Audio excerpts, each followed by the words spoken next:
Dear people watching and listening, Assalamu alaikum. Kindly like and share this video and subscribe to my YouTube channel. Please support my channel by contributing to my Patreon account so that I can continue making the audiobook series.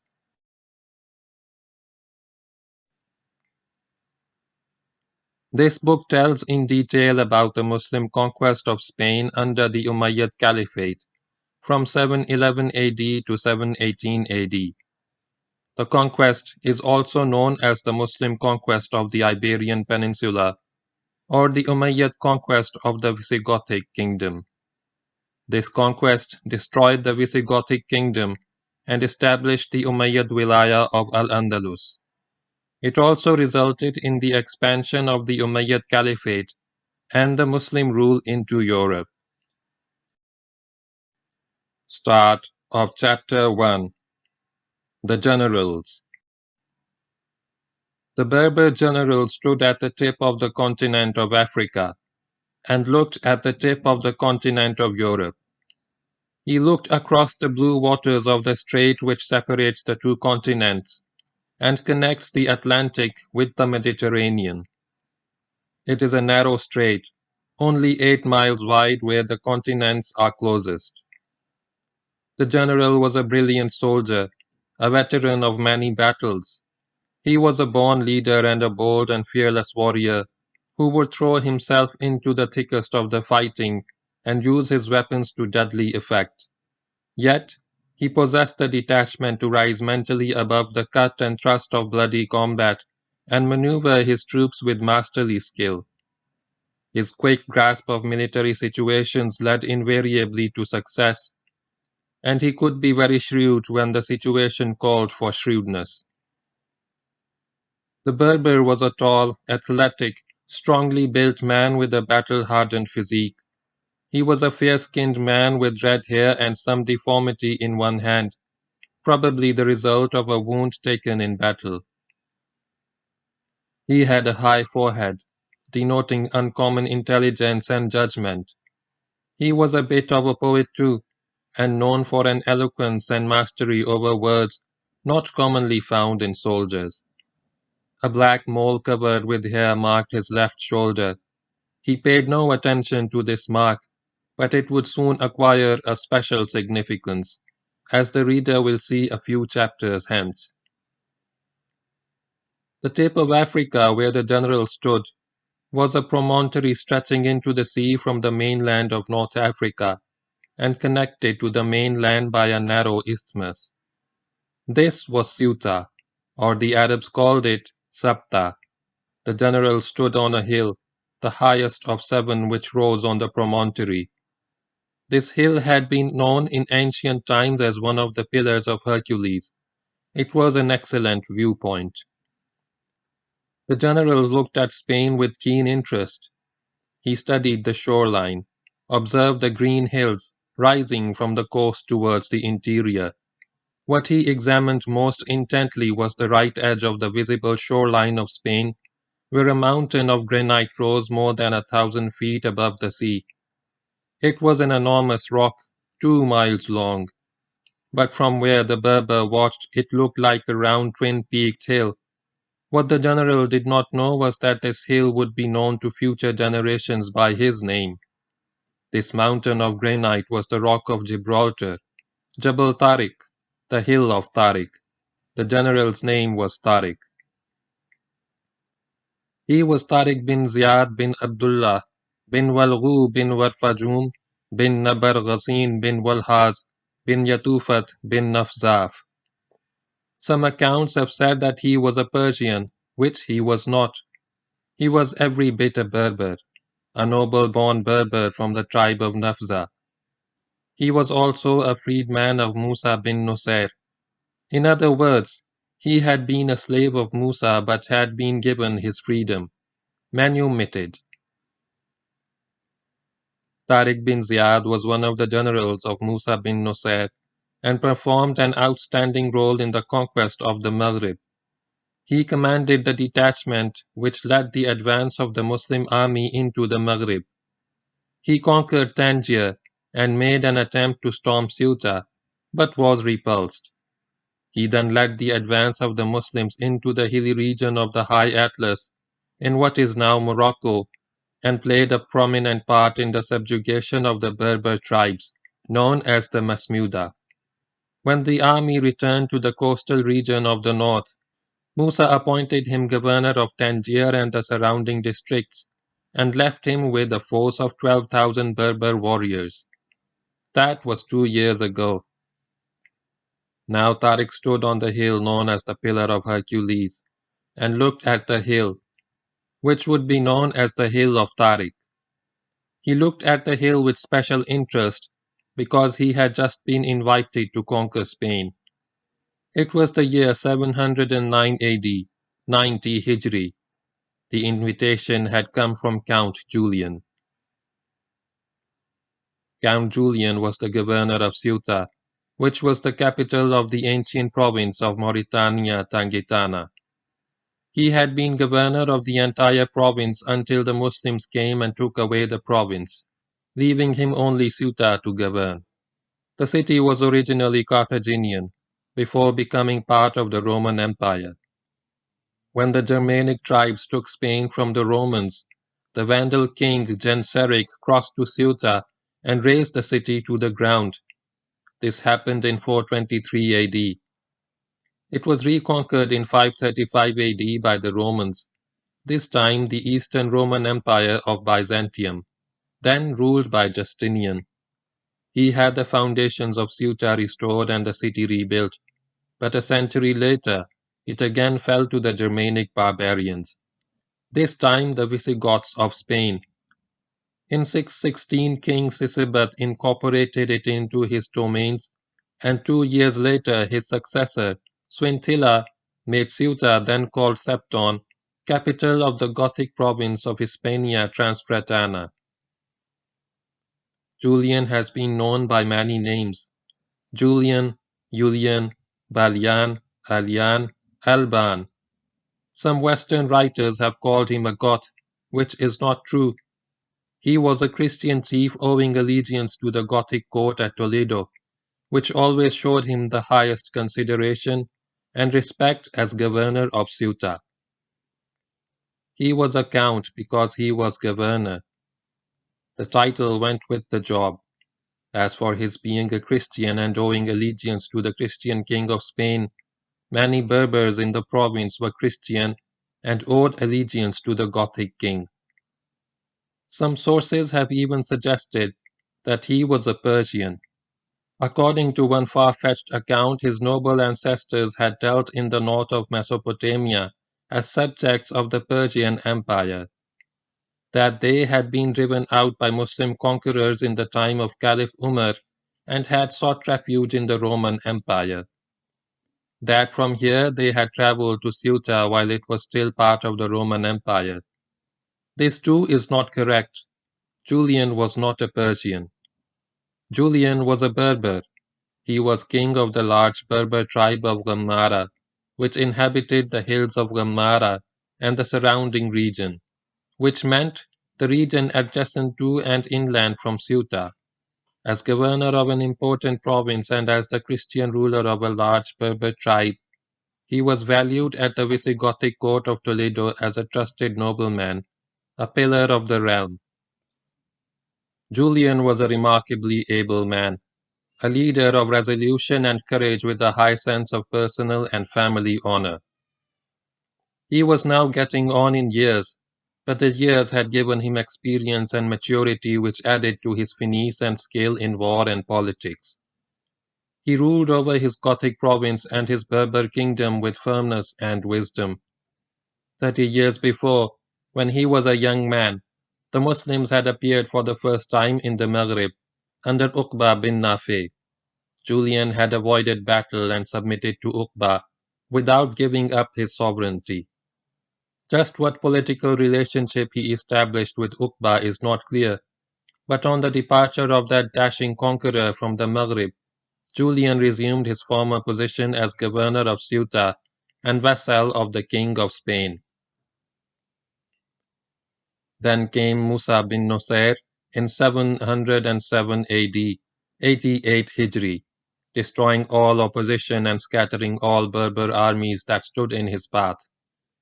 Julian withdrew his forces into the fortresses of Tangier and Ceuta. Tariq, who led the Muslim forces, attacked and conquered Tangier but failed in his attempt to take Ceuta. A little later, Musa himself laid siege to Ceuta. For some time the siege was pressed with vigor, but Julian broke it with a powerful sally, which forced Musa to lift the siege and recall his besieging troops. The siege did not succeed because of the inaccessibility of the promontory that was Ceuta, and because the fortress could be supplied by sea from Spain. Soon after the lifting of the siege, Julian made peace with Musa. They came to terms and hostilities ceased.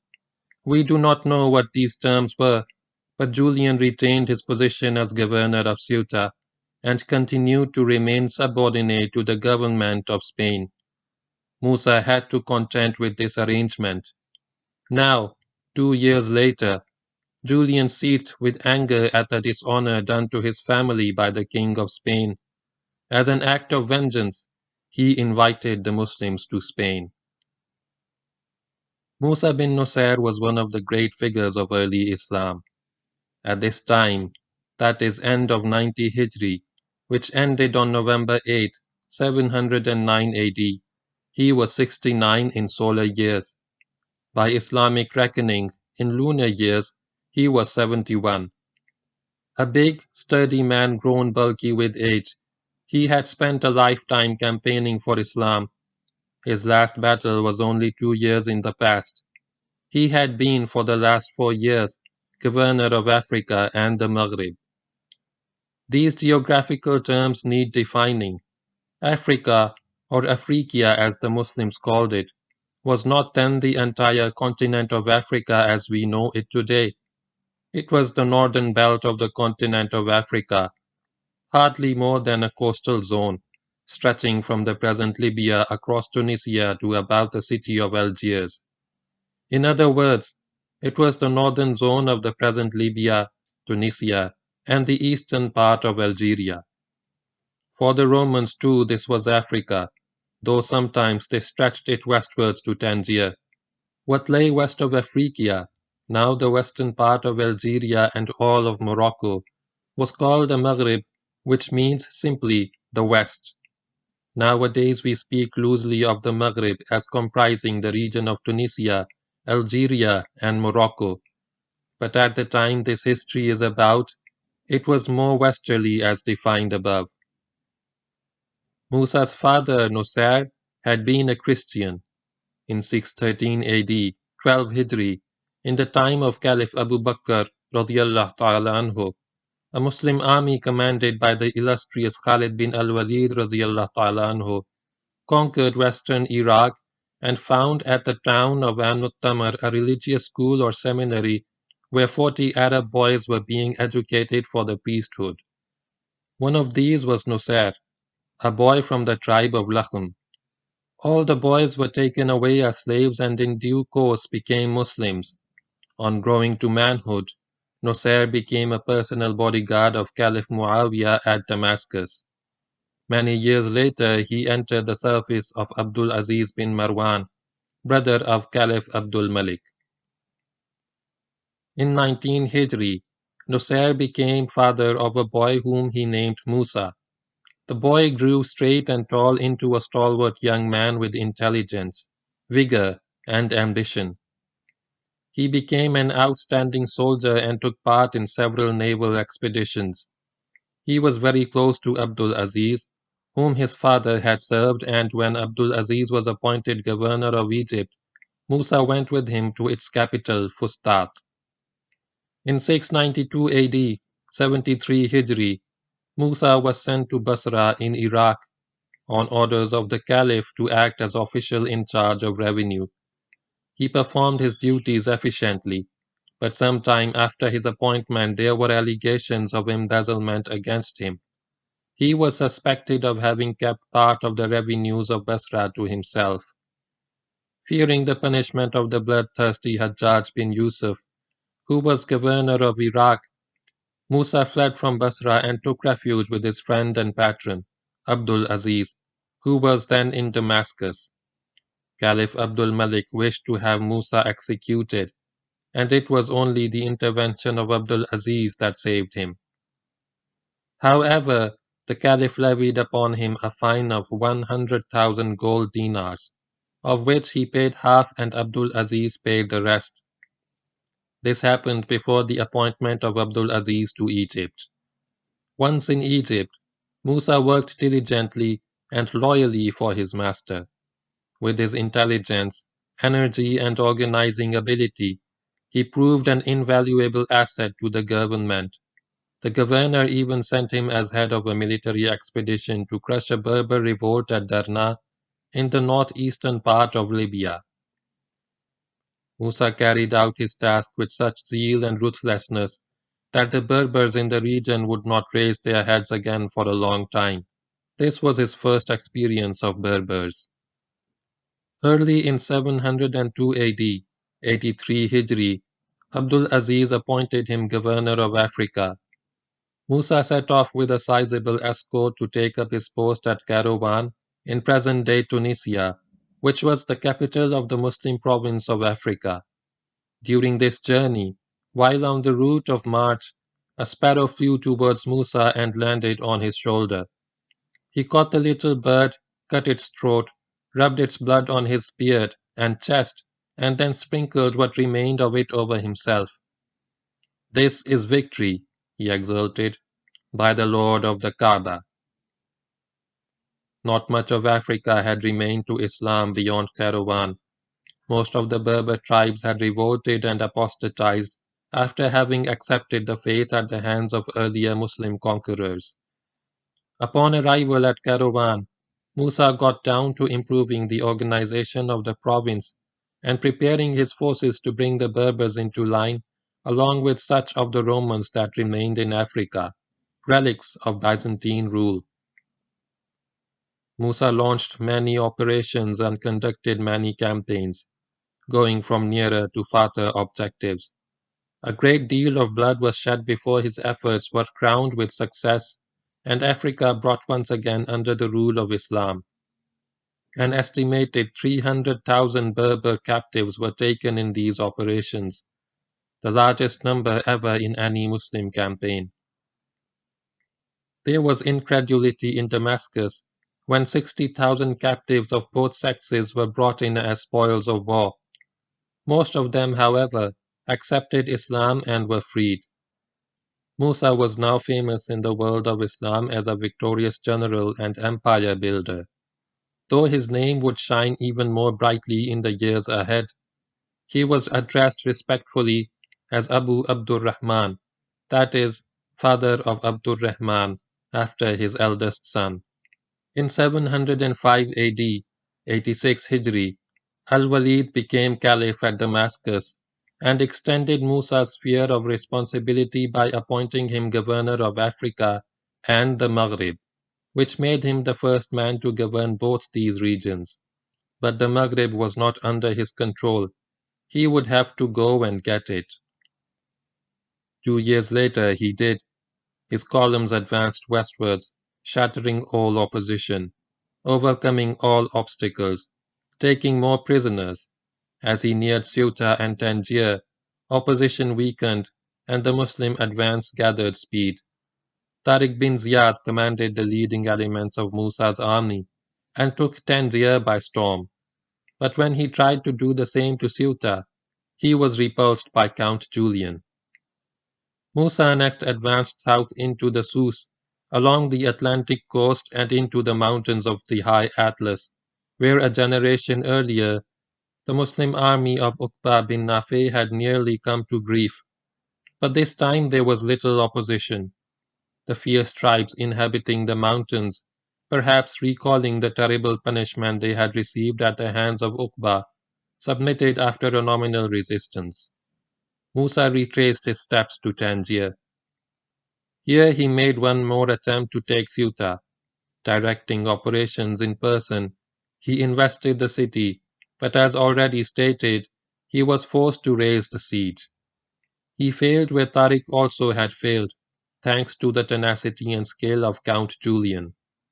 However, soon after the cessation of hostilities, Julian made peace with the Muslims, without giving up his position as ruler of Ceuta and vassal of the King of Spain. Musa left Tariq at Tangier as governor and as the man who would deal with Count Julian of Ceuta. Before returning to Kairouan, however, he organized a team of Muslim teachers to guide the Berbers in the ways of Islam. His campaign of the Maghrib was over. He would fight no more battles in the Maghrib. Musa bin Nusayr was one of the ablest men of his time, possessing administrative and organizational skill of the highest order. Once a brave young warrior, he was now a high commander confining himself to the direction of operations rather than combat as a high commander should. He had a fine strategic sense. Later in life he would claim that he had never lost a battle, and he was right. If he was ruthless in dealing with the Berbers, it was because of his determination to place Muslim rule in Africa and the Maghrib on a more permanent footing than his predecessors had done. Over the next 2 years after the reconquest of the Maghrib by Musa, there was an almost total conversion of the Berbers to Islam, and this time, unlike previous times, the conversion was to last. After Musa bin Nusayr, there would be no more apostasy in Africa and the Maghrib, at least not on a large scale. The Berbers would prove the staunchest of Muslims and the bravest of holy warriors. Meanwhile, at his headquarters at Kairouan, in 90 Hijri, Musa received the invitation of Count Julian to invade Spain. Maurice was known as Maurice al-Rumi, that is Maurice the Roman. Because of this appellation, some historians believe that he was Roman, even Greek, because most of the inhabitants of the Eastern Roman Empire who were called Roman were actually Greek. Western writers have even spoken of him as a renegade, which he was not. He was neither Roman nor Greek. He was an Arab, and a princely one. He was Maurice bin al-Hanris bin al-Hawairis bin Jabla bin al-Ayham. He was a great-grandson of Jabla bin al-Ayham, who was the last king of the Ghassan Arabs in Syria, with his capital at Busra. Jabla was a vassal of the Roman emperor. At the Battle of Jarmouk in 636 AD, he had commanded one of the 4 Roman armies with which Heraclius faced Khalid bin al-Walid radiallahu ta'ala anhu. After the Roman defeat, Jabla accepted Muslim rule.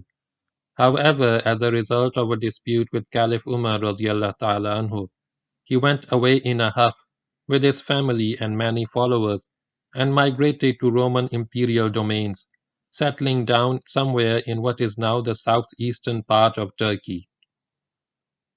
Nearly a half-century later, a Muslim column raiding the Roman Empire penetrated to a place where the descendants of Jabla's Ghassan Arabs lived.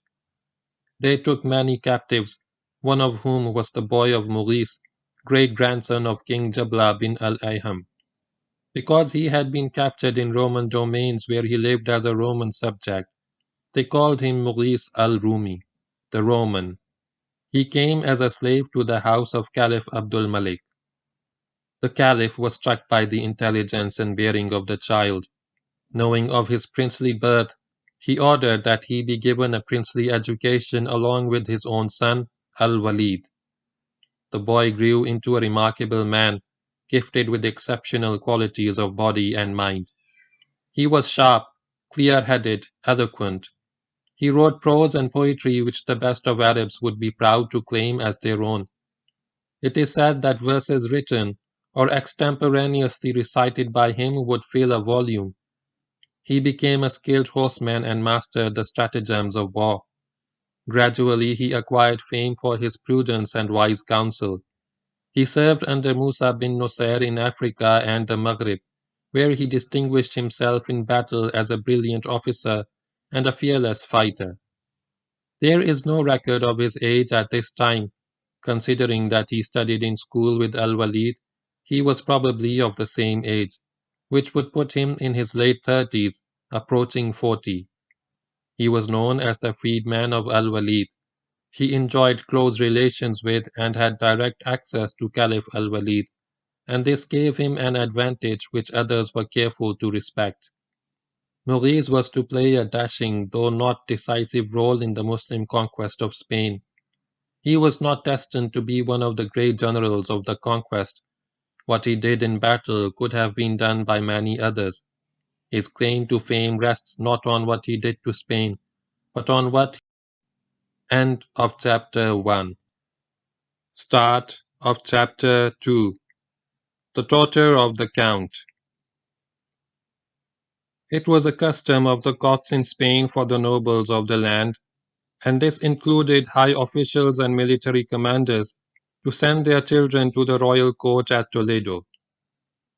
They were sent to serve the royal family and to acquire a good education at the court, the entire expense of which was borne by the government. The nobles gained favor with the king, and children, on growing up, were often married off under the arrangements of the royal household. For girls, the court would find worthy husbands and even pay the dowry. The custom was not very different to what has been the practice in European royal families up to our time, of young pages and ladies in waiting coming from the best families to serve at court. Count Julian also followed this custom. He had a young and beautiful daughter, innocent and unspoiled, whom he loved dearly. Wishing for nothing more than her own good, he sent her to Toledo to be brought up and educated in the princely ways of the royal court.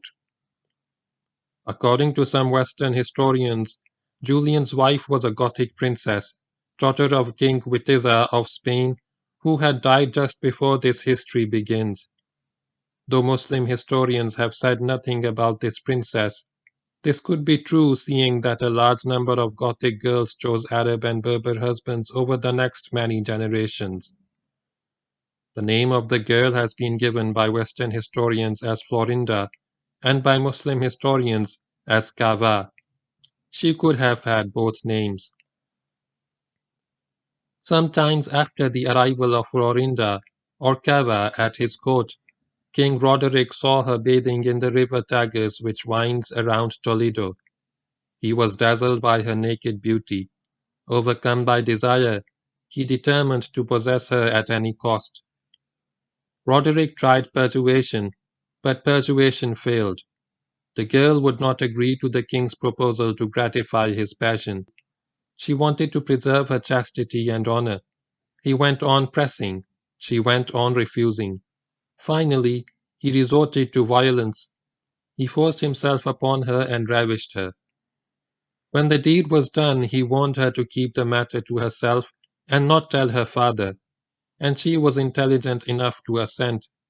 He even had her watched to see that she did not communicate with Julian. But the beautiful Florinda was not lacking in brains. At the first opportunity, she got a message across to her father and informed him that she had been violated by Roderick.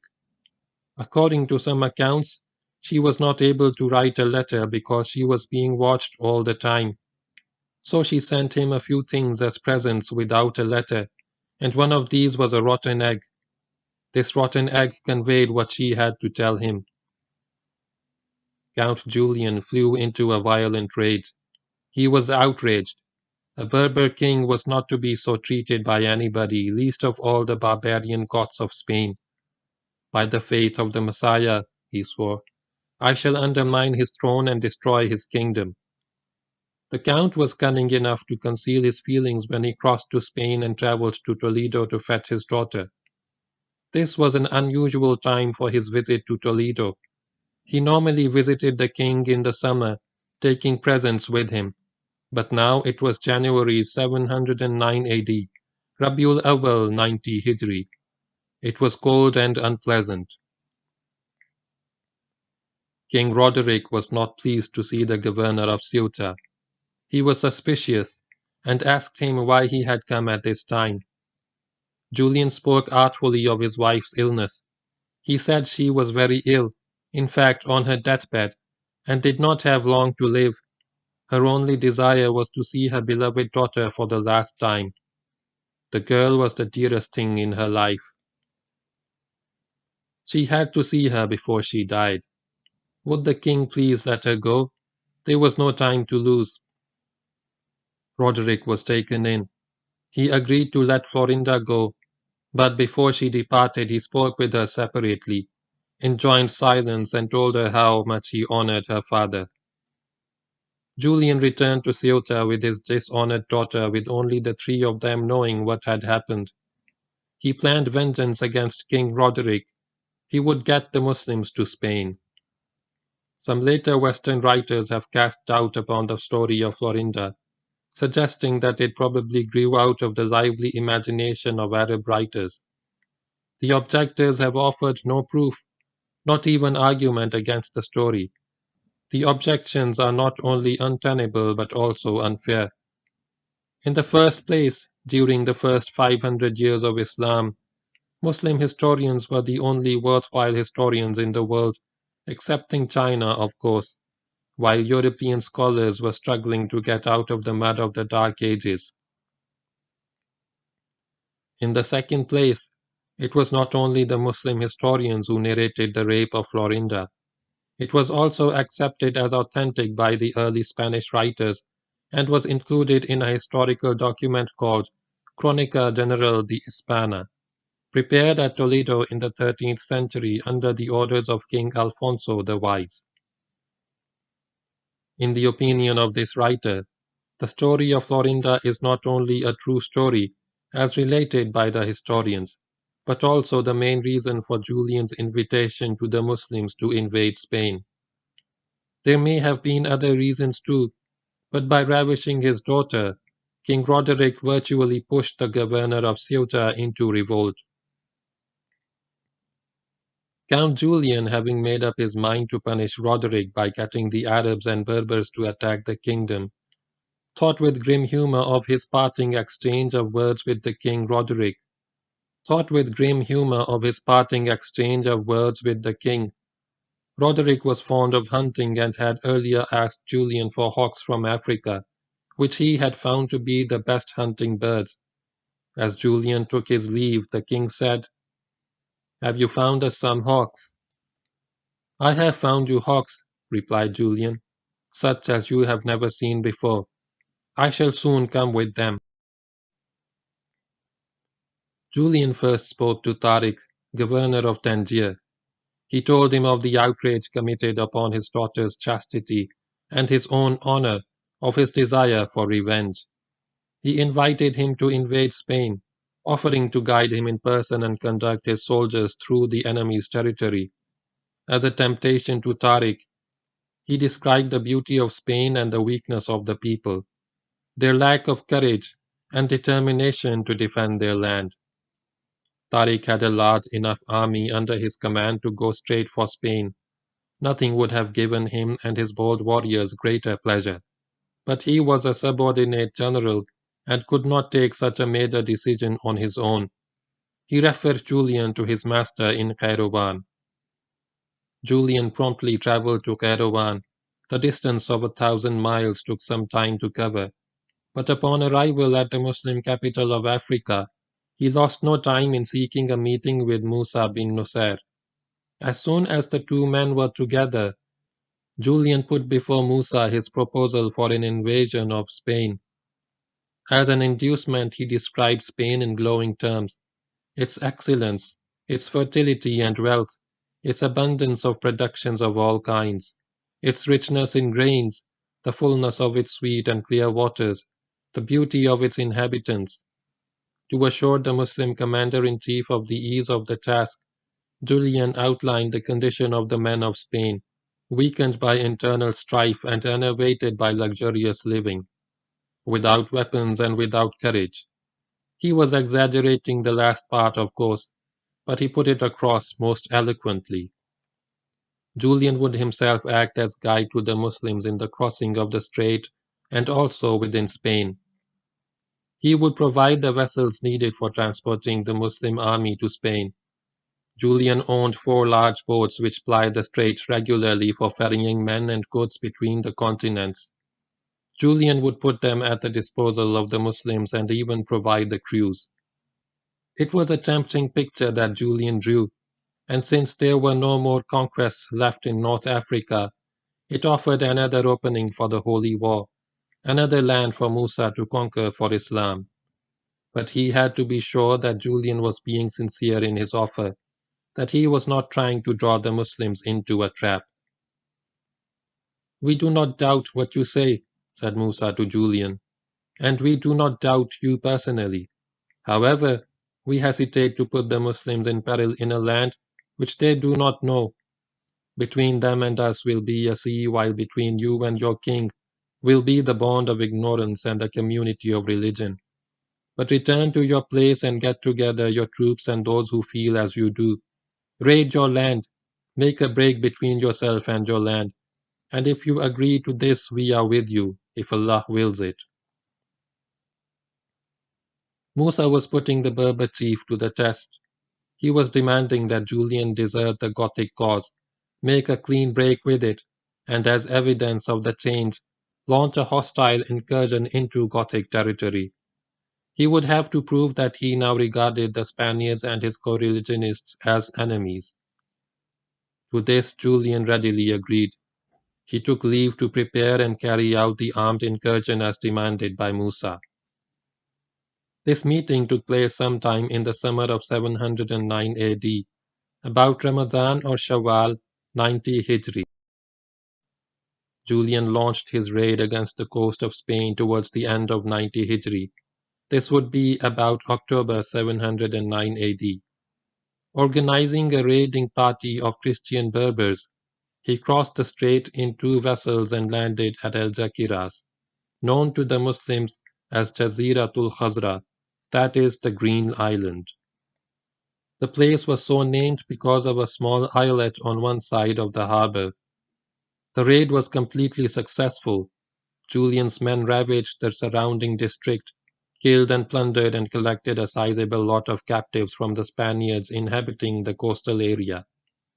With these spoils, they returned to Ceuta, to be greeted with joy by their fellow Berbers. Julian again traveled to Caravan to see the Muslim governor. He had given proof of his loyalty. The captives and other spoils were there for all to see, and the Muslims were struck by the beauty of the captives. They were indeed as he had said. Julian described the raid, emphasizing the ease with which he had carried out the operation and the defenselessness of Spain, certainly of the coastal region. He again urged an invasion of the Gothic kingdom. Musa agreed to do so, but only when he was ready. The Berber count was sent back to his command at Ceuta. Thereafter, he acted as an important source of intelligence for the Muslims, giving them all the information which could be useful in planning and preparing the expedition. He waited anxiously for the day when he would put paid to the account of King Roderick. Musa now had complete trust in Julian. He judged rightly that the Berber chief would not betray the Muslims so long as their actions were directed at the vengeance which Julian sought.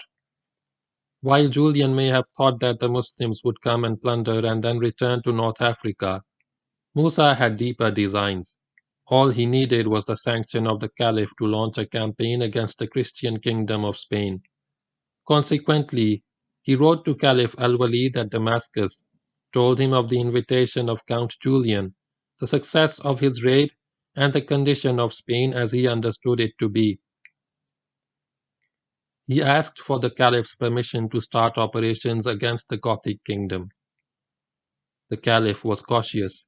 "Send small parties to reconnoitre the land," he wrote to his governor, "so that you may know its condition. Do not expose the Muslims to danger in a fearful sea." Musa was amused at the reference to the Strait as a fearful sea. He wrote back, "It is not a swollen sea. It is only a strait in which a man can always see the shore behind him." The Caliph was not to be moved. "Even if it be so," he wrote to Musa, "no harm is done by reconnaissance before plunging into it." This correspondence took some months because of the distance of 4,000 miles between Caravan and Damascus, But at last Musa got the Caliph's permission, subject to the proviso of a reconnaissance in force. This operation was carried out in July 710 AD, Ramazan 91 Hijri. The commander of the reconnaissance, which was neither more nor less than a raid, was a Berber freedman of Musa named Tarif bin Malik Abu Zura al-Mu'afiri. He took a force of 400 Berbers, of whom 100 were mounted, in Count Julian's 4 boats and landed at a point on the Spanish coast, now known as Tarifa after this raider. He remained near the coast for a few days, striking left and right, and got as far as El Jaquiras, 20 miles away. Then he returned to the African coast laden with spoils and accompanied by many captives. Once again, the Muslims marveled at the beauty of the Spanish people. Once again, Musa found evidence of Spain's vulnerability to attack. There would be no more reconnaissances. The stage was set for the Muslim invasion of Spain, but a good deal of time would be required for the preparation of the expeditionary force and for mounting the operation before the actual crossing could be effected. Nothing more could be done this year, 91 Hijri, which ended on October 28, 710 AD. Mention has been made of 2 Berber officers in these 2 chapters, Tariq and Tarif, both fine, gallant commanders. They have both been described by historians as freedmen of Musa bin Nusayr. In other words, they had been slaves of Musa, but had been given their freedom.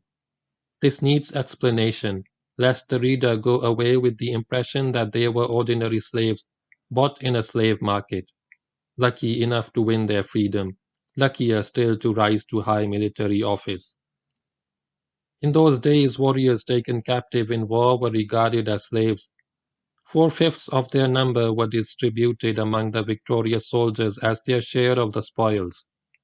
1/5 of their number, the share of the spoils which according to Quranic law belonged to the state, were sent to Damascus where they were sold in the slave market. But these captives could also be held to ransom by the enemy, either against direct cash payment or in exchange for Muslim captives in enemies' hands. A warrior captive slave was usually a highly prized individual. While no historian has told us how these 2 men became slaves of Musa, it is evident that they were captured in battle while Musa was fighting the Berbers during his campaign in Africa and on his march to the Maghrib, where the 2 of them belonged. They fell to Musa's lot. Both accepted Islam. Seeing the high quality of his captive slaves, Musa let them free and appointed them as officers in his army, to command Berber contingents which were also formed of freed captive slaves who converted to Islam. Thus Tariq led the advance guard of the Muslims to Tangier and captured that port city. There may be other explanations, but it is obvious that they were not slaves in the normal sense of the word. Tariq and Tarif were both well-born Berbers from the Maghrib, veteran soldiers experienced in war. Men like Tariq and Tarif were not to be found in slave markets. We are even told that the descendants of Tariq settled in Spain vehemently rejected any suggestion that their ancestor had been a slave of Musa. The reader will get to know Tariq better in the chapters that follow, but Tarif appears only briefly in the Battle of Barbate, whereafter he is not mentioned any more in the accounts of the conquest of Spain. He was probably there but did not distinguish himself sufficiently to attract the attention of historians. His name does, however, reappear in history 30 years later. When the Berber tribes of the Maghrib revolted against Arab rule under Maysara, Tarif was with Maysara. The civil war that followed cost thousands of Muslim lives before it ended, and even disturbed Muslim unity in Spain. When Maysara was killed, Tarif was chosen by the Berber tribe of Bergawata as its chief, and became the ancestor of a long line of chiefs or kings, as some historians call them. Before we go further with the invasion of Spain by the Muslims, it would be useful to describe briefly the geography of the land. This would help the reader in following the various operations which constitute the conquest of the country. This description applies not to the Spain of today, with the state of Portugal occupying the western segment of the peninsula, but to the entire peninsula known as Iberia. Spain is a subcontinent. In a way, it is both Europe and Africa, and the best of both. It is separated from Africa by the Strait of Gibraltar and from Europe by the Pyrenees Mountains, the former being no more significant as an obstacle than the latter. The Pyrenees are in some ways a greater obstacle to movement. It is interesting to note that the Sierra Nevada, the most prominent mountain range in the south, is geologically a continuation of the Rift Mountains of North Africa across the strait. The bed of the river Guadalquivir is believed by geologists to be the remains of a former strait between the Atlantic and the Mediterranean, with all south of it as part of the continent of Africa. Later movements of the Earth's crust reduced it to an opening to the Atlantic only. Because of this unique geographical position, Spain has been a meeting point between the two continents and a springboard for movement in both directions. It is a vast peninsula of nearly 250,000 square miles. It is a land of striking contrasts, alpine mountains rising above the snowline and overlooking fertile valleys, wide plains of tableland broken by mountain ranges called sierras, Spanish for saw, because of the rugged skyline of the ridges. All but an eighth of the peninsula's outline is a seashore washed by the waters of the Atlantic and the Mediterranean, and almost all its coast is hilly, except for bays and gulfs and river deltas which often consist of low, swampy ground. Broadly, the peninsula is corrugated by three major east-west ranges: the Cantabrians in the north, the Guadaramas in the center, and the Sierras in the south. The land is watered by many rivers, big and small. Of the five big ones, the Ebro empties into the Mediterranean, but the other four, viz. The Tagus, the Duero, the Guadiana, and the Guadalquivir, flow west into the Atlantic. The Ebro is the only one which plays no part in the watering of the Meseta. The Meseta is the central plateau of Spain comprising more than half the surface of the peninsula. With an average elevation of 2,000 feet, it is the highest plateau in Europe except for Switzerland. It slopes gently and imperceptibly from north to south and from east to west, a hard, wind-swept tableland. It is divided by the Cordillera range of mountains into north and south, the two parts corresponding to what later appeared in history as Old and New Castile. The mountains of Spain, though given above as three major ranges, subdivide into several sub-ranges and many mini-ranges, not all of which are mentioned here. The major ones are described below in a few words. The Cantabrians are the northern west, hanging over the coastline of the Cantabrian Sea. Misty, cold, and forest-clad, they cradle gentle valleys and are the most European in form and climate. The Pyrenees are an easterly extension of the Cantabrians, a massif of granite rock which peaks over 11,000 feet and an average height greater than the Alps. They run like a high crenellated wall for 280 miles from the Bay of Biscay to the northwestern corner of the Mediterranean. They too contain within their bosom curving valleys and green pastures. In the center of the peninsula runs the range of mountains called the Iberian System, from the Atlantic coast near Lisbon to north and northeast of Madrid and onwards towards Catalonia in the northeast of the peninsula. There are several sierras in this range with gaps separating their ends. The most beautiful is the Sierra de Guadarrama, a corruption of the Arabic word Wadiur Ramal, the valley of sand, a river from which the mountains take their name. In the south is the valley of the Guadalquivir, known in Roman times as Betis, which separates the Sierra Morena to its north from the Sierra Nevada to its south. The latter contains the highest crests in the peninsula, rising to over 11,000 feet. It slopes gradually to south and southeast and has deep transverse valleys on both flanks. This was the mountain range destined to see the longest Muslim rule in Spain and witness its tragic end in the fall of Granada. There are other hilly areas in the peninsula, like the Galician and the Portuguese ledges in the west and several smaller sierras. These are not, however, important enough to this history to deserve special mention. There are other hilly areas in the peninsula, like the Galician and Portuguese ledges in the west and several smaller sierras. The most important part of Spain, from our point of view, is the southern region, known today as Andalusia. It stretches from the Atlantic in the west to the Mediterranean in the east and comprises 1/4 of the peninsula. This region of bright sunshine and ample water nourishes the most fertile soil, especially the broad valley of the Guadalquivir. Except for this valley, most of the region is hilly, but even the hilly areas contain deep valleys with rich soil. It was the beautiful coastal zone of this region which attracted the earliest settlers and witnessed the earliest civilization of Spain. It was to become the real typical Muslim Spain.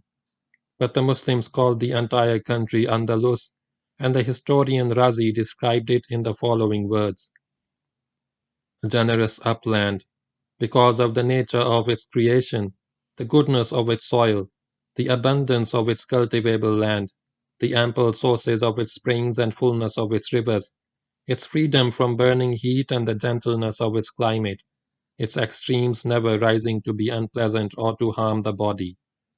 And so are all its attributes, all mild and moderate. Its fruits continue the year round, never ending. Its coasts and neighboring regions are even shining in splendor with first fruits. Its goodness endures all the time. The early Muslims noted the richness and beauty of Spain and other lands in the possession of the Christians along the northern littoral of the Mediterranean. They thought of these lands as endless gardens, and seeing all this, some of them believed that God had given the Christians paradise in this world because they were not going to. End of chapter 2. Start of chapter 3. Spain before Islam. The earliest fossilized evidence of man in Spain goes back 200,000 years. It was the Neanderthal man. 50,000 years ago, utensils were being used by cave dwellers believed to belong to the Cro-Magnon race. Then appeared cave paintings. During the Paleolithic period from 25,000 to 10,000 BC, which depicted cold weather animals like mammoths, bears, bison, lions, reindeer. The authors of these cave paintings were savages, and the peninsula, like the rest of Europe, was cold and icy. Before the last ice age ended, the first people known to establish civilization in Spain were the Iberians, though they were not then so called. They came from white Africa. They were not black, and they were not European. They began to infiltrate north from Africa around 3000 BC, and while most of them settled in the south, many groups eventually moved along the coast up to the northeastern part of the peninsula.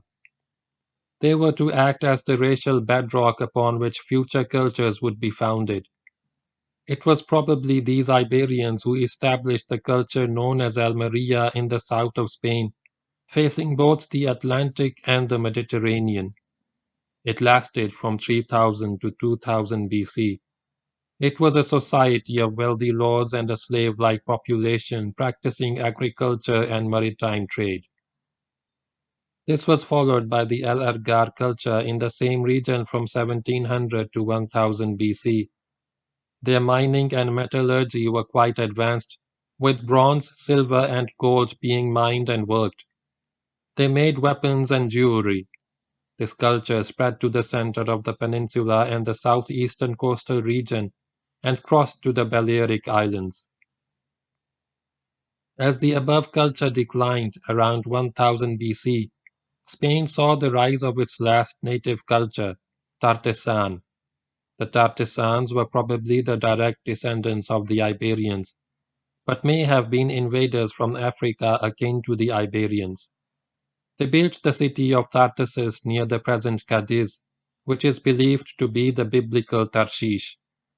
The Tartessans had a rich kingdom whose economic structure included fishing, farming, and mining. They sailed the Atlantic. They were the first in Spain to have a written system and literature. Then came the foreign trading nations. The first of these were the Phoenicians from Tyre in Palestine. Attracted by trade and agriculture, they came in the 11th century BC, according to some accounts in the 8th century, and built many cities, including Cadiz and Malaga on the mainland and Ibiza on the Balearic Islands. So rich was Spain in precious metals that it was believed by the Phoenicians that the inhabitants plated their anchors with gold. In the 8th century BC, the Greeks also appeared, and in course of time, they also traded with the peninsula. They founded a number of towns and trading posts in the south and southeast. By the 5th century BC, there was a system of writing on the peninsula which used Greek and Phoenician characters. The earliest West Europeans in Spain came from the north and were known as Celts, Greek Celtoi, Roman Gaul. They came from what is now France and southern Germany, and in the 7th or 6th century BC entered Spain and occupied the northern part of it. According to some sources, there were two invasions of Celts, the first in the 9th and the second in the 6th century BC, but they were peaceful invasions. The Celts were a tall, fair race, culturally backward, who mixed easily with Iberians. The result of this mixture was another people called the Celtiberians, who inhabited central Spain. By now, the middle of the first millennium BC, the peninsula had received the name of Iberia. Greek sailors called the people of the east coast Iberians, that is, those who dwelt in the valley of the river Iberus, which was Greek for Ebro, which in turn was taken from the original Celtic Aber, meaning river. The use of the name spread and the entire peninsula came to be called Iberia, and its inhabitants Iberians. This was only one of the names of the land. Before Iberia it was called Hispania, believed to be a Punic word meaning the land of rabbits. Later the Romans too called it Hispania. This was used concurrently with the Iberia of the Celts and the Greeks, but another Greek name of the country was Hesperia, that is, the Occident. The Muslims knew the peninsula as Andalus, and believed in the legend that the first people to enter Spain after the flood were led by Andalus, great-grandson of Nuh alayhi salam. This Andalus gave his name to the land. They also believed that a Roman named Ishban binti Tash later conquered the peninsula and named it Ishbania, from which Hispania later evolved. Ishban is credited with founding the city of Ishbilia, which is the Arabic name for Seville. Actually, the name Andalus came from the Vandals, the Germanic barbarians whose story is related later in this chapter. Before going on to North Africa, they stayed a while in the south of Spain in the province which the Romans had named Baetica, but which the Vandals called after themselves, Vandalicia. This was later changed to Andalus. The Muslims used this word for the entire peninsula, though in the present day it denotes only the southern region of Spain.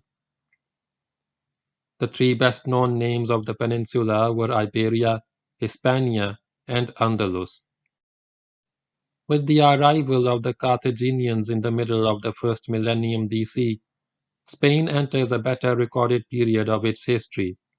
The Phoenicians, already in Spain, pressed in local wars, turned for help to the Carthaginians in North Africa, who were people of the same stock, though with a Berber mixture. They came to Spain in about 500 BC, but not just to help the Phoenicians. They came and stayed, and over the centuries increased their domination of the land. They destroyed Tartessus. They developed Cadiz as a commercial center. Eventually, with the fall of Tyre in the 4th century BC, they took over all the Phoenician cities in Spain and established more colonies of their own. The Carthaginians had been in Spain for almost 2.5 centuries when the Punic Wars began between Rome and Carthage. The first one, 264 to 241 BC, was won by the Romans who occupied most of the peninsula.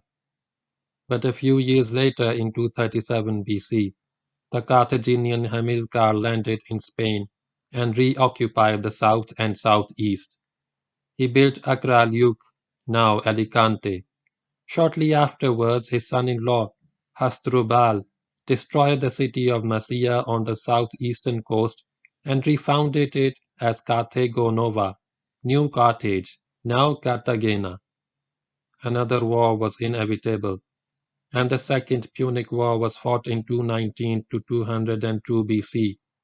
After winning a number of victories under the brilliant generalship of Hannibal, son of Hamilcar, the Carthaginians in the end went down before the Romans.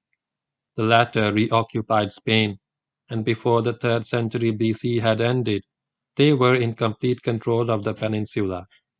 The Carthaginians were again driven out of Spain, this time never to return. Now began the Roman period of Spanish history. The Romans had Spain part of their empire. In 197 BC, they organized it in two large provinces, Hispania Citerior and Hispania Ulterior, that is nearer and farther, which were later to be subdivided into three. They stationed their army in several towns to enforce the Roman law and maintain the Roman peace. In 167 BC, the Roman government abolished all direct taxation in Italy. Thereafter, Rome lived off imperial tribute and slaves, and this in turn called for a constant subjugation of territories and robbing them of their wealth for the comforture and glory of Rome.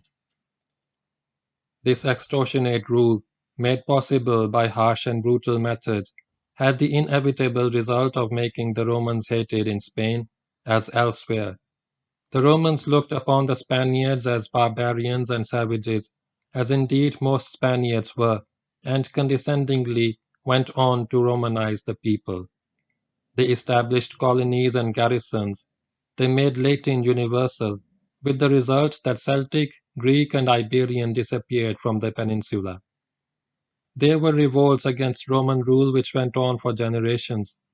The Spaniards resisted stubbornly but in vain. The rebels were no match for the sophisticated and well-armed power of Rome, which acted not only with political and military skill, but also with deceit, treachery, and assassination. The revolts were suppressed mercilessly. The Roman Empire prevailed in Spain and was to last more than 600 years before it was ousted by the Germanic tribes. The first of the Germanic tribes to make their appearance in Spain were the Cimbri and the Teutons. They made their way into the country at the end of the 2nd century BC, but were driven out by the Romans. Next came the Franks, a group of North Germanic tribes settled in Gaul, who took Tarragona in the northeast and then marched across the peninsula and across the Strait into North Africa, where they were dispersed. This happened in about the middle of the 3rd century AD. The first of the Germanic tribes which actually conquered and ruled Spain came in 409 AD. They were the Vandals, the Alans and the Suevi, Swabians, who poured across the Pyrenees and over a period of 2 years acquired effective control over the country. The Suevi and the Astingi Vandals divided Galicia between them, in the northwest of Spain, while the Alans dispersed over the middle belt of the peninsula from Lusitania, later Portugal, to Cartagena. Some Silingi Vandals later separated from their brothers and settled in the southern part of Spain, which also contained the most fruitful territories. We call them tribes, but they were actually entire nations containing tribes within them. Soon there was a civil war among the barbarian nations in which the Goths also took part. They came across the Pyrenees in 418 under King Walia, exterminated the Silingi Vandals, and in a fierce battle near Merida in 419 killed King Atax of the Alans, who then joined the remaining Vandals and lost their identity. The Vandals and the Suevi were driven into Galicia, after which the Goths handed the north of Spain back to the Romans, who were still nominally the rulers, and retired across the Pyrenees to the south of France. This was followed by a war between Suevi and the Vandals in 428. The Vandals won, but after victory they migrated to the south of Spain. They stopped for a while in the old Roman province of Baetica, to which they gave the name Vandalicia. A year later, the entire Vandal nation under King Gaiseric crossed to North Africa and lived through an eventful, bloody and piratical history, which included the sack of Rome in 455. But that is outside the scope of this history. Spain was well rid of them. The coming of the Germanic nations was to inflict upon Spain the most fearful and most painful period of its history. They brought horrors and suffering such as Spain had not known in 1,000 years of foreign subjugation. The hordes of Genghis Khan were merciful compared with these barbarians. What the country saw in the years of Germanic domination is most eloquently described in the powerful prose of Edward Gibbon, taking his material from the Spanish historian Aedatius. Gibbon writes in his Decline and Fall. The eruption of these nations was followed by the most dreadful calamities, as the barbarians exercised their indiscriminate cruelty on the fortunes of the Romans and the Spaniards, and ravaged with equal fury the cities and the open country. The progress of famine reduced the miserable inhabitants to feed on the flesh of their fellow creatures, and even the wild beasts, who multiplied without control in the desert, were exasperated by the taste of blood and the impatience of hunger, boldly to attack and devour their human prey. Pestilence soon appeared, the inseparable companion of famine. A large proportion of the people was swept away, and the groans of the dying excited only the envy of their surviving friends. At length the barbarians, satiated with carnage and rapine, and afflicted by the contagious evils which they themselves had introduced, fixed their permanent seats in the depopulated country. The conquerors contracted with their new subjects some reciprocal arrangements of protection and obedience. The lands were again cultivated, and the towns and villages were again occupied by a captive people. The greatest part of the Spaniards was even disposed to prefer this new condition of poverty and barbarism to the severe oppressions of the Roman government. Reinhard Dozy, the renowned Dutch Orientalist of the 19th century, paints a similar picture, though he is kinder to the Romans. In his History of the Muslims in Spain, he says, "Those were days of horror. Roman despotism, insupportable though it was clement in comparison with the brutality of the barbarians. The calculated tyranny of the Caesars had at least been orderly and measured, but the Teutons in their blind savagery overthrew and destroyed indiscriminately all that they encountered in their course. Utter desolation fell upon town and country. In the wake of this havoc followed scourges, if possible, yet more terrible, pestilence and famine. Starving mothers slew their children to feed upon their flesh." The above description applied not only to the Vandals, the Suevi, and the Alans, but to the Germanic nations as a whole, including the Goths whose story now follows. The Goths, barbarians of the Teutonic race, are believed to have originated in Sweden. They first settled in the Vistula basin and then moved south to Hungary and the valley of the Danube. From here they divided into two large groups, and depending on the direction in which they moved, were named Visigoths, West Goths, or Ostrogoths, East Goths. In some areas they mingled into one nation. In 418 AD, the Roman government settled the Visigoths in the province of Aquitania Secunda, on the Atlantic seaboard of Gaul, as federates of Imperial Rome owing military service to the empire. It was from here that they raided Spain, as mentioned earlier, and made short work of the Vandals, the Suevi and the Alans. In the second half of the 5th century, they established their own kingdom at Toulouse, independent of Rome, which included parts of Spain. Gothic rule over Spain had now begun, but as part of the kingdom of Toulouse, and only the northeastern corner of Spain was under their control. The Visigothic kingdom of Spain began with Theudis. He was actually an Ostrogoth, but those who followed him were Visigoths, and the kingdom came to be known as Visigothic. Theudis conquered Toledo in 546. However, it was a successor, Leovigild, who transferred the capital to Toledo, and went on to subdue Galicia in the northwest of Spain, where the Suevi had once ruled. Gradually, the Visigoths moved south until the entire peninsula was theirs. There were many revolts against their rule, but all were fiercely crushed. The centuries of the Goths were to remain a period of frequent warfare. When they were not fighting their rebellious subjects, they were fighting amongst themselves. The first of the foreign powers which the Goths in Spain had to deal with after the collapse of Roman rule in the peninsula were the Byzantines, the Eastern Roman Empire based on Constantinople. Emperor Justinian was anxious to establish the empire in its full greatness of earlier centuries, and sent expeditionary forces to reconquer Italy, North Africa, and Spain. His forces landed in Spain in 552, and after several battles occupied the southern part of the country from Medina Sidonia to Cartagena. The opposition of the Goths did not weaken. The skillful Byzantines were able to hold their own by playing off Gothic nobles against one another, but slowly and steadily the area under their control dwindled. Finally, in 624 AD, King Swintila inflicted a decisive defeat upon them at Cartagena.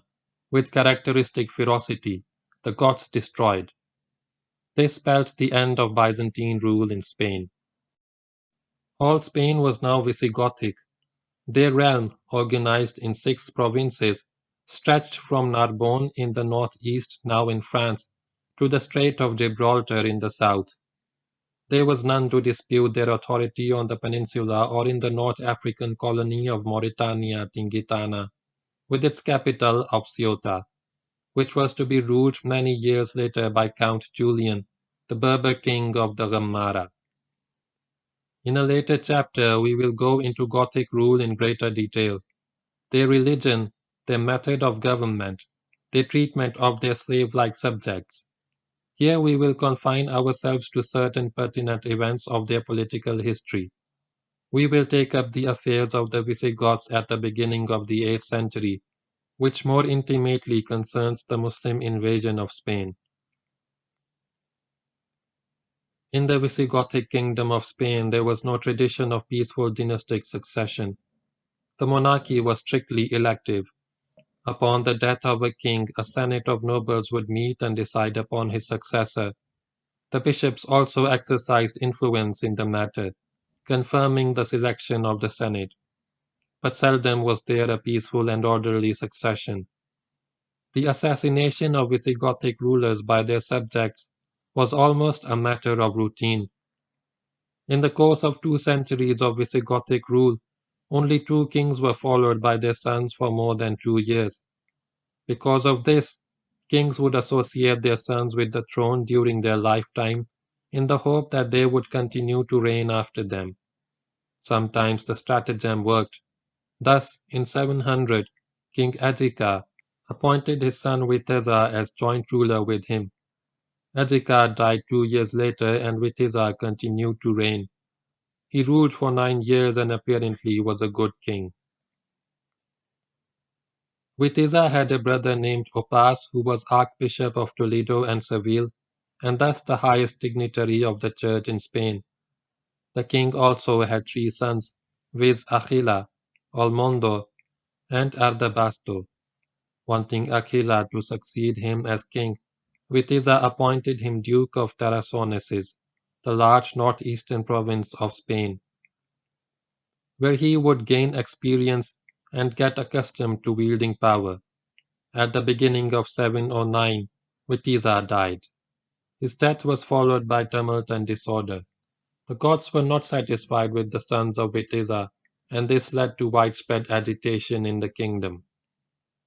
Finally, the Senate gave the crown to a noble Goth named Roderick, who had been commander of the Gothic cavalry under Witiza and also Duke of Betica, the southern and richest province of Spain.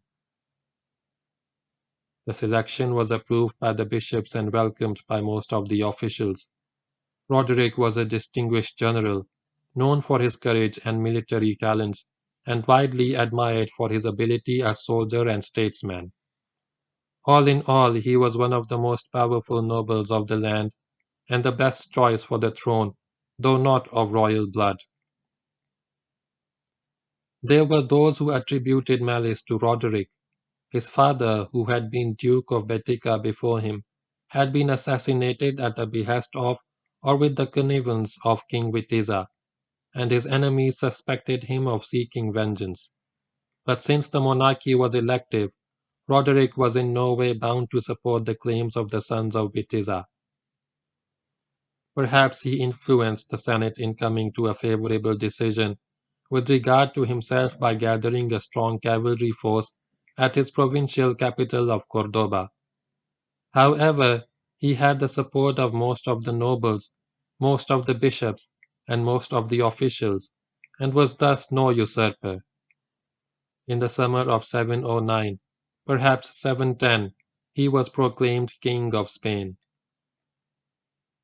The younger sons of Witiza, Olmondo and Ardabasto, fled to Galicia with their mother and their uncle, Bishop Opas, but Aquila, Duke of Tarraconeses, challenged Roderick's right to the throne and sent an army against him to Toledo. This army was easily beaten and scattered by Roderick, whereupon the princes submitted to the new king and reconciled themselves to a throneless existence. What happened to Aquila is not known, but the 2 younger sons of Witiza were treated generously by King Roderick and given appointments in the army. The submission of the princes and their uncle Opas was, however, a matter of political convenience rather than a genuine acceptance of Roderick as the new king. According to some Western historians, writing long after the event, there had been very close relations between King Witiza and Count Julian. It is said that Julian's wife was the daughter of Witiza, but there is no evidence of any other special connection between the governor of Ceuta and the late king which could lead to Julian's alleged treason against Christian Spain and invitation to the Muslims. If Julian felt strongly about Roderick, he would hardly have sent his daughter to the new king's court. Roderick settled down to ruling Spain. Soon after his accession, there was trouble in the northeast of the country, which called for his presence with the army engaged in action against the enemies of Spain. The Basques had risen again, and there was also an incursion of Frankish tribes into Spanish territory.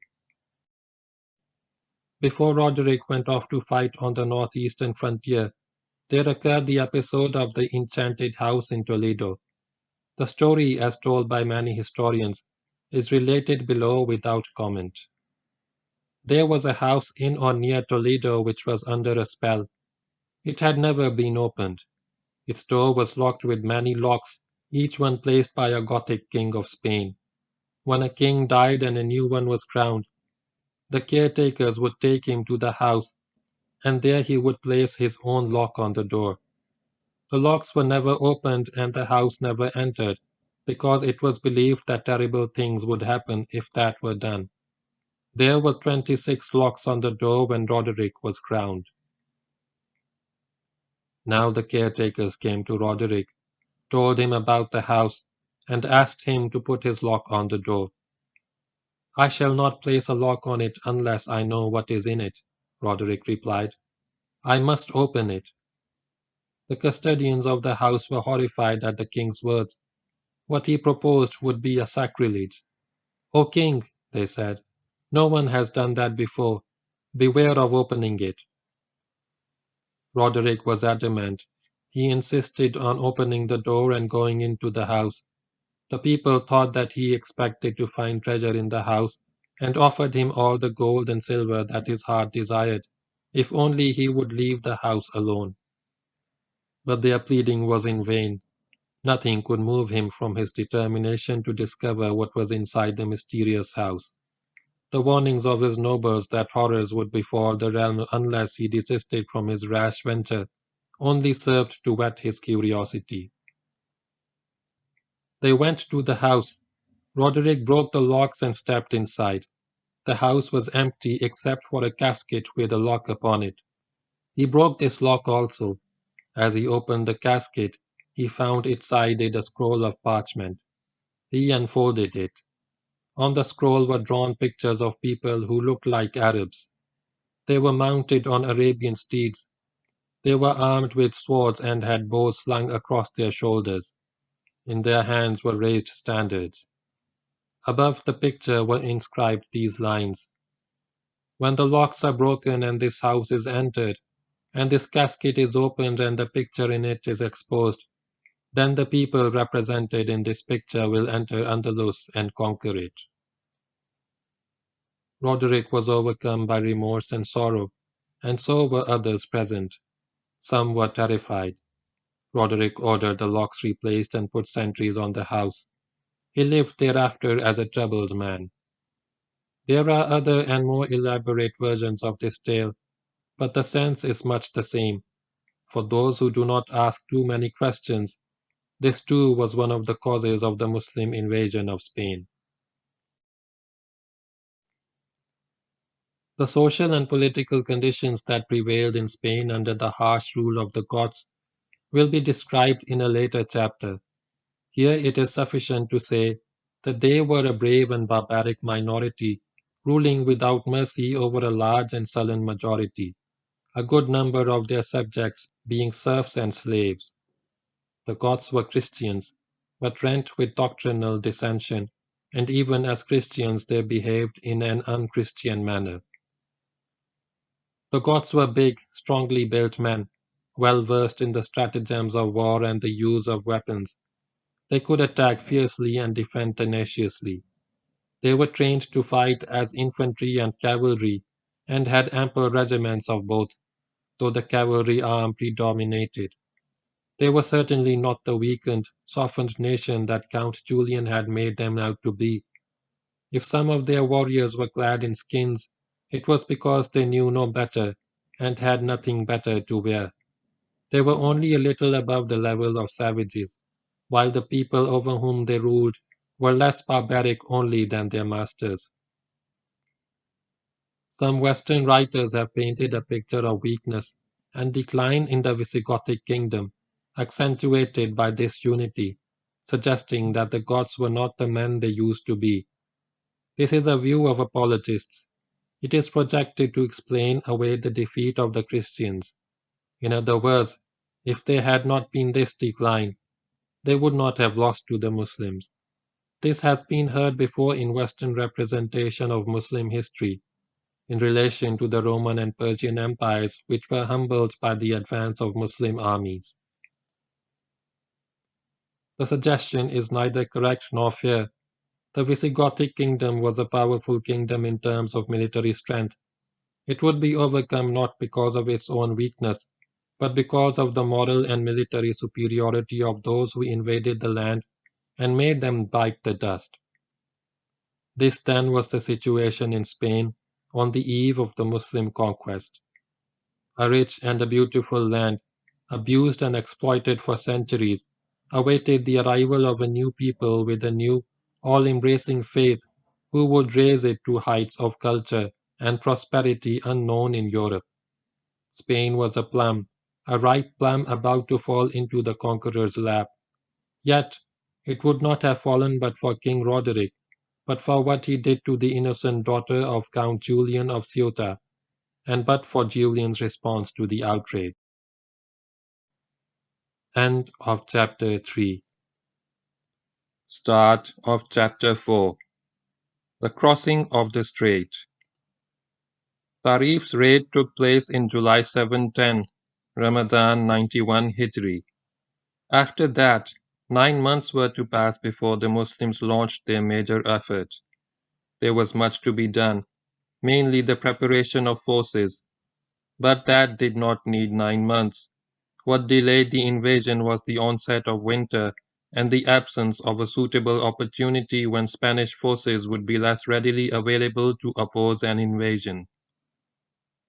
Count Julian appeared loyal, and had indeed given proof of his loyalty. Yet, the Muslims did not have first-hand knowledge of Spain, and wisely did not take at face value all that Julian said about the weakness of the Goths. Roderick at Toledo could react quickly and forcefully to any threat to his realm, and if the Muslim forces landing on the coast of Spain were not allowed sufficient time to strengthen themselves, they could face disaster. It was wise to wait until Roderick was committed elsewhere. Meanwhile, Musa bin Nusayr organized what can more accurately be called an expeditionary force than an invading army. It consisted of 7,000 men, mainly foot soldiers, with Tariq bin Ziyad as its commander. It was almost entirely a Berber army, many soldiers being warrior freedmen like Tariq. There were also some Negroes and a few Arabs in the force, including Maurice the Roman. Another 5,000 Berber warriors were available in North Africa, perhaps even more, plus 18,000 Arabs, but Musa held them back. The expeditionary force would consist of just 7,000 men. The plan was for Julian's 4 vessels to ferry the force from Ceuta to the coast of Spain. Julian himself would accompany the force as guide and to gather information for use by the Muslim commander. The expeditionary force would establish itself on the coast while maintaining communication with Africa. It would raid the countryside, destroy any local Spanish troops encountered, and conquer as much territory as possible. The raiding would also be a means of acquiring provisions, because the force would have to live off the land and be independent of supplies from Africa. Further action by the Muslims would depend on the reaction of Toledo. Only after the strength and capabilities of the Gothic army were known, and also how Roderick intended to counter the invasion, would Musa commit the rest of his army and decide upon a clear line of action. It was a sound plan. To throw a large army across the strait in an unknown land against an unknown enemy, who knew the land and was at home in it, especially with the tenuous link of only 4 boats with its base in North Africa, would be military folly. This was typical of the deliberate thinking and sound judgment of Musa bin Nusayr. He was not going to put his forces in a position of danger, or even disadvantage, without a corresponding assurance of success. He looked upon this operation as an exploratory venture, and that is the reason why he made no effort to augment the number of boats available for the crossing, as he was to do later. Tariq, on the other hand, was an entirely different kind of general. Bold and dashing by nature, he was a superb battlefield commander who reveled in the cut and thrust of combat. He sought honor and glory and adventure. He was a passionately devout Muslim who would gladly risk his life for the paradise which awaited the faithful. His force was not large enough to conquer the entire peninsula, but he knew Musa and how Musa's mind worked. He did not complain. He had no doubt that when he needed more forces, he would get them. Tariq's soldiers were equally staunch in their faith. Most of them were now converts to Islam. Most of them had fought against Musa. Many had been taken captive and then released on accepting Islam. Like their commander, they were warriors, captives, slaves, freedmen warriors. They were fierce tribesmen, brave and hard fighters, accustomed to the rigors of battle and the sight of blood.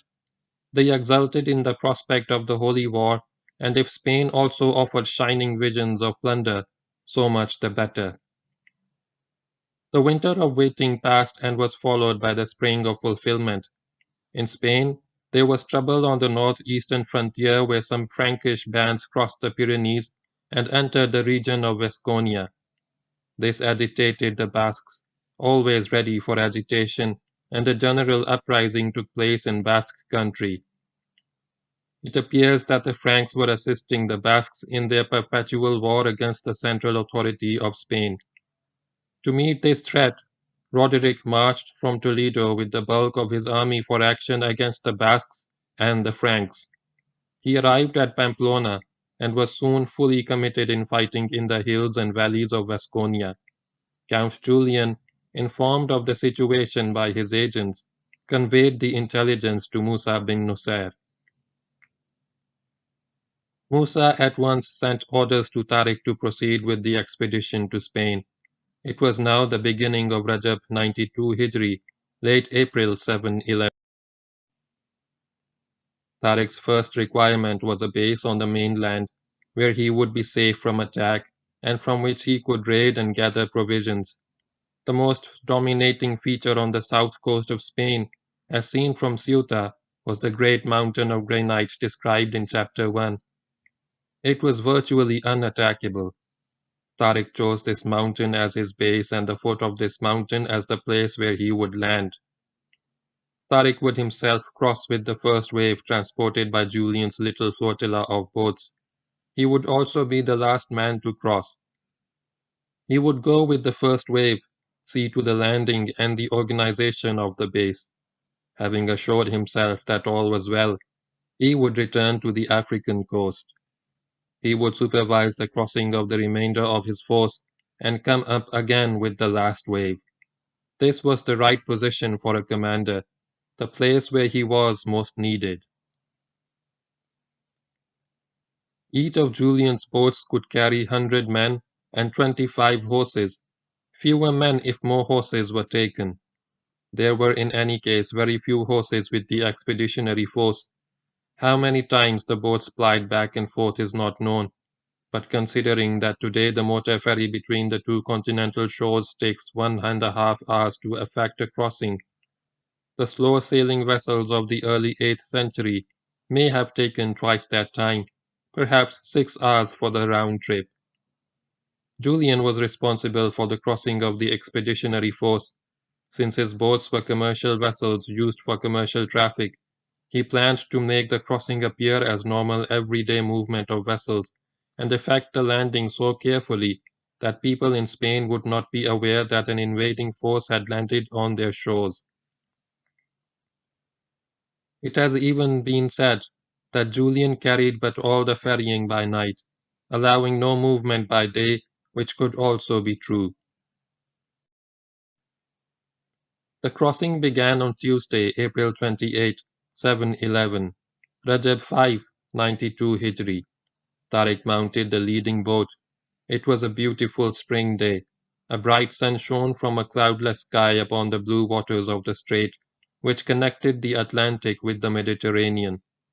Across this strait, the Muslim warriors standing on the African shore looked eagerly at the rising hills of Spain. The sails billowed in the gentle wind and the boats moved off from the shore to the rousing cry of Allahu Akbar, which thundered from thousands of Muslim throats. It was a truly historic moment. Tariq bin Ziyad was on his way, leading a venture which would alter the history of the West. Some distance from the African shore, Tariq fell asleep. Perhaps, like an experienced soldier, he was catching up on his sleep after all the restless nights and days spent in preparing the operation. He slept only for a little while, but during his sleep he dreamed of Prophet Muhammad sallallahu alaihi wasallam, on whom be peace. There was the Holy Prophet sallallahu alaihi wasallam, surrounded by his companions, all with girt swords and with bows slung across their shoulders. They walked upon the water. They went past the leading vessel, and as they passed, the Prophet sallallahu alaihi wasallam said to Tariq, "O Tariq, advance upon your course. Be good to the Muslims and loyal to your pledge." As he passed on, the Prophet sallallahu alaihi wasallam gave Tariq tidings of victory. Then the Messenger of Allah sallallahu alaihi wasallam and his companions radiyallahu ta'ala anhum ajma'in walked on towards the far shore, still walking upon the water, and entered Spain. Tariq woke up at once, thrilled at the vision that he had seen. He told his soldiers about it, and all were delighted at what was clearly a happy omen. It further strengthened their resolve, and Tariq's, who henceforth had no doubt about victory. The first wave landed without opposition on the southwestern shore of the Granite Mountain. This mountain already had a name from Phoenician times, Mount Calpe, and was regarded by the ancients as one of the pillars of Hercules. The Muslims disembarked here, prior to occupying the top of the feature, which they promptly named Jabal Fatah, that is, Mountain of Victory. Soon after, it would take the name of Jabal Tariq, the Mountain of Tariq, which time has changed to Gibraltar. It is by this name, that is Gibraltar, that we shall henceforth call it. Tariq disembarked with his men and horses and went into a temporary camp, while the boats were sent back to fetch more men.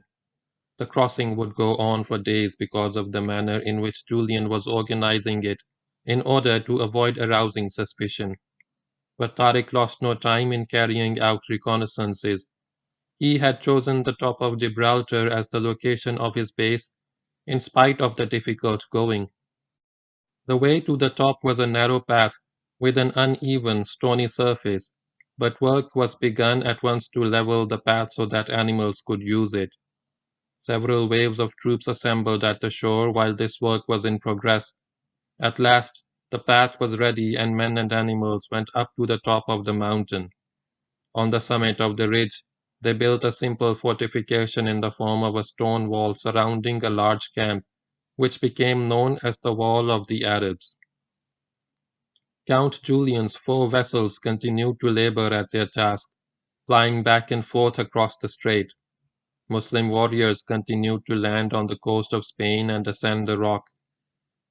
We do not know how long Tariq's 7,000 strong force took to cross the strait, probably a fortnight or so, but eventually most of it was assembled in the makeshift fortress atop Gibraltar.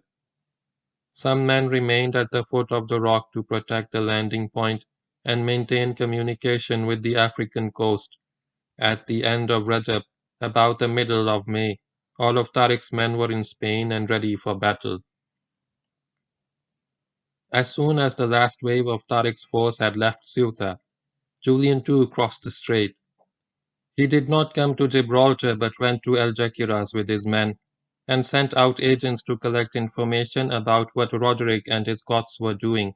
He would remain at Algeciras until needed by the Muslims. Once he was safely established in his base, Tariq began to raid the countryside. One of his first actions was to send for an old woman who lived nearby and who would often talk about a man who would conquer Spain.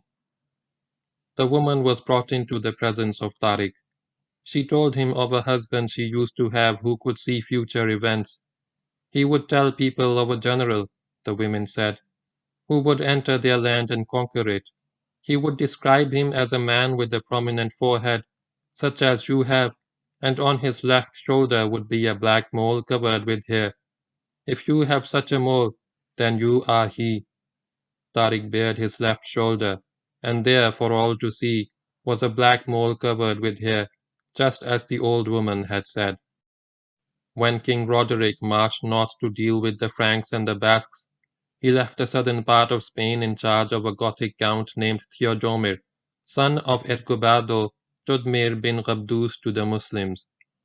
In the normal administration of the kingdom, he was governor of the southeastern province with his capital at Orihula, near the present Murcia, which did not then exist. He was one of the most distinguished knights of Spain, a brave and cunning soldier, an able and shrewd governor. He was the only Gothic leader later to outwit the Muslims. Upon hearing the arrival of a strange people at the southern tip of the peninsula, Count Theodomir marched against them with all the soldiers he could muster. They numbered 1,700.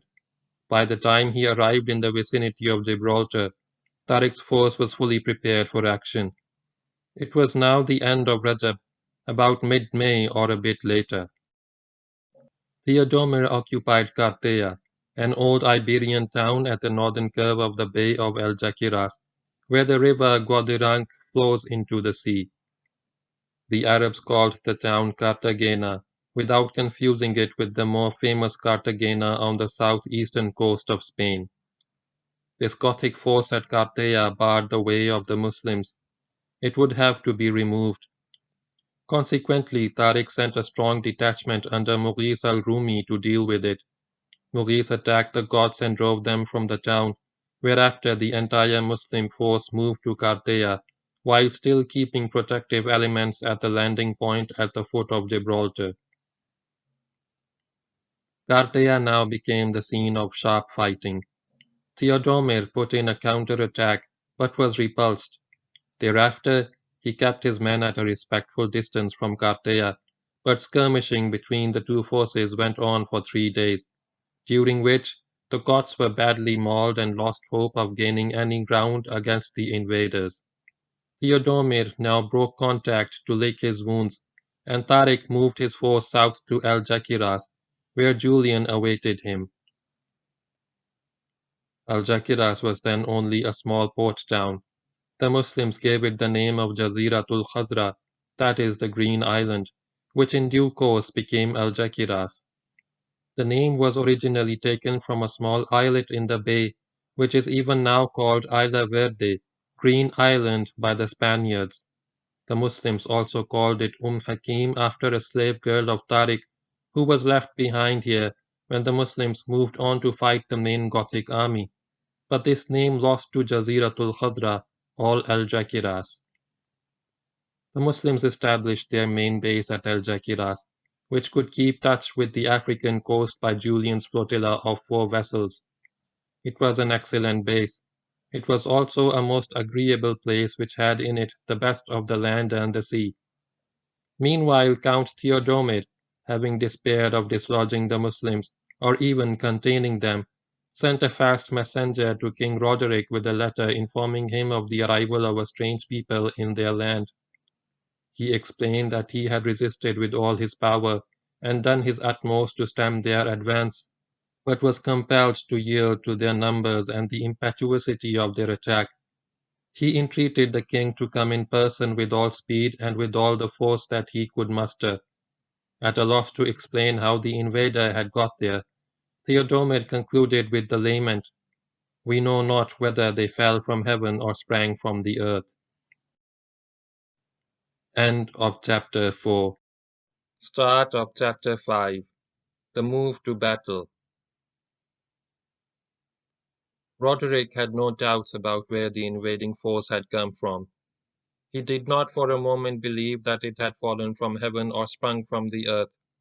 Africa was the only place it could come from, and the Gothic king rightly guessed that Count Julian was behind the operation. It was a bitter pill to swallow. Roderick was distressed by the intelligence conveyed by Count Theodomir. Here was an enemy knocking at his back door, an enemy unknown and potentially more dangerous, while he was engaged frontally by other enemies in the Basque country. He took the right decision. He would disengage with his northern foes and let them wait until he had dealt with the southern ones.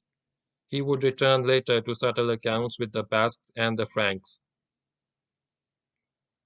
Having broken contact with his unruly northern subjects, the king marched south with an army whose strength has been exaggerated by reports to 100,000. He made for Cordoba, but in order to stop the invaders from acquiring more territory and spreading alarm and despondency among his subjects, he sent a large cavalry detachment to deal with them. This body of horsemen moved with all speed to Cordoba under a nephew of the king named Pencio. From Cordoba, Pencio continued his southward move to contact the invaders, on the way picking up scattered elements of Theodomir's force, which had tried unsuccessfully to contain Tariq at Cartea. It is believed that Count Theodomir also joined this detachment, which has been described as the flower of the Gothic cavalry. Meanwhile, Muslim columns were riding far and wide, intimidating the local population and gathering food and fodder. They were to live off the land and were doing it very well. The frightened natives let the Muslims have their way, which is just what the Muslims wanted. They raided deep into the districts of Algeciras and Sidonia, and while Muslim foraging parties were out bringing in cattle and sheep, Julian's agents were out bringing in information about Gothic reactions. The first contact between the Muslims and the Gothic cavalry took place in the district of Sidonia. The Muslims fell back towards Algeciras. Pencio came on and engaged the Muslims, dividing his cavalry group into several squadrons. A series of bloody clashes followed, in all of which the Muslims got the better of their enemies. Pencio was killed in one of these clashes, as well as another officer named Enekon or Ediko. Theodomir got away and was to live to fight another day. After a few days of confused fighting, the Gothic cavalry was driven off and withdrew northwards, but not before losing a large number of horses and men. The horses were a welcome addition to Muslim strength and mobility because they had come with few. As the Goths scattered, they were pursued by the Muslims for several days. One report says that the Muslims went after them as far as Cordoba, but this is probably an exaggeration. Tariq now resumed his raids with even greater vigor, achieving even greater success. The Muslims dominated the countryside in this southern corner of Spain. Tariq also shifted his base. He moved from Algeciras along the coastal route and established a new base at Tarifa.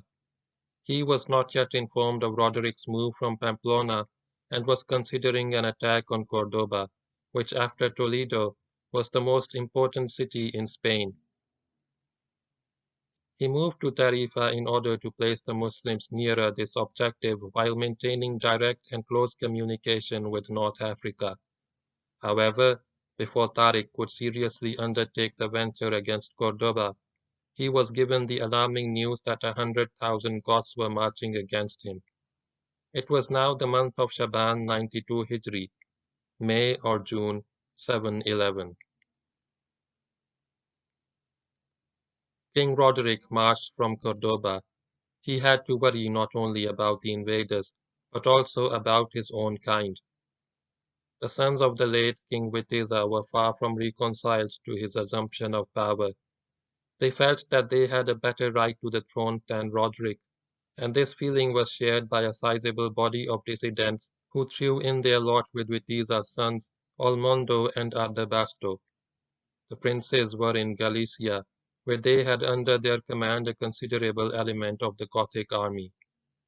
Roderick wrote to the princes.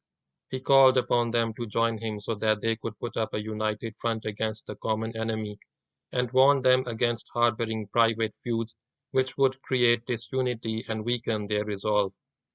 Roderick wrote also to the governors of several provinces and summoned them to Cordoba with the forces at their disposal. Contingents came in from the provinces. So did the stragglers from the cavalry detachment of the late Pencio. So did the sons of Witiza with their military followers, who apparently were sufficient in number to form two divisions of the army. But the princes did not trust Roderick. They were not going to put themselves at his mercy. They camped at Secunda, south of the river Guadalquivir, on the opposite bank from the city of Cordoba, and waited here until it was time to go. When Roderick came out of the city with the bulk of his army to march south, they joined the army. The disaffection of the princes encouraged a similar sentiment in a large number of Gothic nobles. They were a minority, but not an insignificant one. These Gothic chiefs talked amongst themselves about the coming of the Muslims as a God-sent opportunity to overthrow Roderick and be rid of him. They did not regard the Muslims as a serious threat to the realm, and this is what they said to one another. This wretch has taken possession of our throne. He is not from the family of kings, but is only one of our followers. We are not going to let ourselves be destroyed by madness and strife caused by his actions. As for these people who have come, they have no need to settle in our land. All they want is to fill their hands with plunder, and then they will go back. So when we meet the enemy, let us be defeated along with this son of a wicked woman. Perhaps they will hand power to us, and when they have gone, we will place on the throne one who is deserving of it. At Tarifa, Tariq heard of the advance of the Gothic army of 100,000 men. Now there was no question of continuing an offensive into the country. The Muslims would hardly be able to hold on to the coast of Spain against such odds, but the invasion had to go on. Tariq was not the man to go in like a lion and come out like a mouse. Consequently, he wrote to Musa bin Nusayr, informing him of the march of Roderick and the reported strength of Roderick's army. He explained that he was not able with his present strength to stand up to such a vast army, and he asked for help. The response of Musa to this request for help is not easy to understand. Knowing the enemy's strength, one would expect that he would move in person with the rest of the army and take command in Spain. He had 18,000 Arab troops with him, in addition to 5,000 Berber warriors who had been part of Tariq's command at Tangier. Musa had wisely had a large number of boats constructed at Ceuta, so that he would not depend for communication between the two continents on the slender thread of Julian's 4 vessels.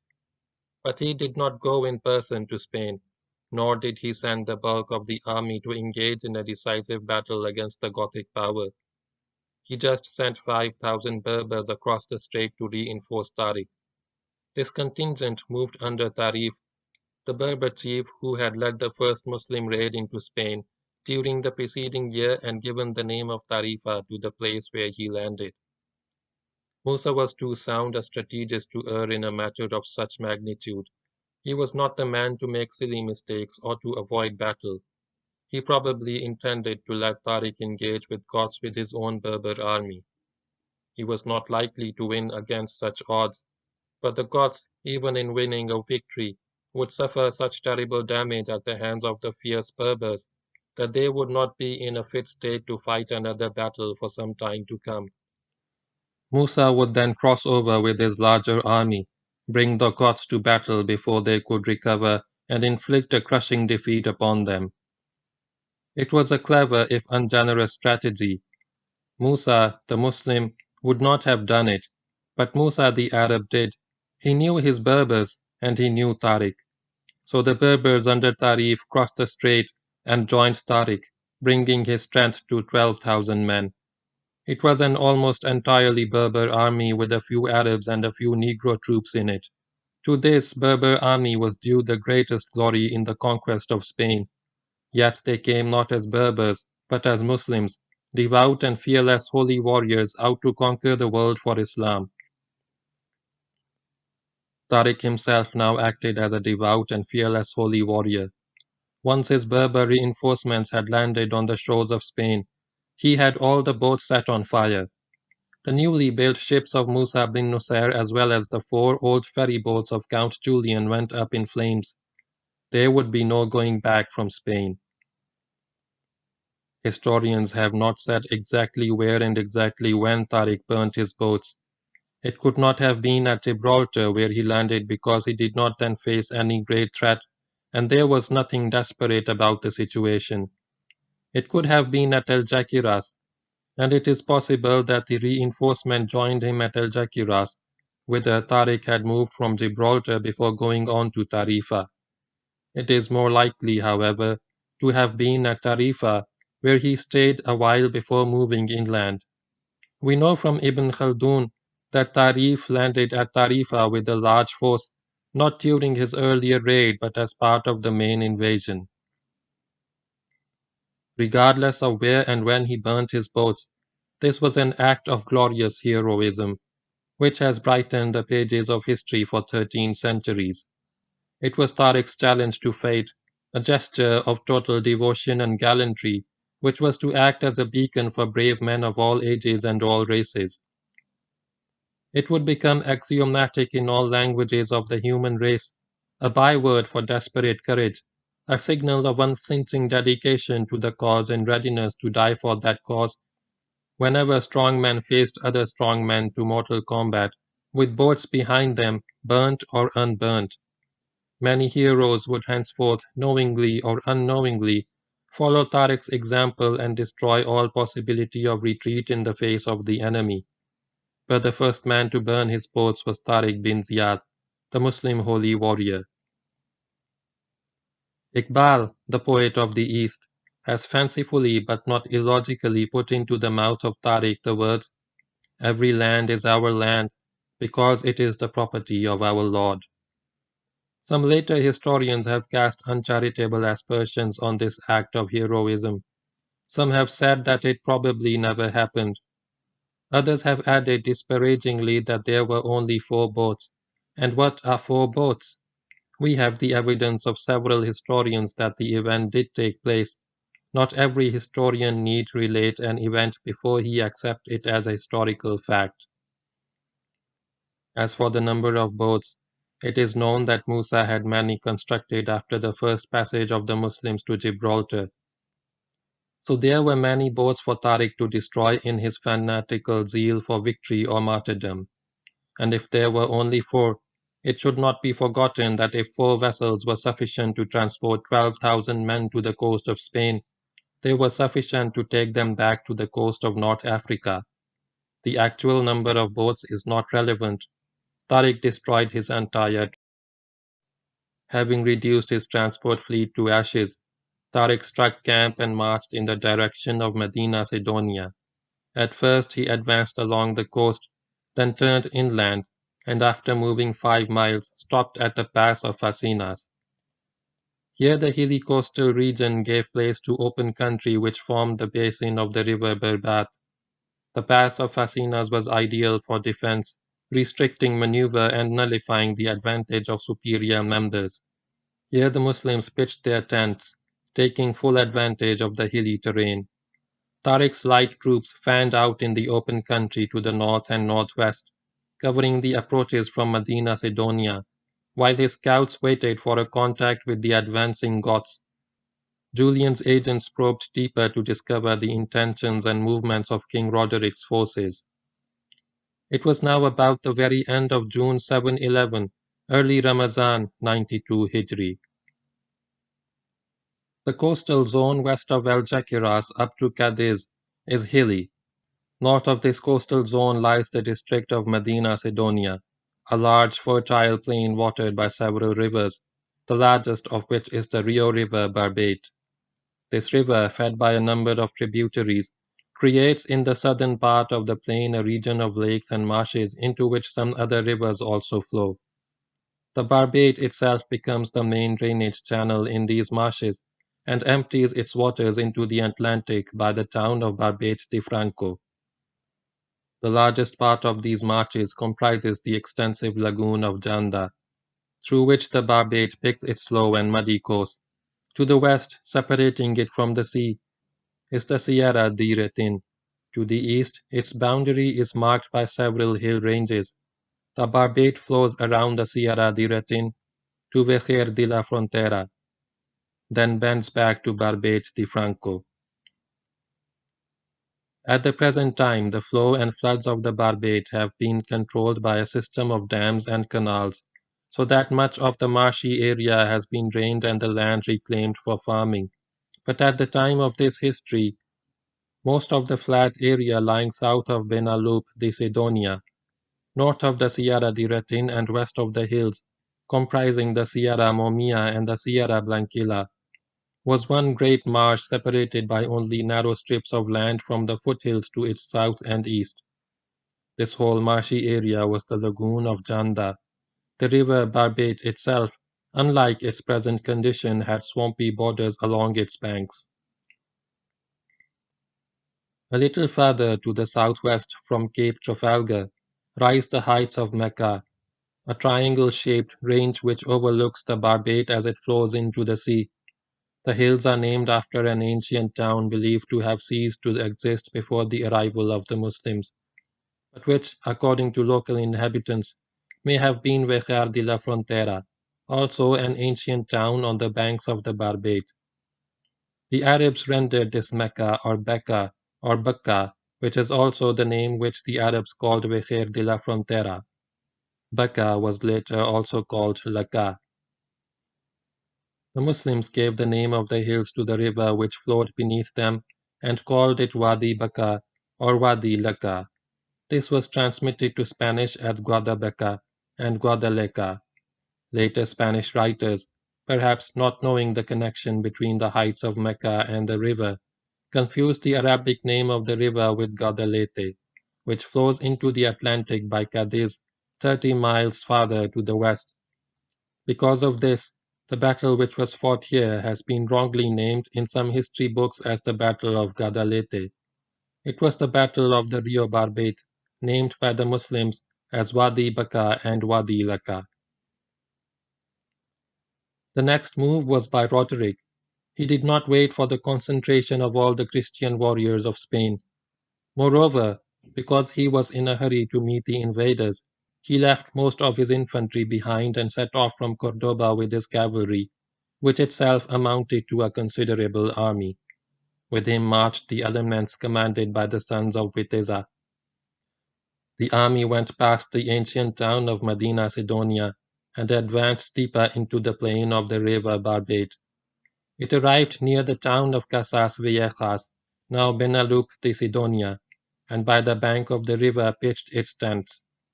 Roderick would wait here until he knew more about the location, strength, and intentions of the Muslims.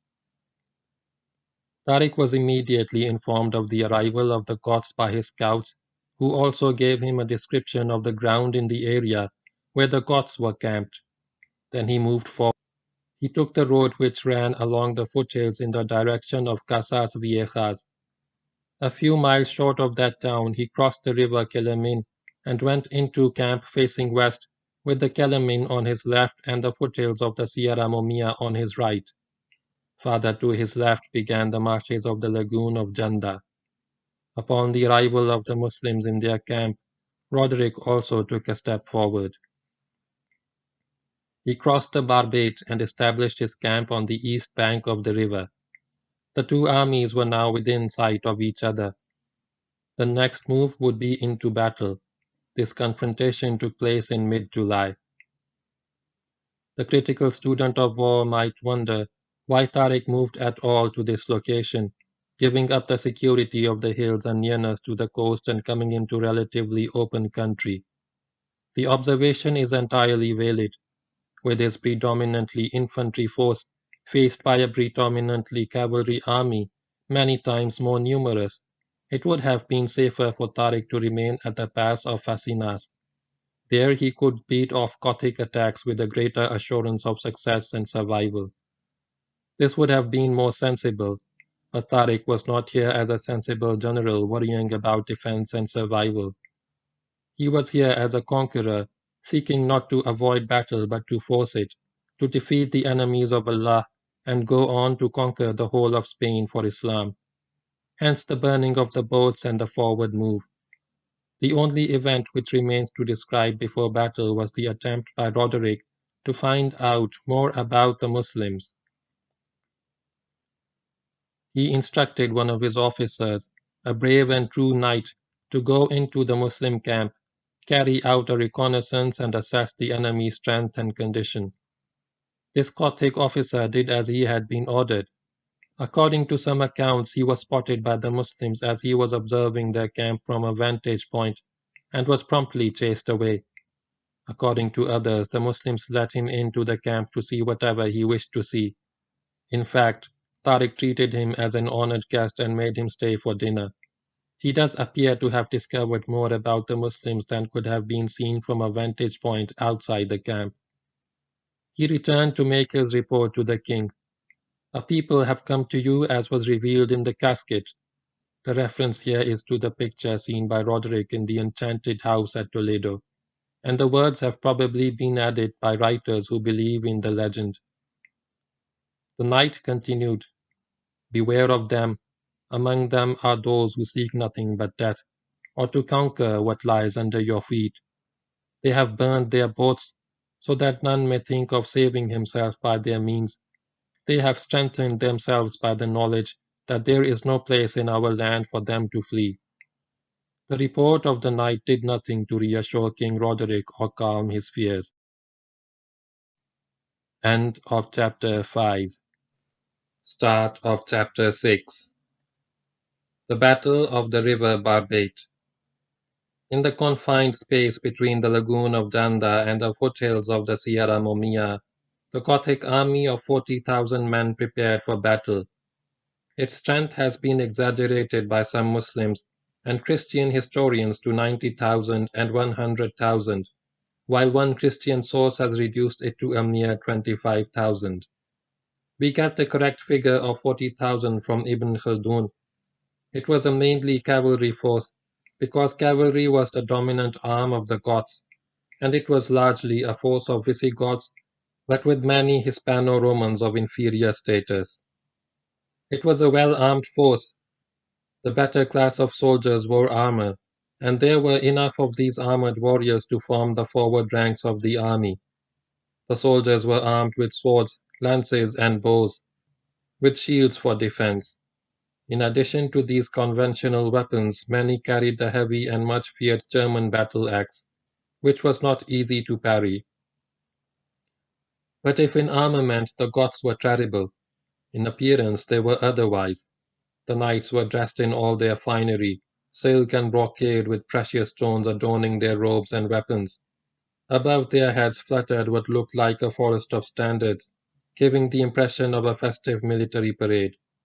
The status of every individual was known by his ring. Knights wore gold rings, other soldiers silver, while followers and slaves wore copper on their fingers. It was by these symbols, among others, that the Muslims were to know after battle the quality of the fallen Christians. The brightest in appearance, if not in spirit, was King Roderick himself. He wore a diadem of pearls, and a purple mantle bordered with gold embroidery covered his shoulders. The rest of his royal robes were studded with pearls and precious stones. The king was displaying all his regal accoutrements down to his sandals, which were worked in silver and carried their share of pearls and sapphires. His hands were encased in long felt gloves. The king took his place in the center of his army, sitting on what looked like a throne in a chariot drawn by two mules. Above his head stretched a silken awning to shade him from the midsummer sun, but he was not confined to his chariot. Beside the chariot, a groom kept the king's charger in readiness, a beautiful white horse named Aurelia, and some distance behind the chariot stood many mules loaded with ropes, which the gods hoped they would use to bind the captives they were sure to take. Roderick organized his army for battle according to the conventional pattern with a powerful center and two wings. The leading ranks were all cavalry, whose task it would be to assault and break the enemy front with shock action, a typical Visigothic maneuver. The king also maintained a sizable reserve located behind his center, for use as required in battle, while in front of him was positioned a strong bodyguard for his personal protection. The wings were formed of the divisions of the sons of the late King Witiza, and were commanded by those princes. These troops were no less disaffected and reluctant than their princely commanders. They had treachery in their hearts, though they did not see it as treachery. There is some confusion about the princes and whether they were in fact the commanders of the wings. Muslim historians have said that it was the sons of Witiza who commanded the wings and called them Almund, Olmondo, and Artabas, Ardabasto. According to Spanish sources, the sons of Witiza who commanded the wings were Cisberto and Opas. Yet another Spanish historian maintains that Cisberto, who commanded the right wing, and Opas, who commanded the left wing, were brothers of the late king and uncles of the princes, that the princes were too young to command large divisions of the army, and were actually absent from battle. Opas, Archbishop of Toledo and Seville, was indeed the brother of Witiza. However, in order to accommodate the differing versions, it is assumed that the princes were in fact the commanders of the wings, with their uncles present beside them. The point is not a vitally important one. The general effect produced by the army of Spain, with its brightly clad and heavily armed soldiers mounted on their big, heavy horses, with banners flying and drums beating, was a very imposing one. To Tariq and his men the Goths appeared like an agitated sea. Tariq and his men were not overawed. For several months, advised by Julian about Gothic tactics, Tariq had trained his soldiers to fight in close, compact formations suitable for war against the Goths. This was not in the nature of Berbers who were used to a hit-and-run type of warfare, but they learned fast. Most of the men were veterans of campaigns fought against the Muslim Arabs. Most of the men would fight as infantry because there were only a few horses in Tariq's army. Numerically, they were less than 1 to 3 of the enemy, but they had the priceless qualities of toughness and valor and natural inclination to martial life, unspoilt by good living. It was a formidable army that Tariq commanded, 12,000 Muslims, mainly Berbers, with a few Arabs but several Arab officers like Mughis al-Rumi, Alqama and Abdul Malik. The noted Berber officer in the army included Tarif and a colorful chieftain named Usman bin Abi Nisa, Munuza, who was to play a prominent role in Spanish history in later years.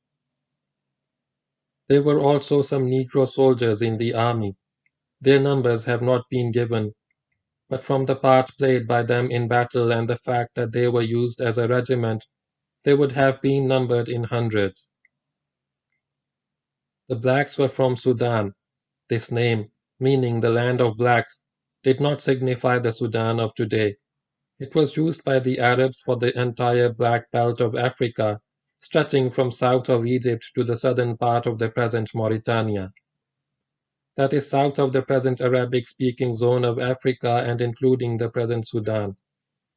These black soldiers were culturally less advanced than the Arabs, but as Muslims, they were as pure and devout as any, and braver than most. Tariq had chosen his position with great skill. His army was mainly an infantry army, more solid in battle, but lacking the capacity of fast maneuver. So he deployed it on a confined front of a little over 2 miles between the lagoon of Janda and the hills. His right flank rested on the foothills, and his left on the river Kelemin, beyond which lay the marsh. The battle would have to be a frontal one. This deprived the Goths of the benefit of mobility which they would hope to enjoy with all their cavalry. They were now denied room for maneuver, because neither the marshes nor the heavily wooded hills permitted free and easy movement by large bodies of cavalry. The Goths would be unable to develop their full power, unable to carry out fast maneuvers against the Muslim flanks. They would have to fight as Tariq wished, and Tariq had prepared his men to face frontal mounted attacks by the enemy, in close, compact units. We do not know the pattern of Tariq's deployment, nor who commanded what part of the army. He probably deployed in the normal pattern of a center and wings, but because of his numerical inferiority, he had nothing in reserve. He placed his black troops in the front rank of the center. He would remain on the defensive to receive and wear down his more mobile enemy, going on to the offensive only when the enemy had been seriously weakened. The Muslims awaited the start of battle in a mood of grim determination. They knew that it would be a bitter and bloody contest against a vastly superior enemy. They knew that there were no boats to carry them back to safety, that there was no getting away from the battlefield, that it was a fight to the finish, and they must win or die. If they won, Spain would be theirs, another land won for Islam, with a great deal of booty falling to their lot. If they lost and died, they would go to the paradise promised by Allah to the faithful. The Muslims looked at the splendid Gothic legions arrayed against them. They had no doubt that they would beat them. It was Monday, July 19, 711, Muharram 28, 92 Hijri. The day dawned cool and fresh with a clear blue sky, but it would get unpleasantly hot by the afternoon. This day would see the start of a week-long conflict. Roderick decided to initiate action. The onus of battle lay with him. Either he must fight a battle and destroy the Muslim, or they would remain indefinitely in his realm. Room for action was limited, and his cavalry did not have space to develop its full power. But they would have to do their best. The king did not intend a decisive action on this day. The Goths advanced with their massed cavalry along the whole front, but this was more of a probe to get the measure of the enemy and discover any weakness which could be exploited. Soon battle was joined. It began with light actions but increased in severity as the day wore on. The Muslims held their own and the Goths could find no weakness in the Muslim defense. Neither side gained an advantage, and neither side suffered much. This went on till nightfall when Roderick withdrew his troops from contact and re-established his position as at the start of battle. Most of the work on the Gothic side was done by the centre. As the next day dawned, Roderick threw his cavalry into a furious assault against the Muslim front. The Gothic cavalry, trained to attack and crash through by sheer weight of horse and armor, went into action in high spirits, but came to a grinding halt against the wall of Muslim defense. The two armies came together with a shock similar to two mountains dashing against each other. What followed was a day of horrors.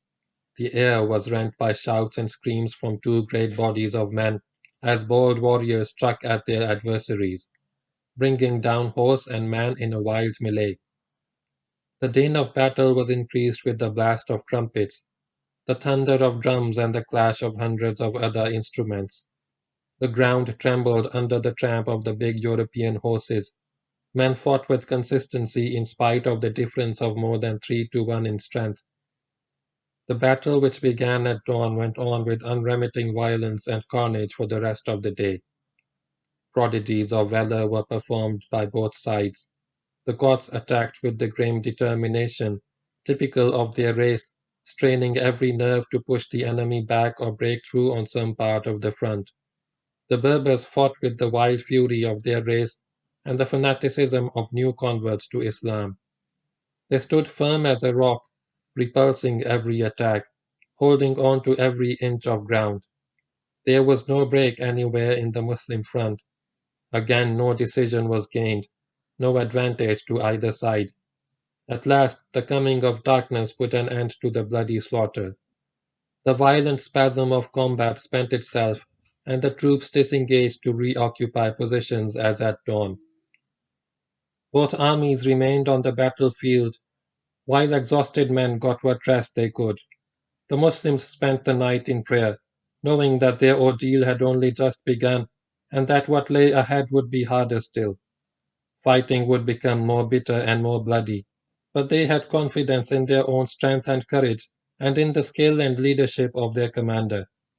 Patiently, they awaited the coming of the dawn. The Goths had got nowhere.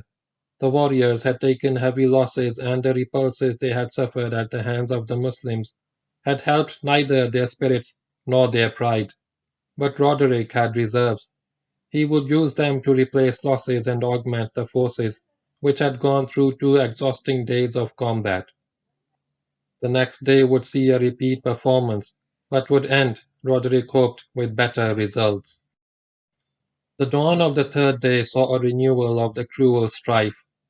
The Gothic cavalry charged once again at a steady Muslim front, but once again the Muslims stood firm under the fierce attacks, giving as well as they took. The front gave no ground. The Goths were surprised at the solid firmness of the Muslim ranks, which was quite uncharacteristic of Berber warfare. The day had begun with fierce fighting, and the hard slogging continued with respite. Maimed and mutilated bodies overspread the earth as the frantic push of the Spanish army met with the stubborn resistance of the Muslim front. Attack after Gothic attack was repulsed, squadron after Gothic squadron thrown back. Men thrust and slashed and stabbed in merciless combat. The two armies went through the pattern of the previous day's fighting, again with heavy loss, again with no decision. Both sides showed courage and steadfastness, of which any army would be proud. Towards the end of the day, there was some slight advantage to the Goths, but not enough to make a difference. It was nothing that they could immediately exploit, and it came too late in the day. Again the fighting ceased without victory in sight. With the fall of dusk, another pitiless day came to an end, and the two armies disengaged for the night. It was a troubled Tariq who went over in his mind the events of the day. The Muslims had given way in places and yielded ground to the Christians. They were being worn down. The difference in numbers had begun to tell. While Roderick could replace his casualties with reserves and replace exhausted men with fresh troops, Tariq could not. The same men had to go on day after day with the seemingly unending nightmare. He noted a certain amount of disorder. His men were showing the effects of fatigue. The knowledge that the Christians would come again the next day, and that they would again have to go through a day of horror, while they stood on the defensive, which was against the nature of the Berber, was not good for the men. The Muslims were still brave and bold, but a decline in spirits was clearly discernible. Tariq decided that he would talk to the men. He rode to various parts of the front, got the men together, and at each place, rising in his stirrups, he addressed his warriors. After praising Allah and beseeching him for victory, this is what he said. O men, where can you fly? Behind you is the sea, before you is the enemy. By Allah, there is nothing for you but faith and perseverance, and these cannot be overcome because they are victorious forces which suffer not from lack of numbers. Know that you are on this island like unwanted orphans, and an enemy advances against you with an army, and weapons, and ample provisions while you possess nothing but your swords, nor any provisions except what you can snatch from the hands of your enemies. Banish fear from your hearts. Lo, I impose no task upon you from which I shrink, nor will I lead you upon a course which endangers life, but I shall offer myself first. Whatever I do, do you also. When I attack, you attack. When I stop, you stop. Be like a single body in combat. As soon as battle is joined, I shall attack the tyrant of this nation and either kill him, God willing, or die in the attempt. So attack with me. His words had an electrifying effect. The men forgot their fatigues and their wounds. In the words of a chronicler, the winds of victory began to blow over them. They replied as one man, We are with you. We will be ahead of you in battle. Tariq had hardly ended his tour of the battlefront, exhorting his men, when God showed his favor to the Muslims in an unexpected manner. The defection of the faction of Witiza came to a head. The sons of the late king and their followers had had enough of battle. They came to realize that by fighting on they were unwittingly contributing to a victory which would perpetuate the rule over their country of one whom they regarded as a hateful usurper. They decided to act now. The princes sent agents to the Muslim camp to see Julian and convey through him the following message to the Muslim commander. Roderick is a dog from the dogs of our father, his follower and servant, who usurped the throne after his death.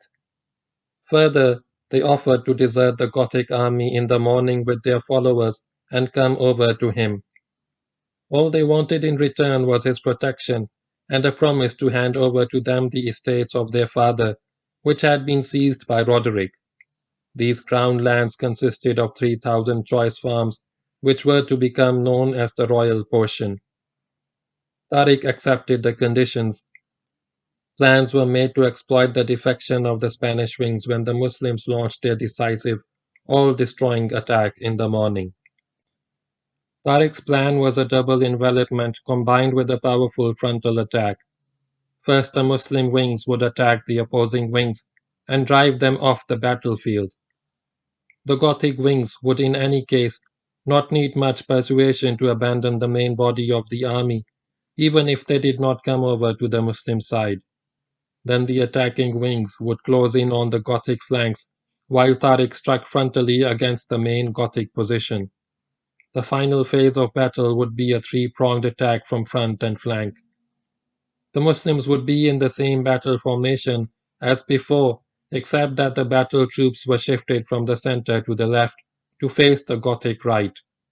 Tariq would himself lead the center, mounted on his horse and accompanied by a group of picked warriors also on horseback. The sun was not yet up on the fourth day of battle when the Muslim wings moved from their positions. The Goths were taken aback by the Muslim initiative because they had not expected it, and it is unusual for infantry to frontally attack a cavalry force. Moreover, this move upset Roderick's preparations for his own attack, which he had hoped would be final and decisive, but the Goths were brave warriors and stood to receive the attack. As the Muslim wings neared their objectives, the Gothic wings turned and bolted. They did not come over to the Muslims as the princes had promised. They just turned and rode away, leaving the Gothic flanks open.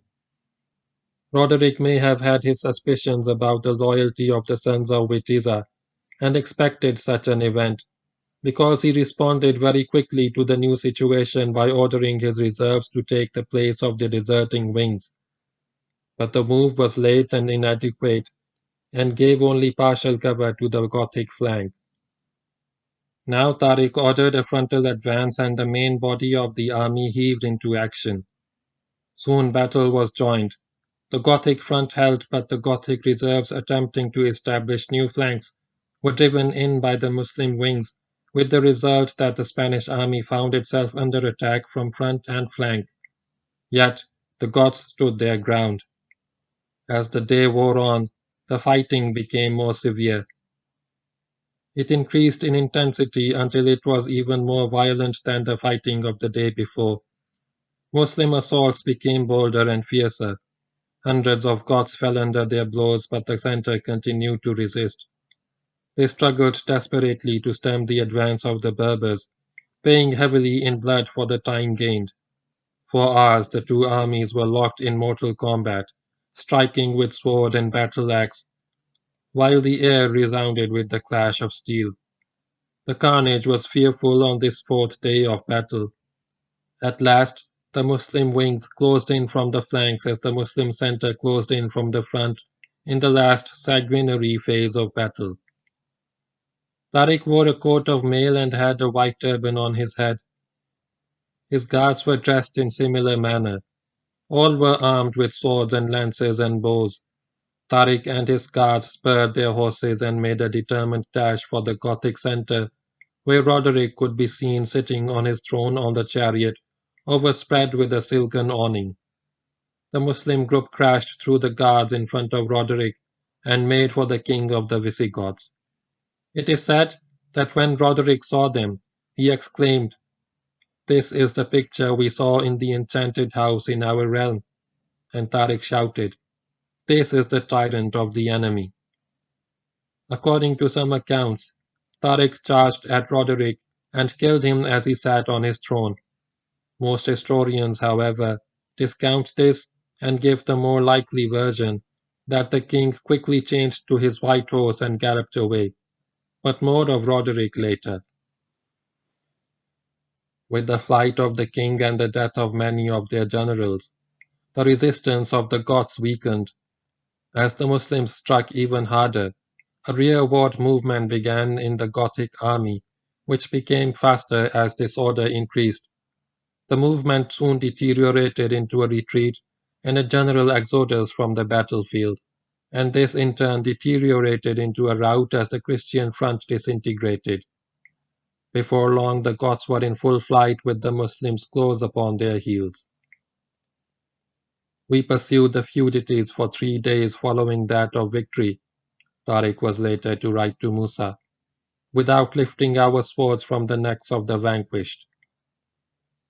The Goths thought now only of saving themselves from the horror which pursued them. Some escaped into the hills, where they could not be easily followed. Most of them fled along the roads and tracks which took off from the battlefield, and for 3 days the Berbers came in close pursuit.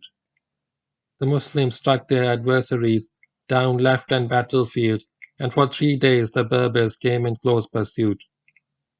The Muslims struck their adversaries down left and right, their swords drinking deep of Gothic blood, and turning a once proud Gothic army into a terror-stricken rabble.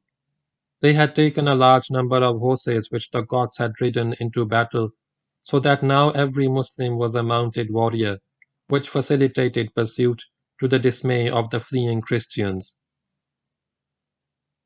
The Battle of the Barbate was over. It ended on Monday, July 26, 711, Shawwal 592 Hijri, lasting a week of which 3 days belonged to the first phase, the fourth to the Muslim counter-attack, and the last 3 days to the pursuit. Adding a day for the return and reassembly of the Muslim forces takes us to the traditional Monday-to-Monday duration of 8 days given by Muslim historians. No one quite knows what happened to the ill-starred king of the Goths. Some claims made by later Western writers that he escaped with his life and fought another battle with the Muslims are untrue and are discounted by most historians. On the bank of the river Barbate, the Muslims found the white horse Aurelia which the king had used in battle. Beside the horse, embedded in the mud of the river bank, lay one of the king's sandals, studded with pearls and sapphires, which was later sold for 100,000 dinars. Roderick's body was never found.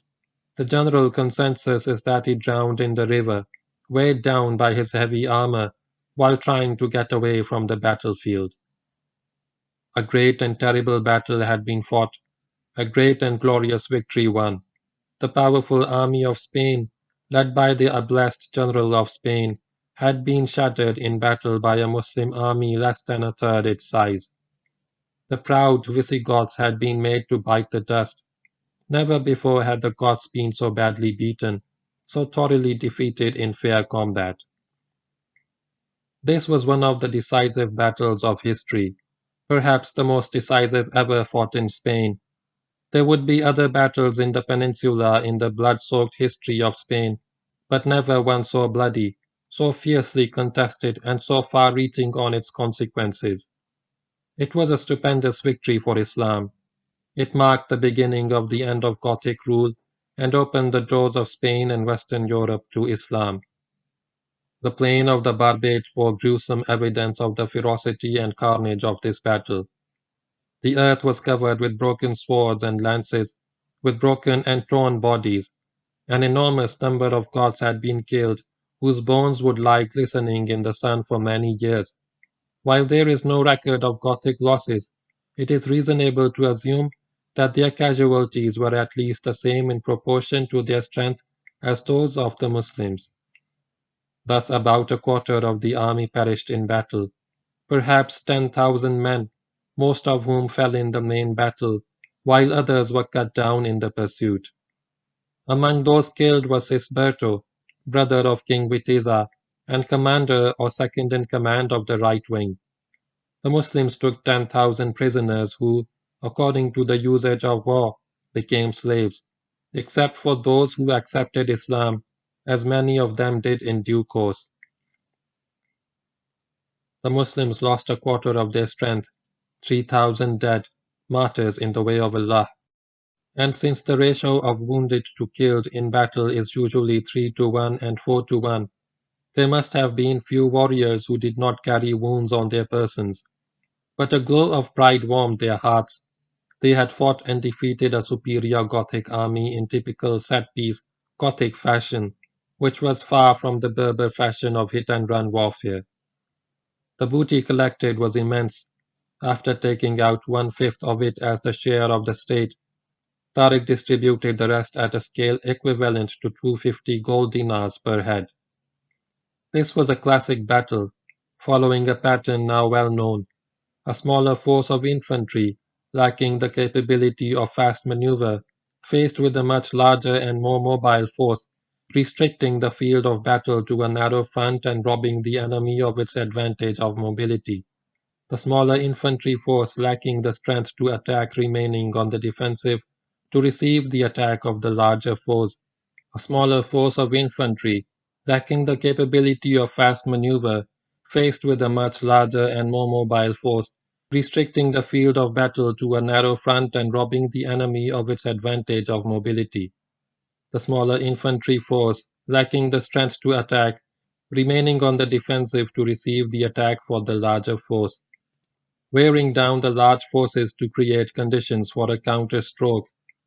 The smaller infantry force going on to the offensive when the enemy has been weakened and bled in repeated repulses. The final attack in the form of a double envelopment, combined with a frontal assault. It was a beautiful battle, brilliantly conceived, superbly conducted, and heroically fought. In general concept, it was similar to the Battle of Cannae fought in 216 BC, at which Hannibal did much the same to the Romans as Tariq did to the Visigoths, with a portion of strength only slightly better than Tariq's. Cannae has given its name to this type of battle maneuver.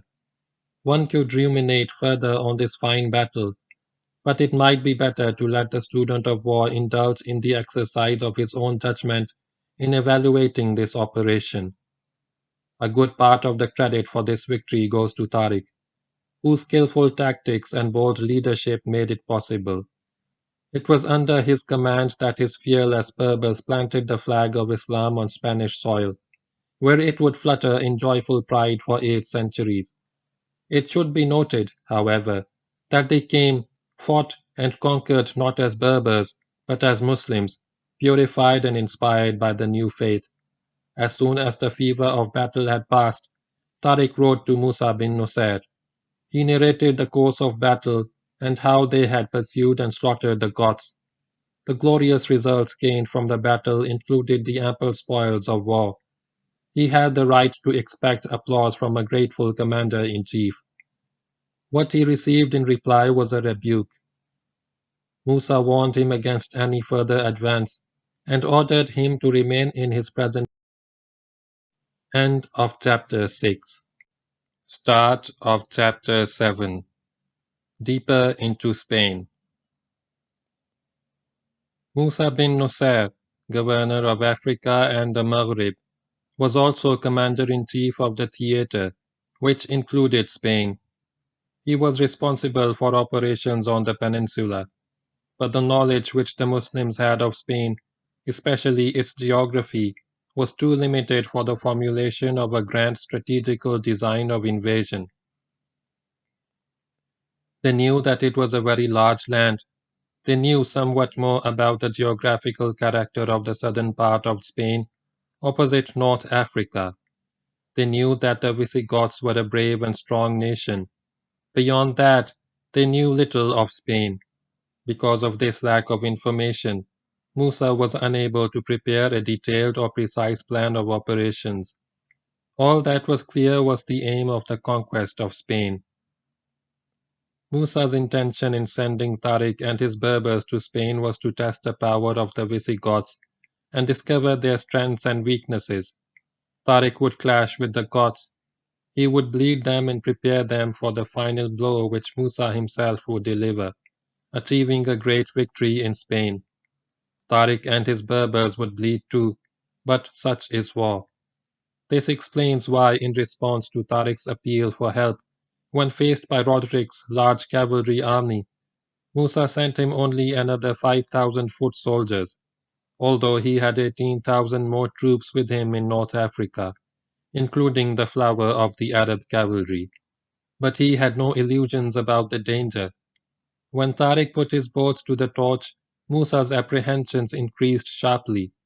Now, even if he wished, he could not support his subordinate across the sea, a predicament about which he had been warned by the Caliph.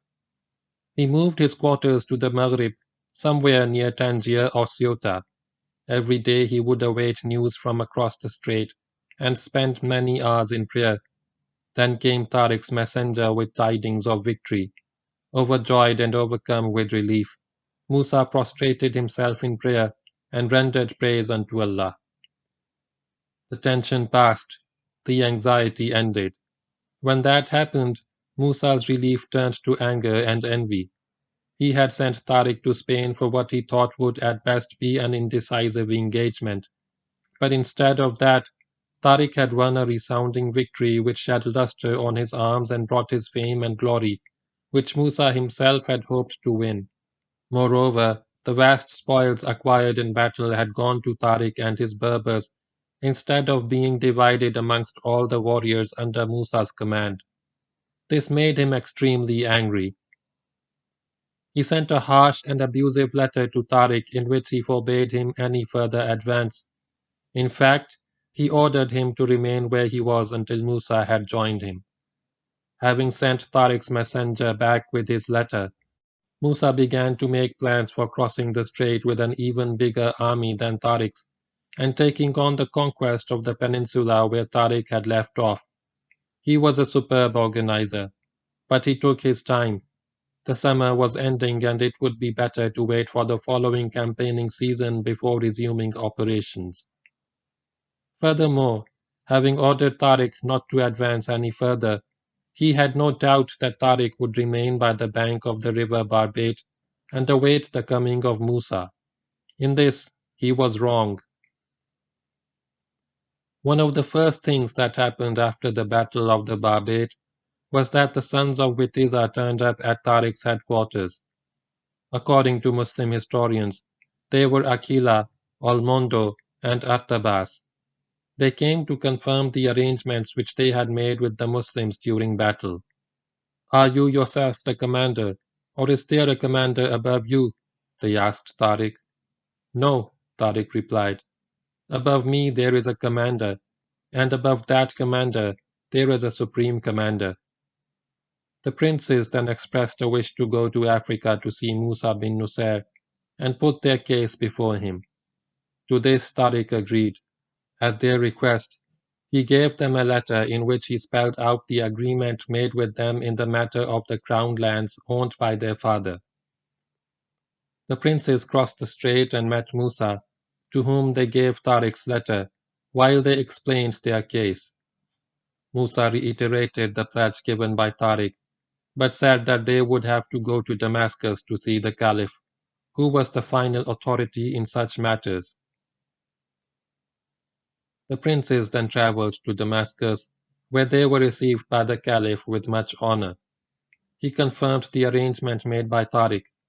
Thereafter they returned to Spain and took possession of the promised lands, each prince getting 1,000 farms as his share. Almondo settled in Seville, Artabas in Cordoba, and Aquila in Toledo.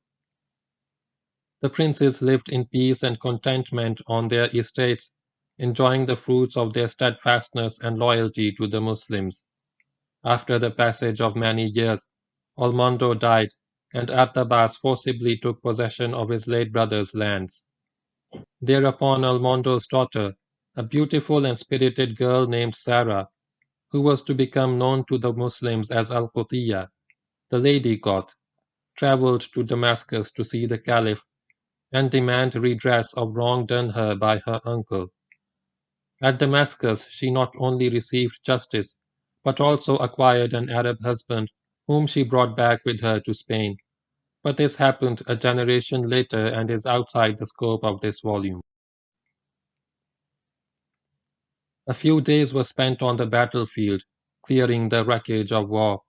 The dead were buried, the wounded were treated, arrangements were made for prisoners. and for the collection and disposal of the spoils of war. Then there was the meeting with the sons of Witiza and their dispatch to North Africa to see Musa bin Nusayr. News of the victory spread rapidly in the Maghrib. More Berber warriors, already converted to Islam, prepared to join the holy war and crossed over to Spain, using anything that could float. By now more boats had been built by Musa, and these were used to ferry men and material across the strait. So fresh Berber contingents came to serve under the banner of Tariq, eager for battle and for its fruits. The number of new arrivals is not known, but is believed to have been sufficient to make Tariq's battle losses, which means that he once again had an army of 12,000 men. And this time they were all mounted, on horses taken from the Goths.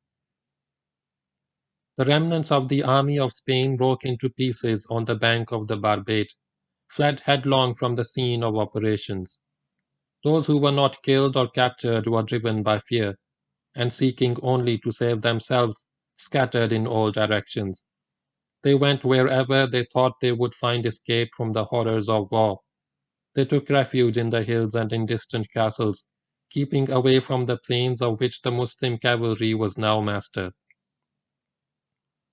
Most units, in which there was still some order and cohesion, went northwards and were able to join other forces not yet committed to battle. They still hoped that this was only a raid on a grand scale, that after collecting a good deal of booty, the invaders would go back home. At the beginning of August 711, middle of Shawwal 92 Hijri, Tariq set off once again. His objective, as before, was Cordoba. He rightly decided to give the Goths no time to recover from their defeat, to crush the remaining opposition while it was still suffering from the physical and moral shock received at the Barbate. On his way he would eliminate any resistance which might hinder his march. But in order not to get involved in dealing with opposition which was not relevant to his objective, he avoided Medina Sidonia, leaving it on his left, and marched northwards. The first place where he met enemy soldiers was Moron de la Frontera, but they offered no opposition. The garrison surrendered peacefully. After receiving the submission of Moron, Tariq took the road to Cordoba, going first north and then northeast to approach Akija from the west. Akija was the ancient Astygis, situated on the left bank of the river Genil. It was once a Roman colony, and tradition has it that it was visited by St. Paul during his journeys in Spain. The Muslims called the town Istija, and the river Shanil even Sanjal. It was a fortified town of strategical importance, being a communication center which controlled movement in several directions. It lay on the main highway between Seville and Cordoba, about 30 miles from the latter. At the time of the Muslim approach it contained a warlike and unsubdued citizenry, strengthened by reinforcements from Cordoba and many fugitives from the Barbate. It was commanded by a Gothic officer known for his vigor, resolution, and cunning. The Muslims got to a spring 4 miles from Akija, known as Barrancas del Milinilo, Gully of the Handmill. Tariq set up his camp here, after which it became known as Ain Tariq, Spring of Tariq. From here scouts were sent in the direction of Akija.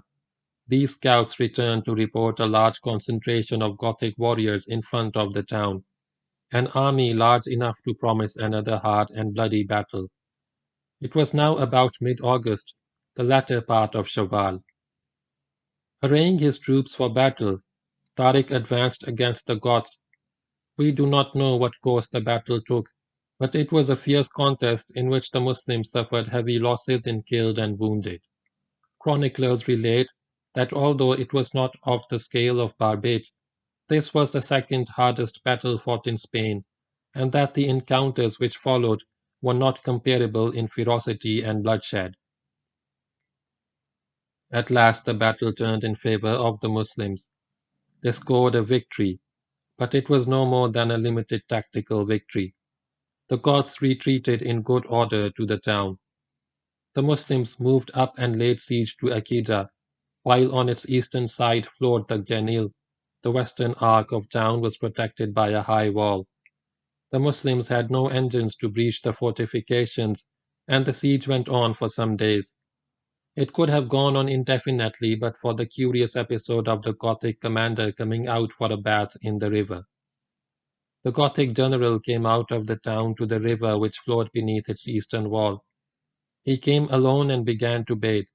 He was seen by the Muslims.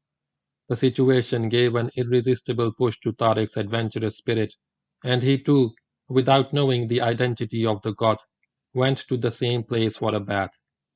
The fact that Tariq was alone and unarmed suggests that the place was right under the wall of the fort and regarded by the defenders as safe from intrusion by an enemy intent on battle. It may have been a well-used bathing point. Tariq also went in to bathe in the river beside the Goth, and here we have the incredible spectacle of two opposing commanding generals having a bath together without either of them knowing who the other was. Had the Gothic general suspected that the tall, sinewy Berber splashing in the water next to him was the Muslim army commander, he would have finished his ablutions hurriedly. Then Tariq pounced upon the Goth.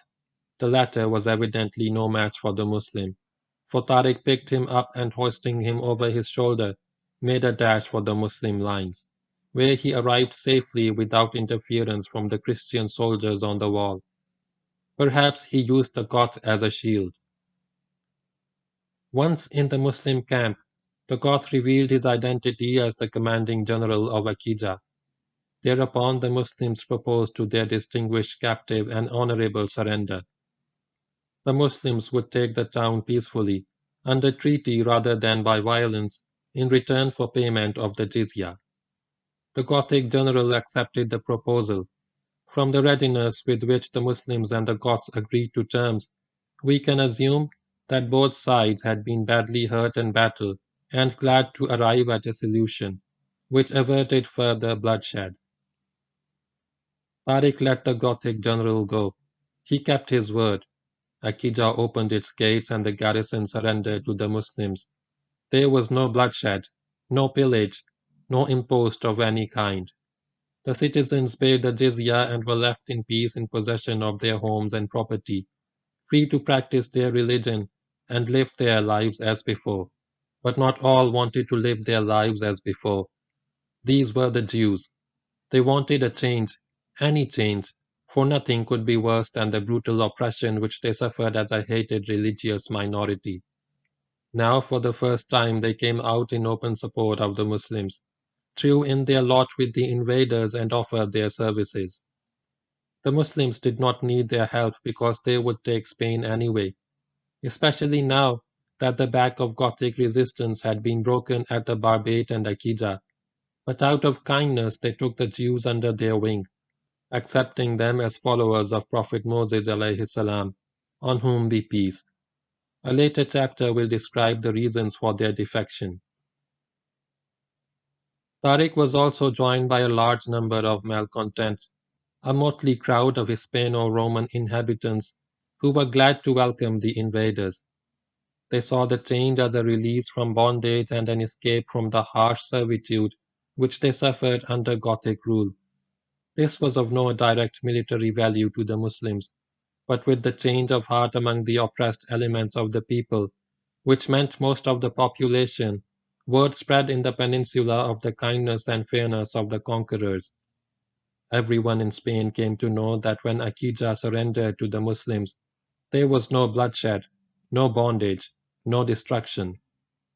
That all was safe and free, that all they had to pay was 2 dinars per head as jizya. This image, fully deserved, helped the progress of Muslim arms in Spain. The fears of the Goths and the ruling echelons correspondingly increased.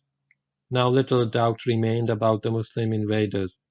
They were obviously not a bunch of brigands who would burn and pillage and then return to where they came from. They had come to conquer and stay. Now even more Goths fled from the plains to keep out of the way of the Muslim cavalry. Even more of them took refuge in castles away from the main roads to avoid clashing with the Muslims as they advanced deeper into Spain. That Tariq received the rude letter of Musa bin Nusayr. Akija had just opened its gates and plans were being made for the next operation. And now came this order from the commander-in-chief forbidding any further advance and ordering Tariq to remain in his present location until the commander-in-chief had joined him. The letter did not say when Musa would come, but it was obvious that it would be many months before he arrived at the scene. The student of war will wonder at the military wisdom of Musa's decision to hold Tariq back. At this stage, with the enemy trounced in battle and incapable of serious resistance, and with Spain lying almost defenseless at his feet, for Tariq to press on would be the height of military wisdom. Under certain circumstances, a small force can achieve results out of all proportion to its strength, results which would not be possible for a larger force when the situation has altered. Opportunity was knocking now. It would not wait forever. Certainly not for the coming of the commander-in-chief. Musa's instructions would achieve nothing more than to give time for the Goths to recover from their defeat, reform and regroup their forces, and dispute the Muslim advance with better prospects of success. Then all the Muslim blood shed at the Barbate and at Akija would be wasted. It is only in the light of what Muslim historians have described as his envy and anger is it possible to understand this direction to Tariq from a man of such towering strategical judgment as Musa bin Nusayr. Luckily for the fate of Islam in Spain, Tariq did not obey Musa's orders. He knew exactly what was in Musa's mind, but like a good soldier and loyal subordinate, did not reveal his thoughts. He called a council of war. When his generals had assembled, he read out Musa's letter and asked for opinions. All present were aghast. They knew the importance of not allowing respite to a defeated enemy, of not letting an enemy on the run stop and recover his breath. The precious moment might not return.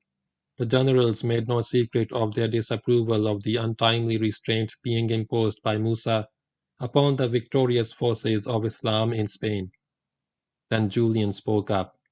As a wise old chief, he was heard with respect. You have shattered the forces of the enemy, and they are now panic-stricken, said the Count to Tariq. Make for their capital, and my skilled guides will lead you to it. Divide your army into several groups to take several directions in the land. Go yourself to Toledo, where their leaders are assembling. Prevent the enemy from deliberating upon their affairs and agreeing upon a chief to lead them. The wisdom of his words was unquestionable. Tariq and his generals would have pressed on without Julian's counsel, but the presence and advice of the wise and respected Count of Ceuta strengthened their hands and made it easier for them to disregard the instructions of their commander-in-chief. The main difference which Julian's advice made to Tariq's plans was that instead of going to Cordoba, as earlier intended, he now picked on Toledo as his main objective. He would bypass Cordoba already, leaving it to his colorful Arab subordinate, Maurice the Roman. End of chapter 7. Start of chapter 8. The conquest of Cordoba. While keeping the bulk of the army concentrated under his personal command, Tariq created two separate detachments, one of 700 horse under Maurice al-Rumi, and the other of unknown but probably equal strength under Zad bin Qasidi. The main body under Tariq would march to Toledo. The detachment under Maurice would go to Cordoba. The one under Zad would operate against Malaga and the south. The two detachments would engage and mask enemy forces found in their respective objective regions, while the main thrust was made against Toledo. They would prevent interference with Tariq's flank and rear and ensure that the Muslims remained in communication with the sea. The coastal zone of southern Spain was the strategical base of the invasion, and if during the course of their operations The two detachments conquered more territory and killed more enemies of Allah, so much the better. Plans were made, forces regrouped, arrangements finalized for communication and movement. When everybody was set to go, Tariq spoke to his men. He told them not to cause offense to the unarmed and peaceful inhabitants of the land, to attack those who were armed or actively assisted others who opposed the Muslims, to take nothing in plunder except what fell to their lot in battle or was taken by force of arms. With these words, Tariq launched the army from Akija. The main body made for Jain, whence it would turn north towards Toledo. Mughis al-Rumi marched in the direction of Cordoba. Zad went south. We will first deal with the relatively minor operations conducted by Zad bin Qasidi in the southern part of Spain. His objective comprised two districts. The western one was Regio with its capital at Archidona, but with Malaga on the coast as its largest and most important city. Malaga was an ancient port built by the Phoenicians. To the east of Regio lay the district of Elvira, with the town of Elvira as capital of the district. For operations in these two districts, Zad divided his forces into two light regiments, each assisted by Julian's guides. Some historians have spoken of the conquest of Granada by this force, giving us an alternative version, the conquest of Granada by Abdul Aziz bin Musa 2 years later. This is not correct because the city of Granada did not exist at that time. There was the important Roman town of Iliberi, later called Elvira, about 10 miles west of the site of Granada, but there was no Granada. The latter was founded in the 9th century and rose in brilliance and power in the 13th, whereafter Elvira rapidly declined and eventually ceased to exist. Because of their close proximity, the two towns have at times been confused with each other and Granada seen as successor of Elvira. The point that the reader should keep in mind is that the objective of Zad, among his other objectives, was Elvira, not Granada. The regiment earmarked for Malaga marched towards its objective. As the Muslims neared the city, however, the Goths abandoned it and fled into the mountains. The Muslims occupied Malaga and went on to overrun most of the district, including the capital city of Archidona. The second regiment arrived at Elvira to find the inhabitants unwilling to surrender and invested the town. While this siege was in progress, the Muslims were joined by the other regiment, which had completed its task by subjugating the district of Regio. Soon after this, the Muslims were able to take Elvira by storm. When the town had fallen, the entire detachment under Zad went on to subdue other towns and fully subjugate the district of Elvira.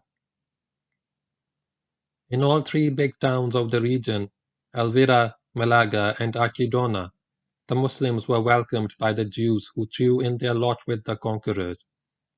It now became common practice with the Muslims, whenever they conquered a city, to appoint Jews to run the administration of the place with a small band of Muslim soldiers to assist in maintaining law and order. When taking a city which had no Jews, the Muslims would leave the local administration in the hands of Hispano-Romans as opposed to Goths with a larger Muslim garrison to enforce Muslim rule. Zad had completed his task. When he had placed the administration of the towns in the hands of the Jews and earmarked small groups of soldiers to assist them, he marched north to join Tariq at Toledo. A brief description of Mughis the Roman has been given in the first chapter of this volume, including his princely Arab origin. During the 4 months which had elapsed since the Muslims set foot on the soil of Spain, Mughis had always been at the forefront, always in the thick of the fighting. He was respected and admired as much for his tactical skill as for his personal courage. He was loved for the spirit of adventure which animated his personality. And now he was marching with a force of 700 horse for Cordoba. His task was to keep the enemy in Cordoba engaged so that he would not interfere with Tariq's operations against Toledo, But Maurice was not the man to be content with so tame a role. Cordoba was not the great metropolis which it was to become later, a center of light and learning and civic organization, which offered its citizens street lighting and underground sewerage, while Europe wallowed in the mud of the Dark Ages. Cordoba was then a city of moderate size, such as would suit the Romans and the Goths as a provincial capital and such as, with their limited organizing ability, the Visigoths could administer. Nevertheless, it was the most important provincial capital in Spain, being at the same time a strategical center for prime importance. Cordoba was an ancient city, believed to be of Carthaginian origin. In 152 BC, the Romans made it the capital of Baetica, the province comprising the entire south of Spain, except for the southwestern corner of the peninsula, which was part of the western province of Lusitania. Ever since then, through the vicissitude of Roman and Gothic rule over a period spanning 9 centuries, it had remained the capital of Baetica. It rested on the north bank of the river Baetica at a sharp bend in the river. North of the city rose the hills of the Sierra de Cordoba. The river was called Baetica as in Roman times. When the Muslims first approached its banks, they called it the river Shakunda, but after they had settled at Cordoba, they took it to calling it Wadiul Kabir, that is the Great Valley or Great River, which is now rendered in Spanish as Guadalquivir. Since this is the name by which the river is now known, we too will refer to it as Guadalquivir. The name is specific to the river rather than the valley. Cordoba was a walled city with battlements and towers built originally by the Romans. It was a city of many gates, of which the two which concern us in this history are the Gate of the Statue and the Gate of Seville. The former was called because of a sculptured lion atop the gate. It was also called the Gate of the Bridge because it faced the bridge across the Guadalquivir, and would later become known as the Gate of Algeciras. The Gate of Seville was at the southwestern corner of the city. Near it rose a large cathedral which contained the relics of San Aquislo, a saint much venerated by the Cordobans, and because of that it was called the Church of San Aquislo. It was so built that it could be used as a citadel for defense. On the south bank, in the cradle of a bend in the river, lay the suburb of Shakunda, and south of this stretched a hilly region covered with pine forest. The plain between the foothills and Secunda is now known as Campo de la Verdad, that is, the field of truth. A mile south of Secunda, also by the river bank, rested the village of Tarsail, while the space between the two places was covered with woods, described in some accounts as a forest of lofty cedars. Into these woods moved Maurice al-Rumi and his 700 Muslim horsemen. It was now the end of Shawwal 92 Hijri, about the third week of August 711. Having established his camp in the woods between Secunda and Tercial, Maurice sent his scouts to look at the city and get what information they could about its defenses. The presence of the Muslims in the woods remained undetected because the Goths had withdrawn to the city, after dismantling the old Roman bridge which spanned the river. The Muslim scouts got to the river bank and saw the remnants of the bridge. They could see from their place of concealment the walls of Cordoba rising on the far bank. There was no way of getting across the river without getting wet. They would have to swim with their horses. They also found a shepherd who had information to give about Cordoba and its defenses. According to what this shepherd said, all the principal inhabitants had left the city and gone to Toledo. The governor was still in the city, a Gothic prince of royal blood, and he had under his command a force of 400 soldiers and some followers. The citizens who remained in the city were the poor and downtrodden, unlikely to be of much value as a fighting garrison. The shepherd also said that the wall surrounding the city, the near edge of which ran along the river bank, was strong and high and well defended. It allowed of no easy ingress, but there was a breach in the wall by the gate of the statue. The shepherd described the wall and the breach. The problem that now faced the Muslims was the crossing of the river. The Berbers were not river folk. They would have to cross the river on horseback, but the space between the wall and the far bank was only about 50 feet wide and did not allow room for 700 horses. They would have to reduce the number of horses by crossing 2 men to a horse. Then there was the problem of surprise. The Gothic sentries on the wall would see the Muslims on the south bank as soon as they broke cover, and if the crossing were carried out at night, they would see the Muslims as they got to the far bank. They would also hear the stamping of the horses' hoofs. If the Muslims were to take advantage of the breach in the wall in order to get into the city, they would have to cross direct to the breach. The problem offered no easy solution. Then Allah came to the aid of the faithful. The weather turned bad. The sky became overcast. A strong wind began to blow. Before long a storm was brewing, and as night fell, a heavy rain began to come down which soon turned to hail. Maurice, spirited and aggressive as always, took this as the right opportunity to force a crossing of the river and storm the city. The Muslims hurriedly moved up to the south bank, near the site of the demolished Roman bridge facing the gate of the statue. Mounting 2 men to a horse on the orders of Maurice, they plunged into the river in pelting rain and hail. The crossing was safely accomplished. The entire force assembled on the far bank between the river's edge and the city wall.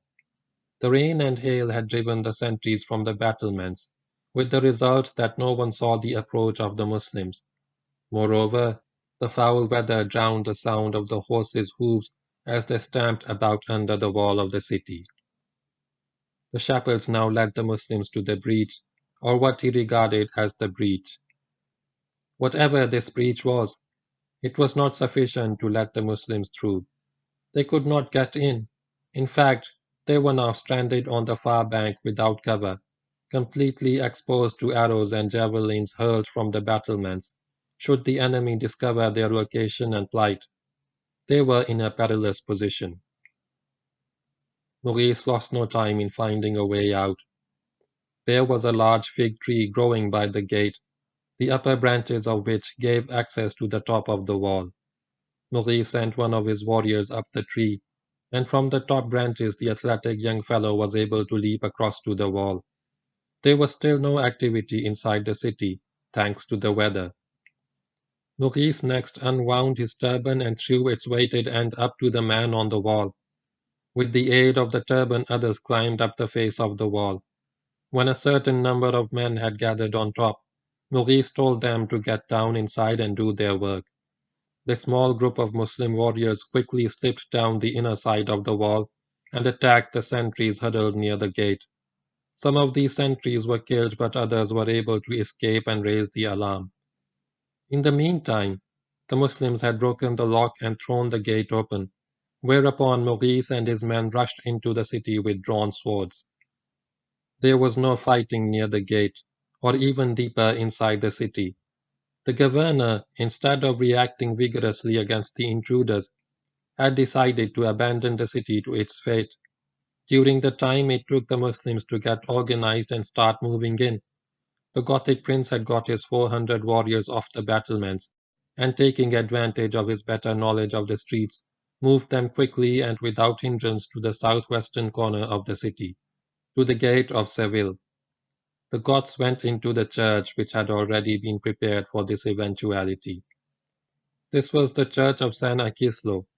It was like a citadel which could easily be strengthened for defense and would defy any attacker. What made it even more defensible was the fact that its water supply was assured.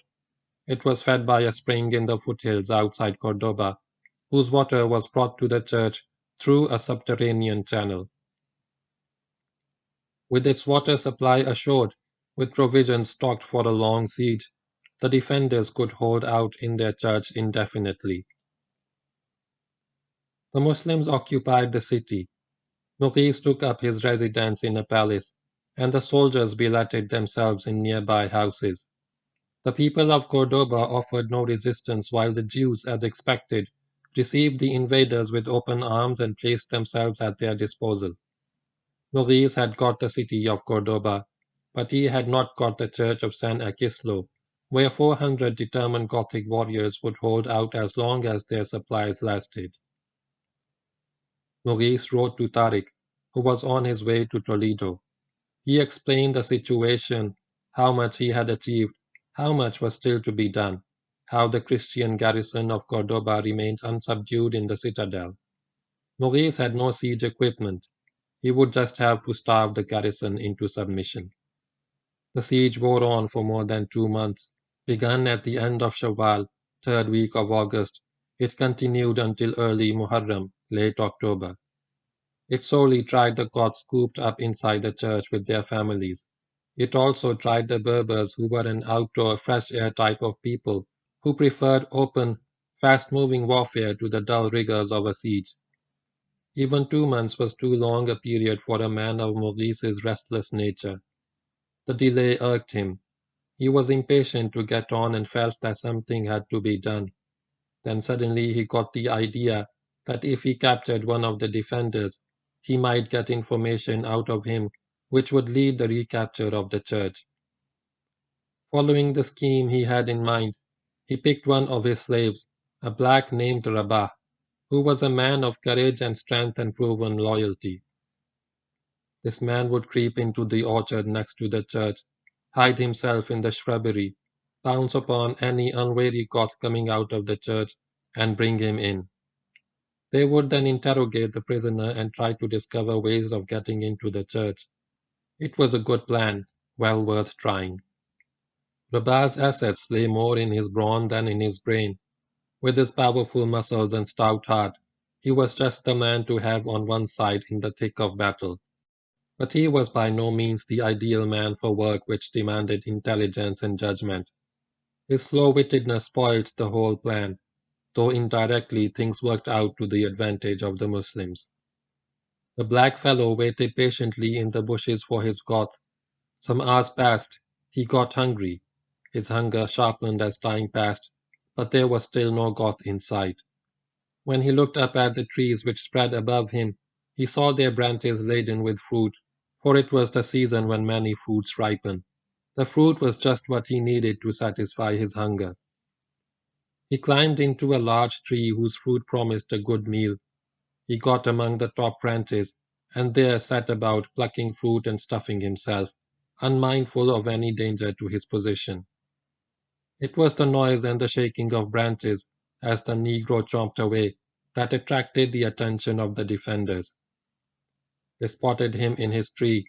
A party of soldiers rushed into the orchard, forced him down, overpowered him, and took him inside as a captive. Their first reaction on seeing Rabah was a mixture of fear and amazement. These blond Germanic people, at least the ones in Cordoba, had never seen a Negro before. This was the first time that they were setting eyes on a man so utterly different to themselves. Some thought that perhaps he was painted or dyed with a dark hue, which could be removed so that he would look like the rest of them. They rushed him down to the water channel which brought water to the church through the subterranean passage, and here they began to wash and scrub him with a hard brush in an endeavor to turn him into a white man. It took Rabah some time to understand why they were doing this to him. The poor fellow bore it for a while. Then, as the operation became more painful, and there was a danger of his losing his skin from the hard scrubbing, he begged them to stop. Using some sort of sign language, he was able to convey his distress to his captors and explain that he was a human being just like them, though of a different color. They understood him at last and ceased their efforts to wash off his black color. But now their fear and astonishment increased as they came to realize that he was not just painted but really and naturally black. To them an unheard of color for a human being. They put chains on him and kept him under guard, and people kept coming to stare at him and marvel at his color. Thus a week passed. Curiosity waned and the Gothics began to pay less attention to their black prisoner. This gave him his chance. The strong fellow broke his chains, killed the few guards who were left to keep watch over him, and made a dash for freedom. He was successful in effecting his escape and stood once more before his beloved master, to whom he related his adventure. He described in detail the conduit which brought water to the church, the direction from which it came, its level below ground. Maurice at once sent for the local engineers who dealt with matters of water supply and gave them the task of establishing the source and direction of the water flowing to the church. This they were able to do without delay. The source of water was discovered. The flow of water was stopped. There was now no water flowing into the church of San Aquislo. There was no water supply except for what little may have been kept in cisterns. The garrison was doomed. The first man to know it, and show that he knew it, was the pusillanimous Gothic prince who had been commander of the garrison. It was now early Muharram, the first month of the Islamic year 93 Hijri, which began on October 19, 711. Thanks to the adventure of Rabah, which had led to the closure of their water supply, the defenders in the church were being brought to their knees. Maurice offered them peace on terms of Islam or the jizya, but they spurned his offer. The siege would go on. The first sign which appeared of a breakdown in cohesion and loss of confidence among the defenders was the flight of their prince. Forsaking his soldiers and his family, he slipped out of the church, mounted a swift horse, and galloped away. It was his intention to get to the hills, the Sierra de Cordoba, whence he could make his way to Toledo to join his fellow Goths. His soldiers and his family were left to fend for themselves. Maurice was informed by friendly locals about the flight of the Christian general. No sooner did he come to know of the event than he leapt onto his horse and gave chase. He gained on his quarry, and at last caught up with him near the village of Talbira, some distance west of Cordoba. The Gothic general looked back. One frightened glance at his pursuer was enough to make him desperate. He forced his horse into a faster pace and faced him towards a wide ditch which ran across his path. The horse took the ditch beautifully, jumping clear across it, but the prince fell off in mid-flight and landed in the ditch. In the fall he hurt his neck. When Maurice arrived upon the scene, he found a dejected Goth sitting on his shield at the bottom of the ditch. He had been shaken by the fall and sat nursing his injured neck. He had no fight left in him. Thus the unhappy man offered no resistance as Maurice disarmed him and brought him back to the city. This Gothic general was the only prince of the royal blood taken captive by the Muslims in Spain. Others either submitted peacefully and thus avoided captivity, or fled to Toledo and then to Galicia. Maurice looked after him well, intending to take him to Damascus and present him to the Caliph. But the poor fellow was not destined to see Damascus or the Caliph. His end is described in a later chapter. Maurice again offered terms to the garrison, Islam or the jizya. Again the terms were rejected. The garrison fought on bravely and was eventually defeated and killed to the last man. Just how the Muslims took the church is not clear. One account has it that the Muslims set fire to the church, and as the Goths came rushing out to escape the flames, they were fought and killed. Western sources assert that the Goths surrendered and were killed while captives. This may be true, though for 400 Goths to surrender to 700 Berbers without fighting it out or making a bid for liberty seems less than honorable. However, because of this episode, the church was known for many years afterwards as the Church of the Captives. There were no survivors among the 400 Gothic soldiers. All Cordoba was now in Muslim hands. The siege had lasted 2 months and a half, having ended in the first half of Muharram 93 Hijri, end of October 711. Here also the Muslims placed the administration of the city in the hands of the Jews, with a small detachment of soldiers to assist them, and to make sure that the conquered city remained conquered. All that remains to be told is the story of the daughter of the Gothic prince as related by the historian Al-Hijari. The women folk of the Gothic soldiers and of those who had supported them in battle, not those of the populace, were taken as a prize of war. They belonged now to the conquerors, according to the usage of war. Included in this prize was the household of the prince, which contained many beautiful women, among whom was his young daughter, a maid of ravishing beauty, a full moon among the stars. Maurice was stunned at sight of the girl, completely infatuated. He felt an irresistible urge to possess her. Exercising his right as the commanding general, he let it be known that she was his and gave orders that she be prepared for him. The girl, on the other hand, was adamant that she was not going to be possessed by anyone against her wishes, general or common soldier. All persuasion failed. Maurice made repeated advances which were all rejected.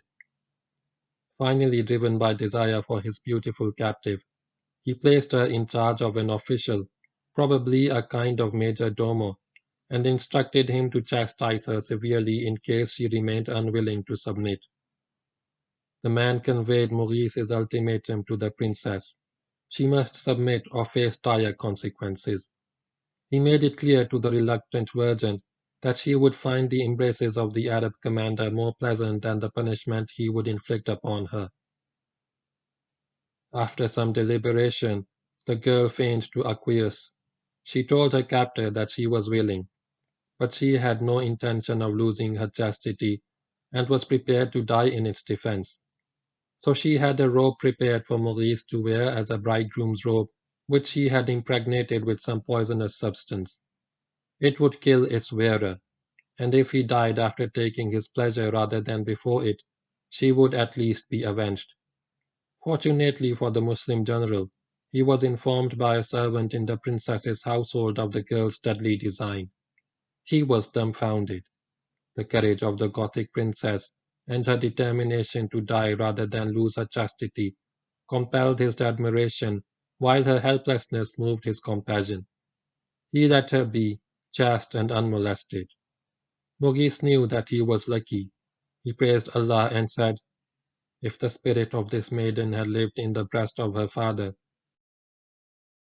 End of chapter 8. Start of chapter 9. The fall of Toledo.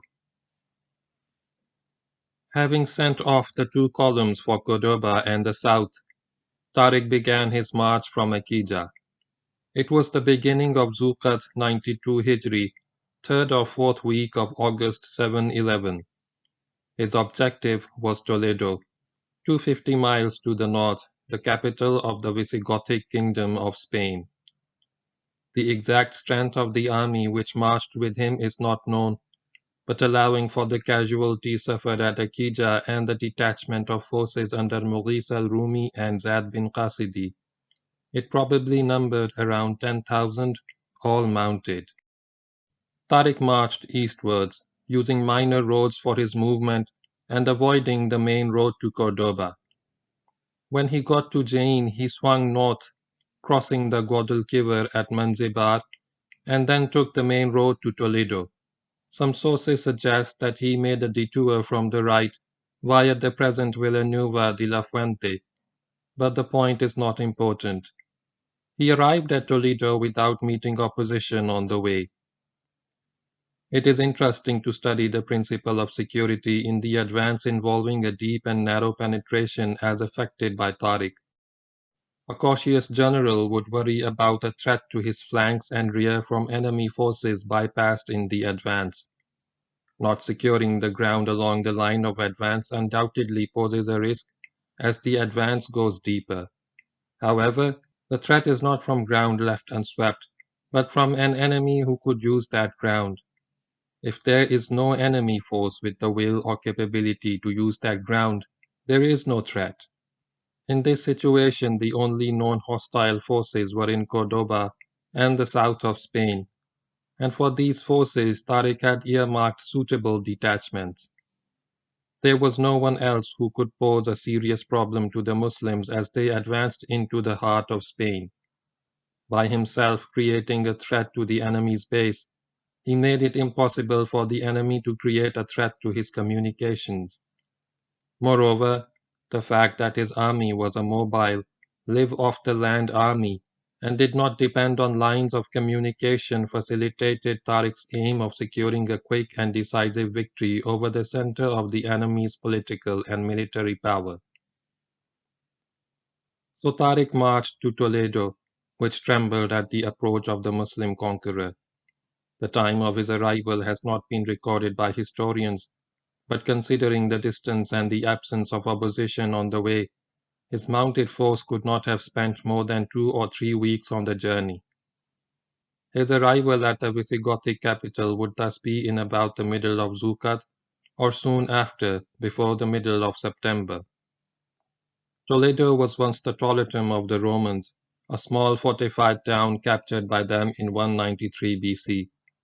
It was occupied by the Gothic king Theodis in the middle of the 6th century, and had been ever since the capital of the Visigothic kingdom of Spain. Located almost exactly in the center of the peninsula, it was geographically the right place for the capital. It was also a most defensible town. Sitting on a rugged promontory of granite, it was protected on the 3 sides by the deep gorge of the fast-flowing river Tagus. The river approached the town at its northeastern edge, flowed down its eastern side, turned round along the south and went up the western side of the town before flowing away in a westerly direction.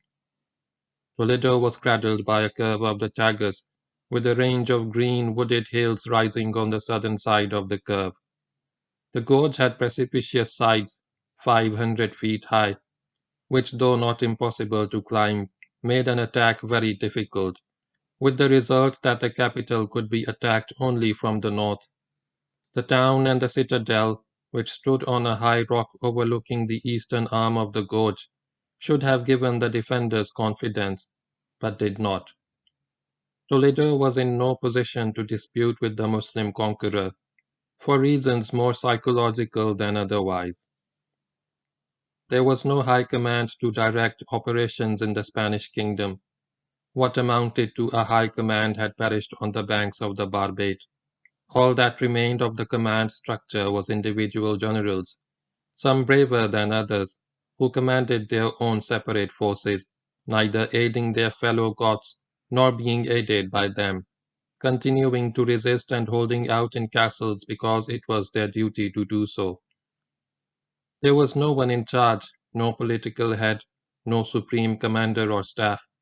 The Senate was still there but would need time to select another man as king, who would then create a team to run affairs of war and peace. In the matter of command and direction of war, there was at the moment a vacuum, and this contributed to the failure of resolve on the part of the Christian population of Toledo to defend their city. On the other hand, Tariq's fame had preceded him. The hard blows given by him to the Gothic armies and his unbroken chain of victories had led to frightening reports about the invincibility of the Muslims. The terrified remnants of the Gothic forces which had broken under Muslim attacks grossly exaggerated. As vanquished soldiers are apt to do, the valor of the Muslims, the rapidity of their movements and the cunning of their plans. The flower of the Gothic army either lay dead on the battlefields of the Barbate and Akija, or wandered aimlessly as fugitives. Those who had taken refuge at Toledo now fled to the northern provinces. Even the metropolitan of Toledo, an eminent clergyman named Cinderado, saw wisdom in flight and did not stop till he had got to Rome, leaving his followers to fend for themselves. Only a handful of Gothic warriors remained in Toledo, along with the subject populace which had neither a taste for war nor the qualification for waging it. Tariq arrived to find the gates of Toledo closed against him.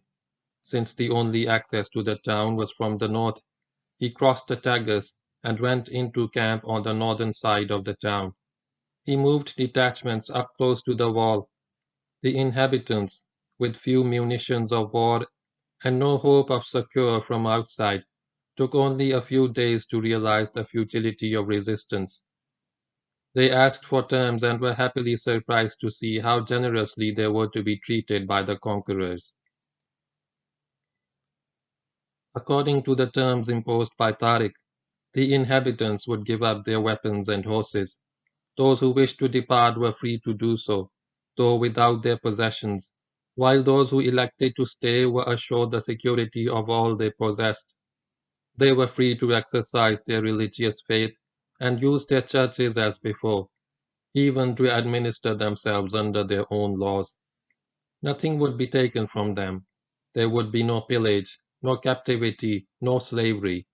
All they had to do in return was to remain peaceful and law-abiding and to pay the jizya, a light poll tax from which old men, women, and children were exempt.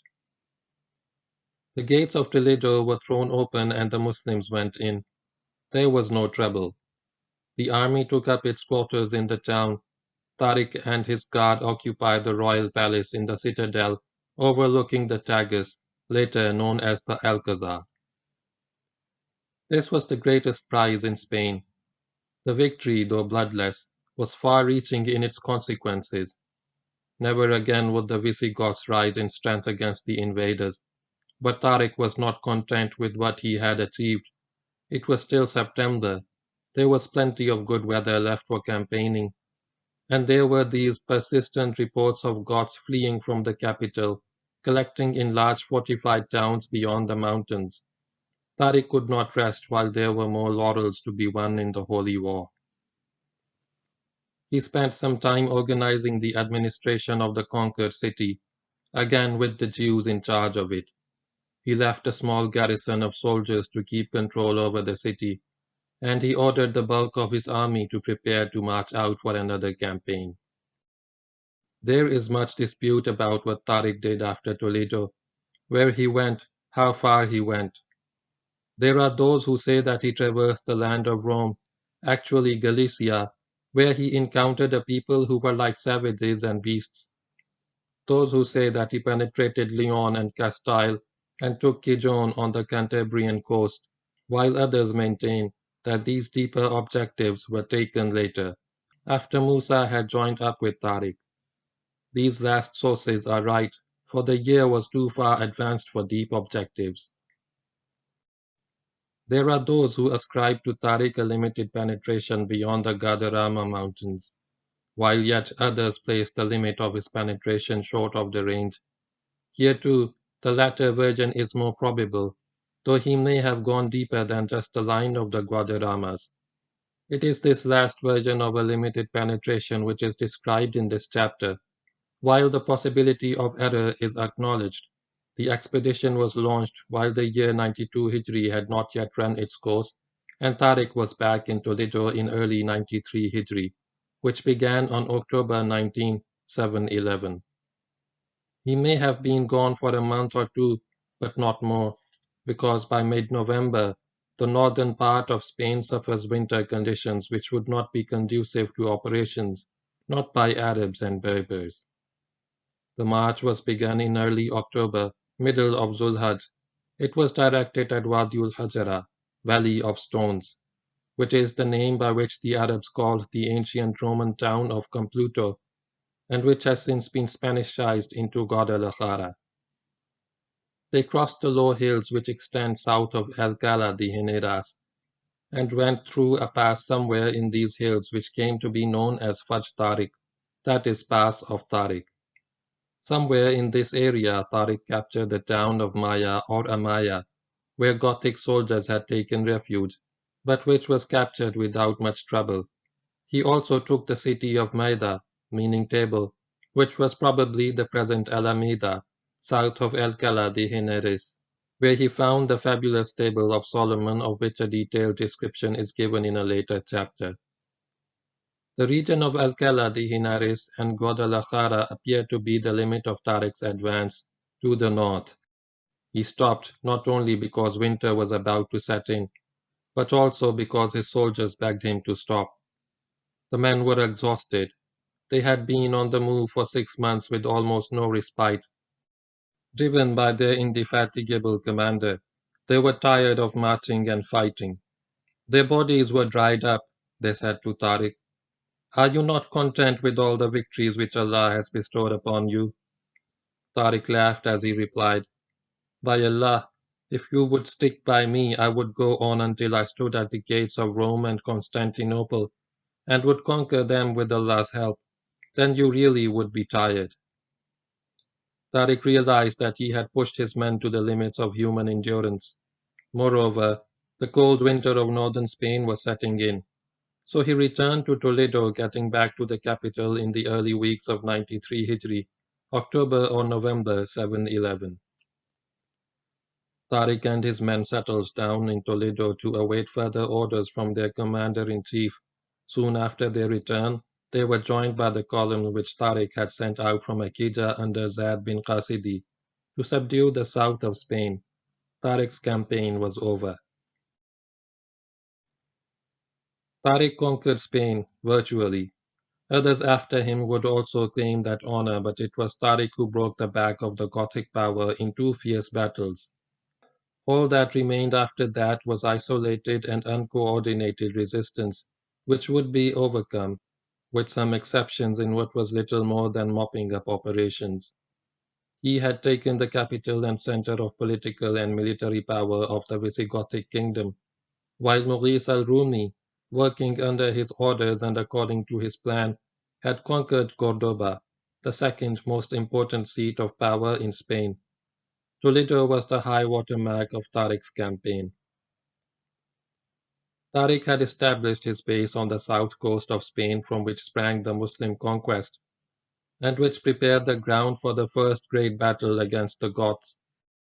In what, in terms of movement of those days, amounted to a lightning campaign, Tariq advanced from the banks of the Barbate to Toledo, covering a distance of 500 miles in 3 months, during which he not only fought and won two bloody battles at the Barbate and Akija, but also overcame sundry opposition.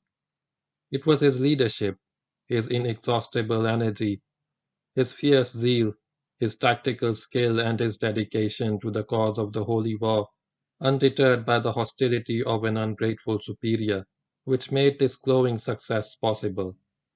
It was Tariq who could rightly claim to the conqueror of Spain his place assured as one of the glorious figures of Muslim history who conquered another land to add to the brotherhood of Islam. But Tariq's campaign was over. Henceforth, operations in Spain would be directed and coordinated by Musa bin Nusayr. Tariq had done his job. He settled down at Toledo for the winter and for a well-earned rest. An enormous amount of booty was taken in the campaign, especially at Toledo, of which 4/5 were distributed among the Muslim warriors, and 1/5, according to Quranic law, put aside for Damascus as the share of the state. Historians have given mind-boggling accounts of the spoils of war, which are probably somewhat exaggerated. We are told that in Toledo the Muslims collected a vast amount of wealth in gold and silver, in goods beyond counting, in treasure which left them spellbound. There were 25 crowns of gold adorned with pearls and precious stones, one belonging to each of the Gothic kings who had reigned in Spain. There were 1,000 swords studded with rubies and pearls. There were several vessels filled with rubies, emeralds, topazes, and pearls. There were utensils of gold and silver which defy description. There was a huge carpet depicting a garden scene with branches of gold and chains of pearls and rubies and topaz. And there was the table of Solomon. Tariq's greatest achievement, however, was not the spoils but the conquest itself, and this would not have been possible without his 12,000 dauntless warriors. His army was mainly a Berber army with a handful of Arabs and Negroes. They fought not as men of a certain race or tribe, but as Muslims, without distinction of race or color. The Berbers who comprised the detachment of Maurice thought of him not as an Arab, distinct from themselves, but as a Muslim, just like themselves. Since it was the Berbers who conquered Spain and laid the foundations upon which the history of 800 years of Muslim Spain was built, It would be of interest to the reader to know something about them. Who were the Berbers? A good deal of research has been carried out on the Berbers by scholars and historians. Ibn Khaldun wrote many chapters on their origin, their tribal structure, their political and social organization, their history, religion, etc. Later scholars of the West have spent years laboring on this research. The picture of the Berber background and origin, however, is still not very clear, and there is still much that is vague and possibly incorrect in our knowledge of this people. The Berbers are not one race or one group of people. They comprise several groups which entered the mainstream of North African life, coming from many directions and interacting one upon another. They evolved into a group with more or less similar racial and cultural characteristics. The group eventually became the largest one inhabiting the northern zone of Africa from western Egypt to the Atlantic, populating what are now the countries of Libya, Tunisia, Algeria, Morocco, and Mauritania. Originally, it appears, the largest group which came to comprise the Berber nation consisted of oceanic peoples. They came from Crete, Cyprus, or Asia Minor, perhaps even from parts of ancient Greece. They came to Palestine as a maritime nation and invaded Canaan in about the 12th century BC. They were the Philistines of the Bible. Eventually, the conflict between them and the Semites culminated in a battle between King David and Goliath, the gigantic leader of the Philistines. Goliath was slain in single combat by David, and as a result of the defeat, the Philistines were forced to move out of the land. They came to Egypt, but their presence was not welcome to the Copts, who drove them out of the country. They went to Barca, and here they split into tribes and clans, some settling down in Libya and others moving farther into the Maghreb until they reached the shores of the Atlantic. Before they got to North Africa, however, there were European peoples already living in the region who fused with and became one with the newcomers. These peoples, taken as a whole, were the ancestors of the Berbers as we know them. In later centuries, the Berbers fought the Romans, won some battles tactically but lost most wars strategically. At last they submitted to Roman rule. It came to be understood that the coastal cities and the valleys would belong to the Romans, the mountains and deserts to the Berbers. The Berbers are of Eurasian stock. They have Caucasoid features with brown pigmentation, often fair and even blonde, especially in the mountains of the Maghreb. At one time they spoke a Hamitic language, which has come down to the present-day Berber language in its various dialects, spoken from the Suwa oasis in western Egypt to the Atlantic Ocean, and from the river Niger to the Mediterranean Sea. Some Berber tribes are perhaps not Berber at all, example the Kutama, the Sinhaja. They followed whoever came in strength and conquered their land. They joined the conquerors in plundering others. In time, they even plundered their earlier masters by joining new conquerors who came with sufficient power to take over the land. Their fortunes shifted with the shift in fortune of their conquerors and the foreign rulers of North Africa. In religion, they varied. Many tribes were Jewish as a result of influences coming down from the days of Goliath. Many tribes adopted Christianity because of their contact with the Romans. Many were sun worshippers. Some worshipped idols, while yet others were pagans. They were inconsistent and wore their religion lightly, like clothes to be discarded when no longer needed. With the first coming of Islam to North Africa, they accepted the new faith also, then reverted to whatever they had followed before. They would again become Muslims and again apostatize. They apostatized 12 times in the early Islamic period, and it was not till the time of Musa bin Nusayr that Islam gained a permanent hold on the Berbers' heart. The Muslims, fighting in North Africa, found in the Berbers the fiercest enemies they had encountered in their history. The courage and toughness of the Berbers, their resilience in recovering from one bloody defeat to come back for more, their tenacity in opposing the Muslim advance, faced the Muslims with greater military difficulties than they had experienced in their wars against the Romans and the Persians. The Berbers proved themselves a valiant nation, but in the end they submitted to Islam. Once they had become Muslims and remained Muslim, they rose again as the greatest holy warriors of the time. Their name came from their contact with the Arabs. In Arabic, the word barbar means to mutter, to make a noise which no one understands. There were mainly dialects in the Berber language, and they kept talking and disputing with each other. The Arabs thought that no one did so much barbar as these people. The name stuck, Barbar, or, as now spelled in English, Berber. They were a brave people, warlike and chivalrous with intense tribal feeling. They were loyal to their chiefs, whom they followed unquestioningly in war and peace. They were a fine-looking people with strong, handsome men and strong, beautiful women.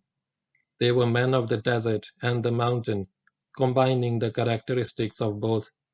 They were unfailing in their friendship, unforgiving in their enmity. These then were the Berbers, the holy warriors of Islam. They not only conquered Spain for Islam and for the Arab power in Damascus, but would in later centuries even provide two dynasties to rule over the peninsula. End of chapter 9. Start of chapter 10. The Christians and the Jews. The first appearance of Christianity in Spain is a matter of legend rather than history.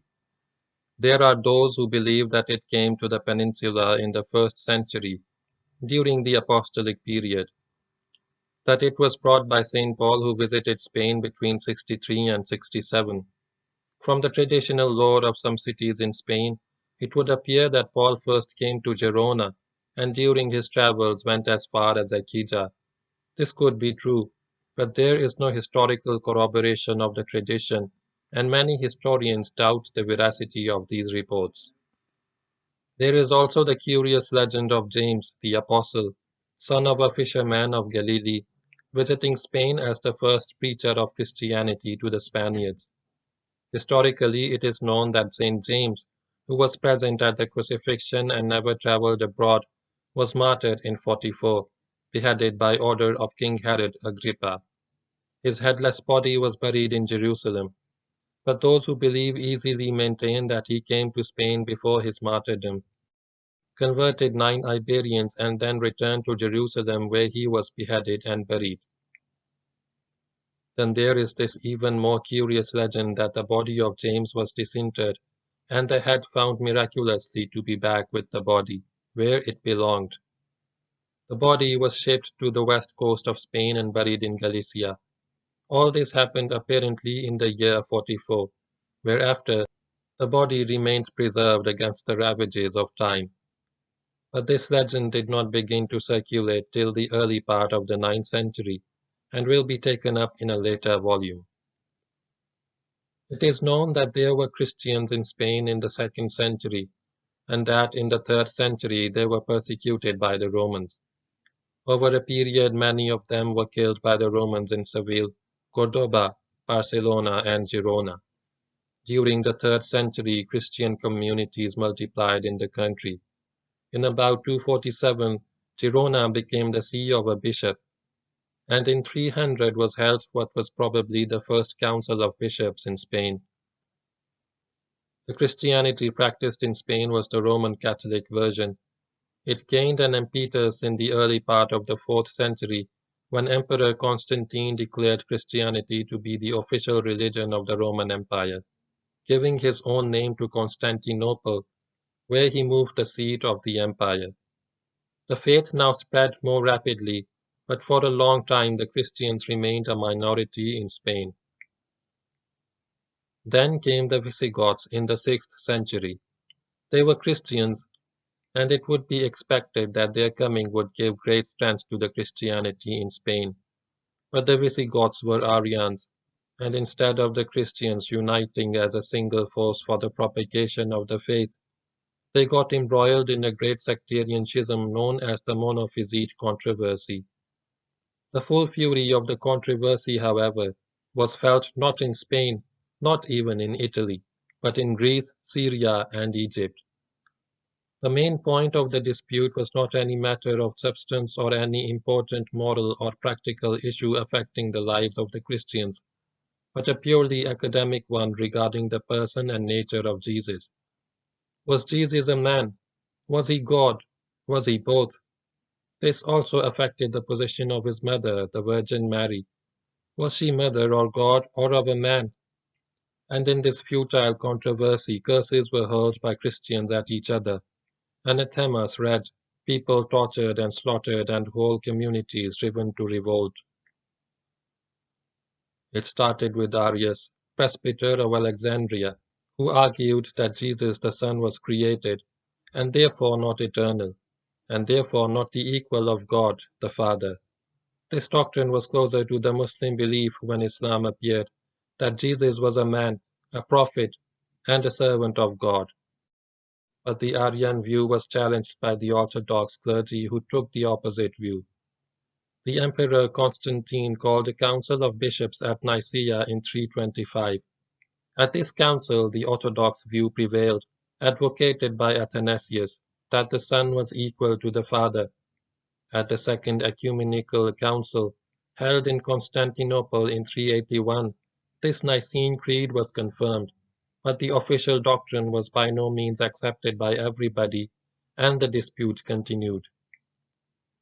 The storm of the controversy lashed the Christian world for 100 years until the appearance of Nestorius, when the storm became more violent. Nestorius was a man of Persian descent born in Syria, who became Bishop of Constantinople, and was merciless in suppressing disagreement. Heresy, he called it, but ended up by himself getting caught in the net of the controversy. Somewhere along the line another heresy entered the dispute, known as the Jacobite heresy. Further details, however, would not interest the reader. The dispute had nothing to do with the actual teachings of the gentle prophet on whom be peace, but the conflict battered the Christian world for 300 years with violence and bloodshed and threats of eternal damnation. The Visigoths were Arians, that is, followers of Arius, and clung to their simpler and more natural belief. Conflict with the Roman Catholic Church was inevitable, and it arose soon after the Visigoths had settled down to ruling the country. The contestants were spared the violence and suffering which plagued the Eastern Roman Empire, but the conflict continued to simmer between the simple, barbaric Goths and the more sophisticated Roman clergy. At last, in 587, King Ricared accepted the Catholic faith and let himself be baptized. Thereafter, all his Gothic subjects followed suit. 2 years after the conversion of the king, the Arian faith was officially rejected at the Third Council of Toledo. According to one view, the Goths cared so little about religious dogmas that they changed from Arianism to Catholicism as soon as the king had set the example.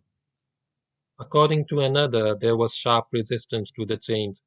Ricared had to suppress the Arian church organization and ban Arians from employment in the public service before his followers accepted the new official religion. Both reports were probably correct, the resistance coming from the clergy, the indifference from the people. After Ricared's death, there was a backlash from the Arian clergy, but it lasted only a few years, whereafter nothing more was heard of Arianism in Spain. Christianity sat lightly on the people of Spain, whether Romans or Romanized Spaniards or Visigoths. Right up till the coming of the Muslims, paganism was rampant with a vast number of Spaniards remaining faithful to their ancient cults. The pagans were so numerous that paganism could dispute the land with Christianity. It posed such a serious challenge that bishops had to fulminate threats and take energetic measures against the worshippers of false gods. Even among professing Christians, religion was more a matter of the lips than of the Judaism preceded Christianity to Spain. Certain Jewish sources maintain that the Jews came to the peninsula in the 10th century BC, in the time of Solomon, but there is no historical evidence to support this claim. They may have come then or in any of the succeeding centuries. They certainly came in the 1st century AD with their expulsion from Jerusalem, which followed the destruction of their temple by the Romans in the year 70. They settled in Spain and called the land Sepharad, from which the large denomination of Sephardic Jews takes its name. They lived peacefully in Spain, prospered and grew rich. They were very few in number and did not come in conflict with the followers of other faiths. But once Christianity had established a firm foothold in the peninsula at the beginning of the 4th century, their troubles began. It was not yet persecution, just hostility and discrimination. Spain was still part of the Roman Empire and the Germanic tribes were yet to come. The hostility sprang not only from religious differences or the fact that the Christians looked upon the Jews as the murderers of Christ. It was also due to the resentment felt by the less enterprising communities against the affluence of the Jews.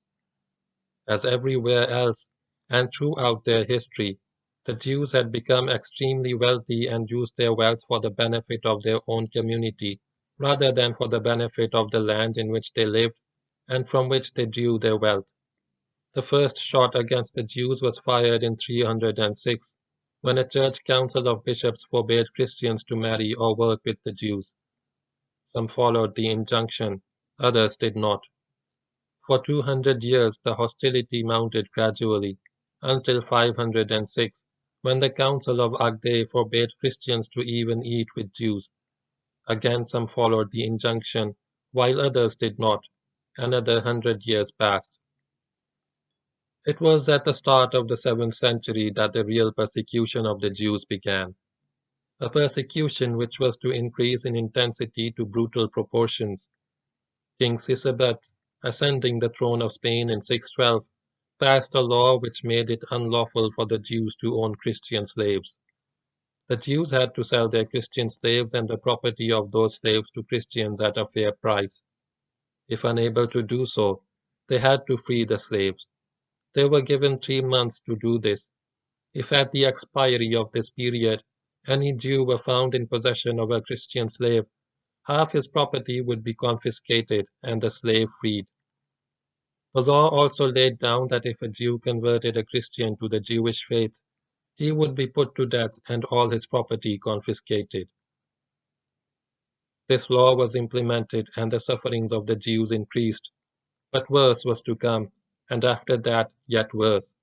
Following the enactment of this law, another decree banned the Jews from holding public office and repeated the ban on intermarriage between Christians and Jews. In 616, 4 years after his first law against the Jews, King Sisebut passed another severe decree, which required all Jews to be converted before the end of the year. After that, any Jew who clung to his faith would be given 100 lashes and banished from the kingdom while all his property would be confiscated by the state. This time the bishops made more earnest efforts to stamp out Judaism, and terrified by the brutality of the threatened measures, 90,000 Jews accepted baptism. This number was still a minority. The conversions were more a matter of form than spirit. The new converts paid lip service to the Christian faith, while they secretly continued to circumcise their children and observe the Sabbath and other Mosaic rites. Even intermarriage continued between Christians and unconverted Jews, as did other actions forbidden to the Jews. This came to be known, so the Fourth Council of Toledo repeated the ban on intermarriage and ordered public whipping as punishment for its breach. The bishops decided that Jews married to Christian women would be separated from their wives and children, and Christians married to Jewish women would be separated from their wives. In either case, the children would be brought up as Christians. The bishops realized that it was not possible to effect a total conversion of the Jewish population. It was therefore ordained that whereas Jews could practice their faith, their children would be taken away from them and brought up as Christians.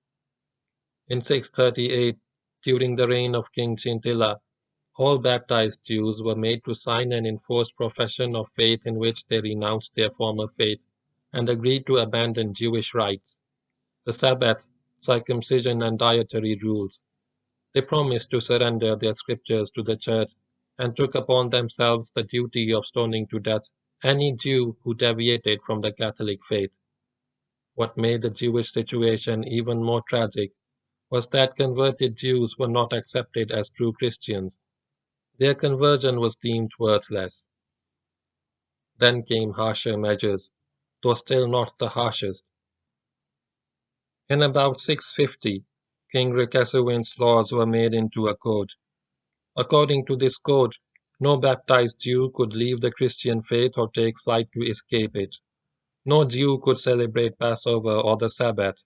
No Jew could be married by other than Christian rites. The practice of circumcision was banned. Jews would pay no regard to Jewish dietary rules. No Jew might testify against a Christian.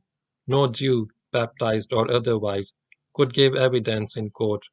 The penalty for infringement of any of these laws was death by burning or stoning by people of his own race.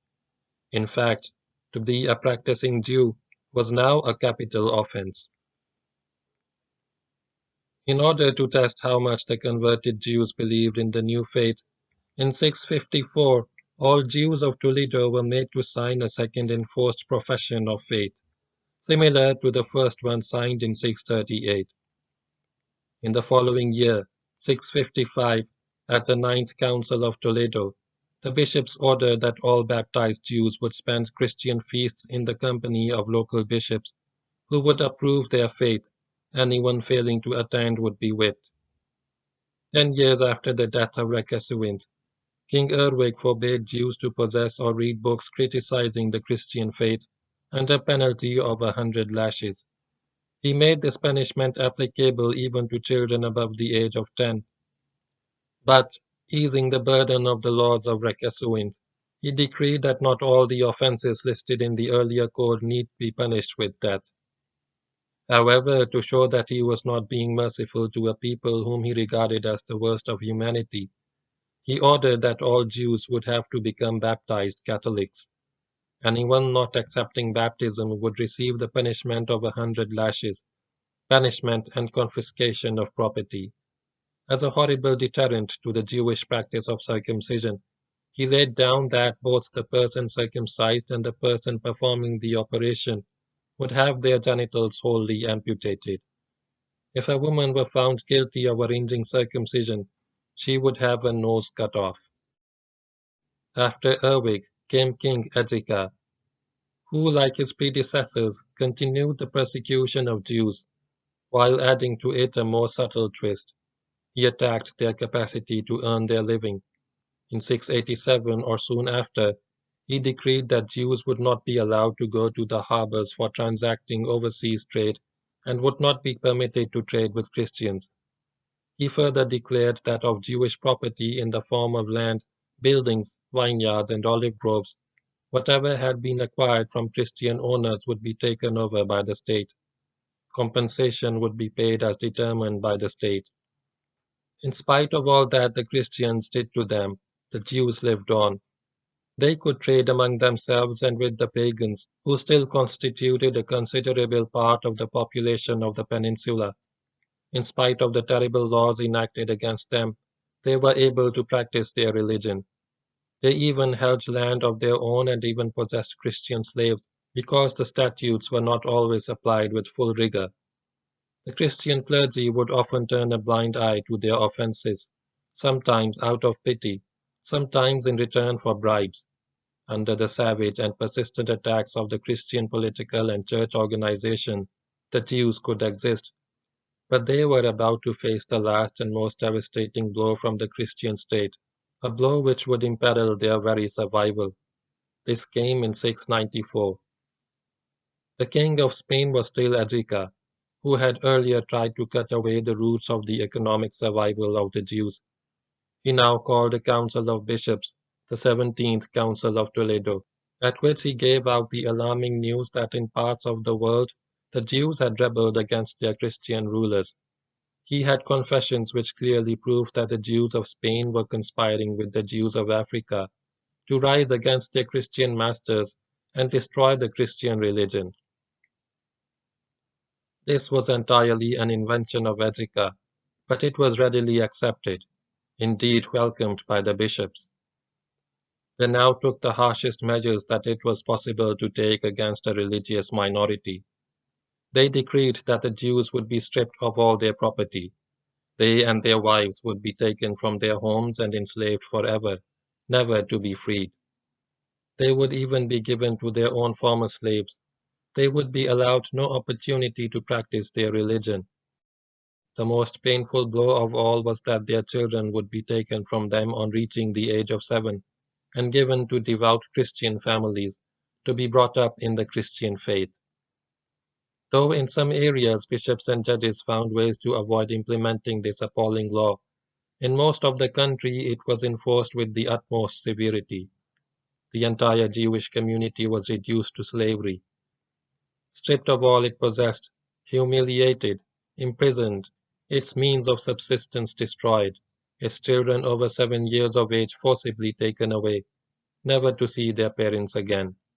The Jews were left full of sorrow, full of hatred. What was once a prosperous community now lived in despair, an outcast nation facing total extinction. Yet, many of the oppressed families clung to their faith. In the secrecy of their homes, under the fearful shadow of discovery and savage reprisal, they practiced their Jewish rites. They prayed for succor, though they saw little hope of receiving any. This would be the last generation of Jews in Spain. It was a doomed generation. Then came Tariq bin Ziyad as the standard bearer of Islam, offering freedom and dignity and equality before the law. With the coming of the Muslims, the Jews of Spain were saved from extinction. In response, the Jews welcomed the Muslims with open arms, regarding them as liberators and saviors after 4 centuries of repression. The Muslims found that they could trust the Jews and appointed them to run the administration of the conquered cities, assisted by Muslim garrisons to maintain the conquest. The Jews repaid their deliverers with a loyalty which clashed with Gothic interests, but was entirely natural and entirely justified. Under the benign rule of the Muslim conquerors, the Jewish religion in Spain was to flourish for another 8 centuries. There were charges of treachery leveled against the Jews by the Christians who bit the dust at the hands of Tariq, to the effect that in many places like Cordoba and Toledo, it was the Jews who opened the gates to the Muslims. It may have nursed the pride of the defeated Goths to make a scapegoat of the Jews, but the charges were false and patently unfair. Every city, every castle was fought into submission and taken in fair combat. Nevertheless, the prejudice against the Jews persisted, and over the centuries even hardened. Perhaps this was the consequence of a complex created in Christian minds by Muslim superiority in administration, science, and culture. This prejudice remained so strong that some later historians, even in our time, attempted to throw upon the Jews the blame for the loss of Spain, asking us to believe that it was the Jews of Spain, working through their co-religionists in North Africa, who enticed the Muslims to the subcontinent. There is no truth in this allegation either. The Jews of North Africa, few in number as they were, commanded neither authority nor influence in that corner of the continent. The events which led to the launching of the Muslim invasion have already been described in earlier chapters of this book, and they had nothing to do with Jews. It is interesting to recall that when at the end of nearly 800 years of Muslim rule, the Jews of Spain again faced extinction at the hands of the Christians immediately following the fall of Granada, and were expelled from the land. Most of them sought sanctuary with the Muslims. They went to Turkey, where the sultans guaranteed religious freedom to all communities at the Ottoman Empire. It was with the followers of Muhammad sallallahu alaihi wasallam, on whom be peace, rather than the followers of Jesus, on whom also be peace, that the Jews found freedom, tolerance, and dignity. Their descendants still live and thrive in Istanbul, still speak. End of chapter 10. Start of chapter 11. The coming of Musa. Musa bin Nusayr took the decision to cross to Spain himself, with a larger and more mobile army than Tariq's, and take over direction of the war. Most historians tell us that his decision was motivated by envy of Tariq's success in the peninsula in terms of glory and spoils. That he did not wish Tariq to be the only one to reap the harvest of the conquest, and even grudged him his victories, that he wished to claim the glory for himself. This is true, but it is an oversimplified statement which casts an unfair aspersion on Musa. Civilian historians are not always aware of the intense rivalries which affect commanding generals in war, the desire for fame, the thirst for glory, the hunger for recognition as great victors. This leads to fierce competition and manifests in efforts not only to outdo their rivals, but even at times to do them down. In our own times, we have seen evidence of this envy in the Second World War, in all armies of the East and the West, when leading generals strained every nerve to undercut one another. In itself, this rivalry is not only understandable, but also healthy. The desire for fame and glory is a nobler motivation than the lust for money or the craving for power over men, which distinguish successful men of many other professions. This rivalry applies also to Musa and Tariq. But envy of Tariq was not the only reason which led Musa to cross to Spain and conduct operations in person. Such partial statements are a disservice to historical truth, and in this instance detract from the stature of Musa, whose place in history as a holy warrior, as a conqueror and statesman was already assured. Musa had spent his life in the service of Islam, extended the borders of Islam and won victories in the name of Allah, which few others could claim. After a lifetime spent in the saddle, he had reached the stature of a giant which no general of the time could dispute or challenge. Musa bin Nusayr was a master of war. In matters of war, he had nothing to learn from Tariq, and if his emotions aroused envy of his younger subordinates' victories, it only showed that he was human. Musa was coming to Spain not only for war and glory, which all generals seek, but also to serve Islam and gain merit with Allah. It took time to prepare the army which would cross with Musa. Regiments had to be organized, horses and weapons provided to those who would use them.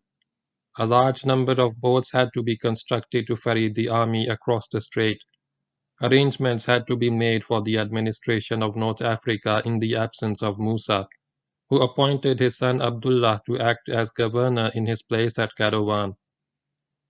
The army numbered 18,000, a mainly cavalry force and a mainly Arab force with a few Berber troops, in contrast with Tariq's mainly Berber force, which had a few Arab troops. Musa took with him a number of venerated Muslims known as Tabi, Arabic Tabi'in.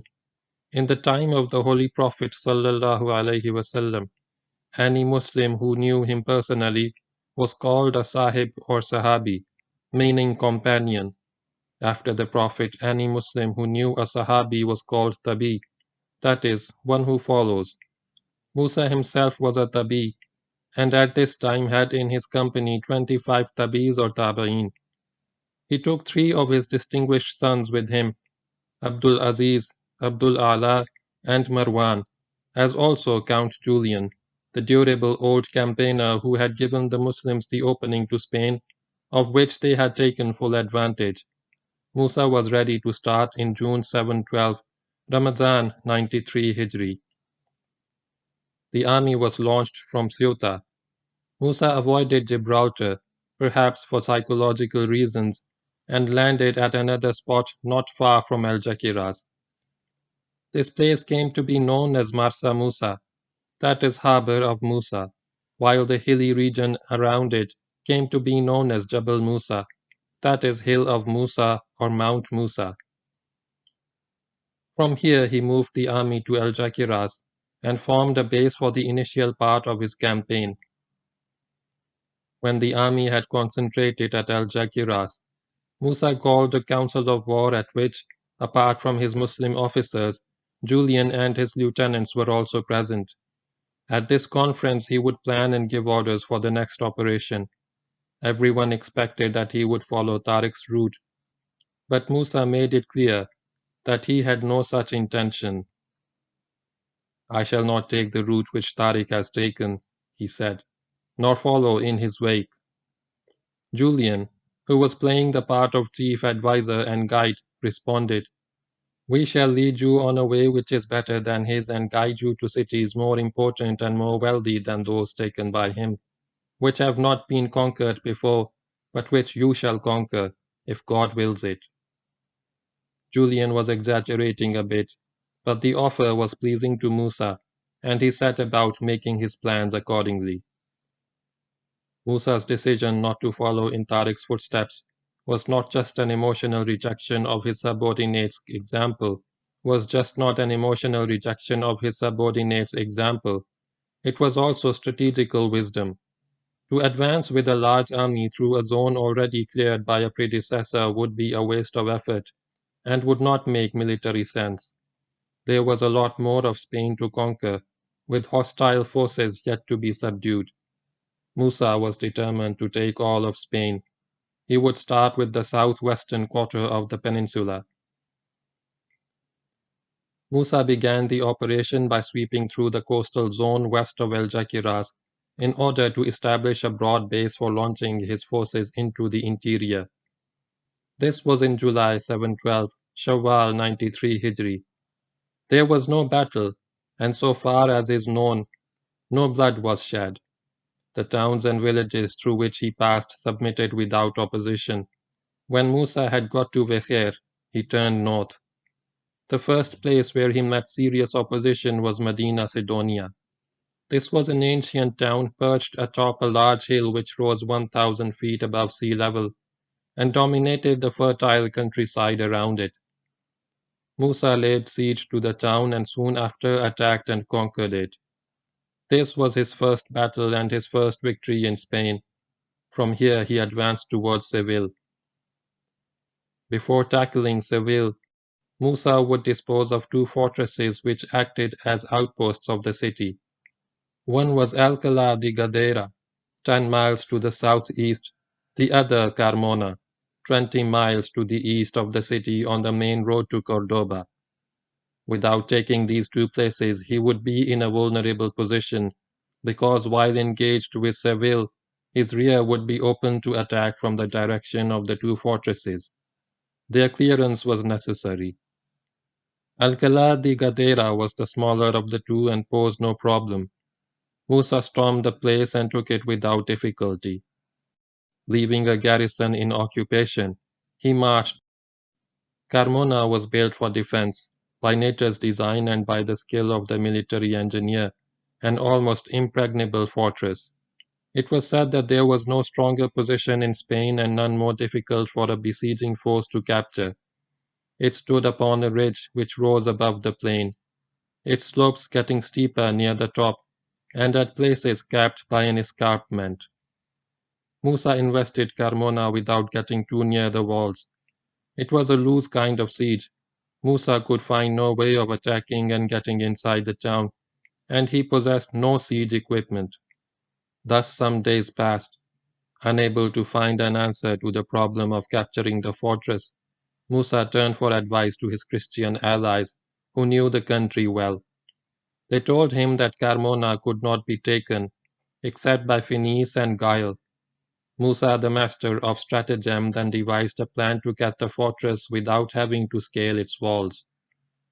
Late one afternoon, a band of Christian cavalrymen came galloping to one of the gates of Carmona, saying that they were the survivors of a clash with the Muslims and had got away while their comrades had fallen in battle. They were dressed and armed in the normal Gothic fashion and spoke the local language. No one in Carmona knew that the horses they rode had been provided by Musa. They were let in as fugitives and given shelter. In fact, they were welcomed as an addition to the defenders' strength. That night a large body of Muslim cavalry rode unseen and unheard to the main gate of the fort, known as the Gate of Cordoba. At the appointed time, the fugitives, all followers of Julian, opened the gate. The Muslim horsemen rode through the gate to the center of the town, where they made short work of those who resisted their advance. By morning all was over. Only those Goths remained alive who surrendered and were now captive in Muslim hands. With the fall of Carmona, the entire region east of Seville was clear of Gothic troops.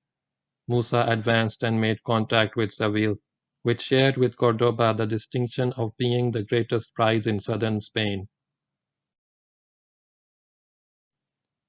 Seville was symbolic of ancient Spain.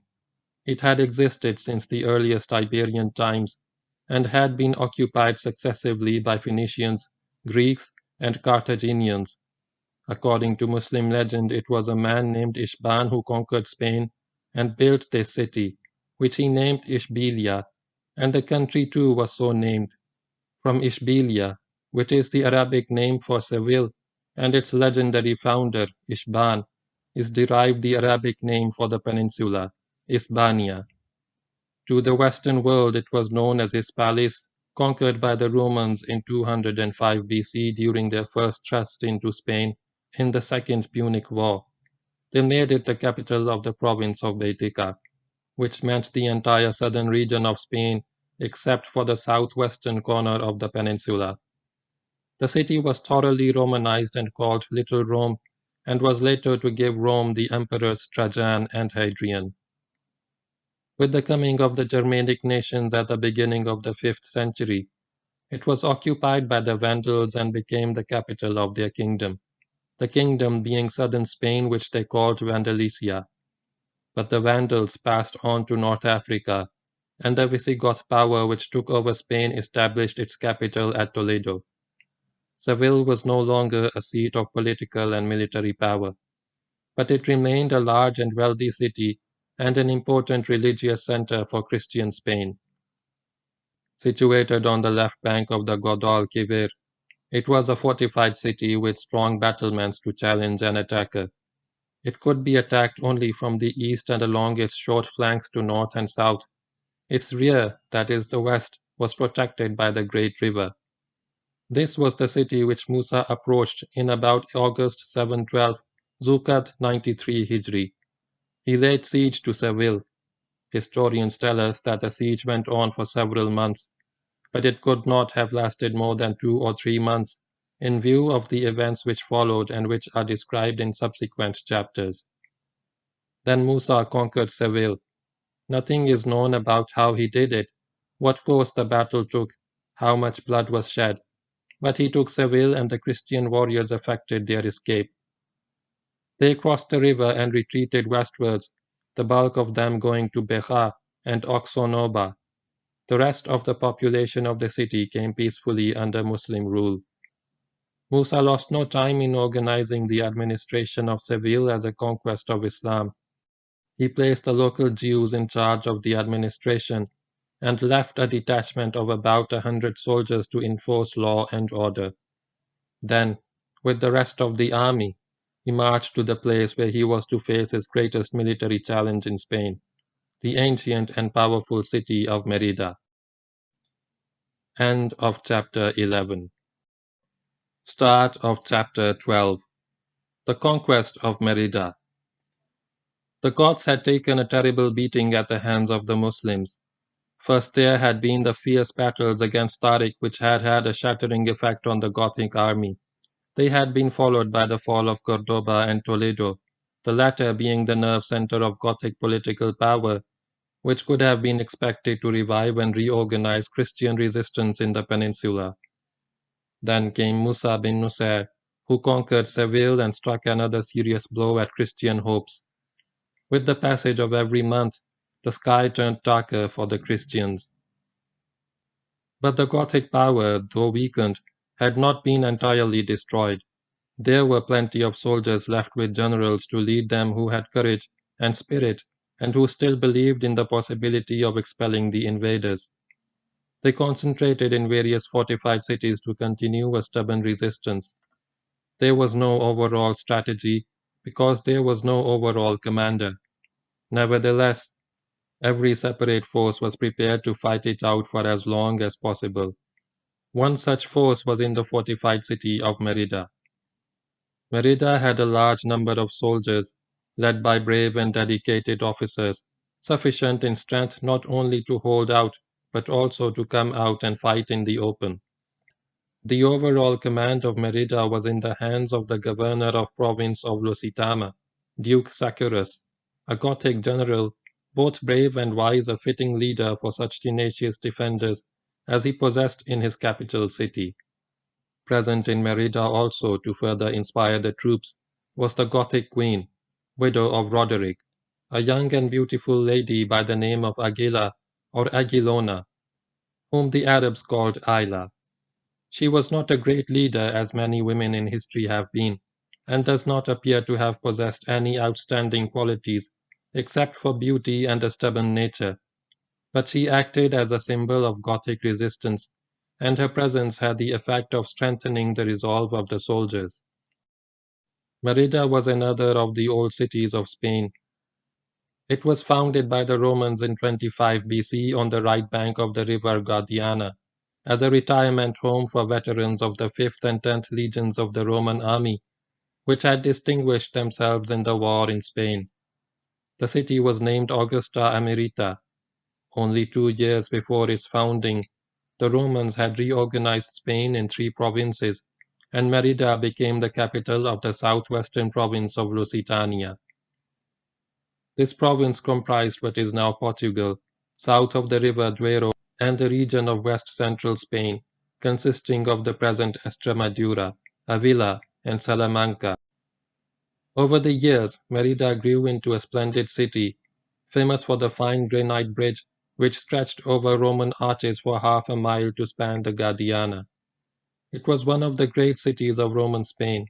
It had a theatre, an amphitheatre, and a circus which included a race course, a high aqueduct, the ruins of which still stand to remind the visitor of Roman engineering skill, brought water from Lake Proserpina, a large reservoir 5 miles north of the city. It was still the capital of Lusitania when the Muslims landed in the country, though Lusitania was now one of 6 Visigothic provinces in Spain. Merida had the shape of a triangle with each side about 1,000 yards long, more or less as it is today. Its southwestern side faced the river. To the north and east of the city the ground was undulating with low, gentle hills separating low, gentle valleys. This rise and fall in the ground offered cover and concealment to attack detachments, and could be utilized to achieve surprise if an action were fought outside the city. The entire city was protected by powerful walls and towers. Within the city, on the bank of the Guadiana and covering the Roman bridge, rose a citadel with massive battlements from Roman times, signs of which are still there for visitors to see. Within the citadel, a sloping passage led down to a small subterranean reservoir level with the river, which was automatically filled by the water of the flowing river. The city as a whole made a formidable fortress, and within the city the citadel, measuring about 150 yards by 150 yards, was like a fort within the fort, a hard nut indeed for anyone to crack. Musa was well informed about the concentration of Christian forces in Merida and the strength and fortifications of the city. He had no doubt in his mind that it would be a difficult objective to capture. To the west of Seville lay the less well-defended southwestern region of Spain, which he could take with relative ease, and where his operations would be rewarded with ample booty. But Musa refused to be tempted with easier objectives. They would fall anyway, and even more easily after the hard nut of Merida had been cracked. Moreover, he sought battle. That prospect appealed to his soldier's heart, and that is what he had come to Spain for. Consequently, he chose Merida as his next objective, knowing that it would not be an easy prize to win. The Muslims approached Merida in about November 712. To their surprise, they found a sizable army barring their path south of the Guadiana, about a mile from the city. Duke Sacurus and his warriors were by no means overawed by the Muslims. They had come out for a trial of strength. They would, they hoped, defeat and drive the Muslims away. The gods were clearly spoiling for a fight. Musa was not the man to disappoint them. He gave them what they had come for. The day after the two armies established contact, he attacked the Goths, and before the day had ended, they were moving steadily back to Merida. It was an orderly withdrawal. They got back safely to the defenses of their city, where they would take on the Muslims with the advantage of fortifications. Their spirits were not dimmed by their encounter with the Muslims and their failure to prevent them from closing up with the city's defenses. The Muslims arrived at the gates of Merida. They offered the Christians the usual choice: Islam, the jizya, or the sword. Zacchaeus chose the sword. Musa disposed his army in several divisions around the northeastern arc of the city. He also placed detachments south of the river to cover the bridge and prevent supplies and reinforcements from getting to the beleaguered garrison. Thus, sometime in November 712, Safar 93 Hijri, began the siege of Merida. It was not a dull and dreary siege, as many sieges are. It was a lively and bloody one. There were several gates in the protective wall of Merida, and for a number of weeks bitter fighting took place in the vicinity of these gates. There were almost daily combats between units of opposing sides.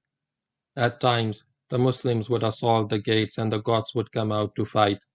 At times, the Goths would make a sally from the fortress and the Muslims would push them back. It was a healthy give and take with both armies fighting bravely and taking casualties. The heaviest fighting took place on the north side of the city, where there was a weak spot in the wall which attracted the attackers' attention. At this spot, near a gate, battle became an almost daily routine, even the timing of the combat which usually began at dawn. It was the routine which gave Musa the idea of drawing the garrison away from the protection of its fortifications and crushing it in the open. He carried out a detailed reconnaissance of the palace and prepared his plans. One morning the Muslims attacked this part of the wall. The Goths rushed out of the gate and heavy fighting resulted. The Muslims were slowly pushed back. When the defenders saw that the attackers were not making an effort to get closer to the city, they broke contact and returned to the fortress. The engagement ended, like many others before it. That night, Musa positioned a strong force of cavalry behind a low hill, some distance from the gate. It is not known where exactly this place was. In the undulating ground north and northeast of Merida, it could have been almost anywhere. But it would be less than a mile from the city. The cavalry positioned here was concealed from view, and would remain hidden until Musa gave the signal for action. The following morning at dawn, a large Muslim group again attacked the gate. As expected, a Gothic force came out of the gate to oppose the Muslims, and the usual slash and thrust of combat began. But this time, to the surprise of the defenders, soon after the fighting had started, the Muslim group began to break up and with cries of fear and confusion started to fall back. The Muslims seemed completely disorganized and soon turned into a rabble, retreating hastily from the city. The Goths had not seen such a happy day. They were jubilant at what they saw as clear signs of disintegration in their enemies' ranks. More of them came out of the city with cries of joy, rushed in pursuit of their disorganized foe. With the destruction of this sizable Muslim force, they would gain a decisive advantage in their struggle against the invaders. General Zacchaeus did not know that this maneuver was planned by General Musa. This was the first time that the wily Goth fell into the wily Arab's trap. The movement continued with the Muslims falling back with every sign of a breakdown in order and discipline. The Goths came on, not inflicting many casualties but apparently driving the Muslims ahead of them. Thus the two forces moved on, without the Goths noticing that they were getting farther and farther away from their fortifications. When they had got abreast of the hill where the Muslim cavalry lay in wait, Musa gave the signal. Like a neatly practiced battle drill, the Muslims being driven back by the Goths turned and held their pursuers. At the same time, the cavalry regiments positioned behind the hill broke cover and charged at the Gothic flank. As they made contact, the Muslim forces in front also attacked the Goths, who now found themselves assailed in front and flank. Some Muslim squadrons maneuvered behind the Goths to cut their line of retreat. This day they saw the most vicious and most bloody fight in the Battle of Merida. The battle raged for many hours. Brave men struggled mightily in combat, urged on by intrepid officers. The Muslims determined to annihilate the Goths determined to not let that happen. Muslims and Christians performing feats of valor. The Christians fought with the courage of desperation, but it could not last. The Gothic force was cut to pieces. Very few got back to the safety of the city to rue the day they let themselves be lured into the trap. The Muslims too suffered heavily in this battle. A tribute to the skill and tenacity of the Gothic warriors, a large number of the faithful fell as martyrs. This was a brilliant attempt to bring the siege to an end and resulted in the destruction of a large part of the garrison, but it had not met with total success. The Muslims had not been able to get across the fortifications, which had been the culminating point of the plan devised by Musa. A terrible blow had been inflicted on the defenders, but victory still eluded the Muslims. They were still outside and the Goths still inside, under their valiant general, in sufficient numbers and with sufficient courage to continue resistance. In fact, Gothic determination to fight on was hardened rather than weakened by the debacle outside the walls of Merida. The winter set in. The Christians would no longer come out to fight in the open, and the occasional attempts made by the Muslims to breach the defenses were foiled by the defenders. The fighting died down. It was obvious that the issue would not be decided during the winter. Musa used his time to prepare siege equipment, including a large testudo which he would use as the weather improved. He also sent off some columns to overcome minor oppositions at other places and to deal with a serious insurrection at Seville. These operations are described in the next chapter. Several months passed. Musa ordered and received some reinforcements from North Africa, whose arrival was good for the Muslims and bad for the Christians. It raised the spirits of one and depressed the spirits of the other. In about May, combat activity was resumed at Merida. The Goths did not regard themselves as defeated, and Duke Saccharus had no intention of giving up the struggle. The Muslims again attacked the towers and attempted to effect a breach in the wall, but were repulsed every time. The Goths would often come out of the gates to fight off the attackers, and were able to maintain their defenses in good condition. There was again fierce fighting with both sides taking casualties, but the stalemate continued. Musa now decided to attempt a breach in one of the towers, which he judged as suitable for gaining entry into the city. He had a large testudo constructed for the purpose. This equipment was like an enormous shield carried by a party of men over their heads as they approached the wall of the fort. It gave protection against arrows and other missiles hurled at them from the battlements. Under the cover of the testudo, a breaching party could approach the fort and either smash through a gate with a battering ram or break down the wall with pickaxes and sledgehammers. A party of Muslim engineers advanced under the testudo and got to the tower. They began to work on the wall with their implements to break and remove the large stones of which the wall was constructed. The Goths could do nothing to interfere with the attempt because of the testudo, but they were able with their bows to keep other Muslim units away from the fort.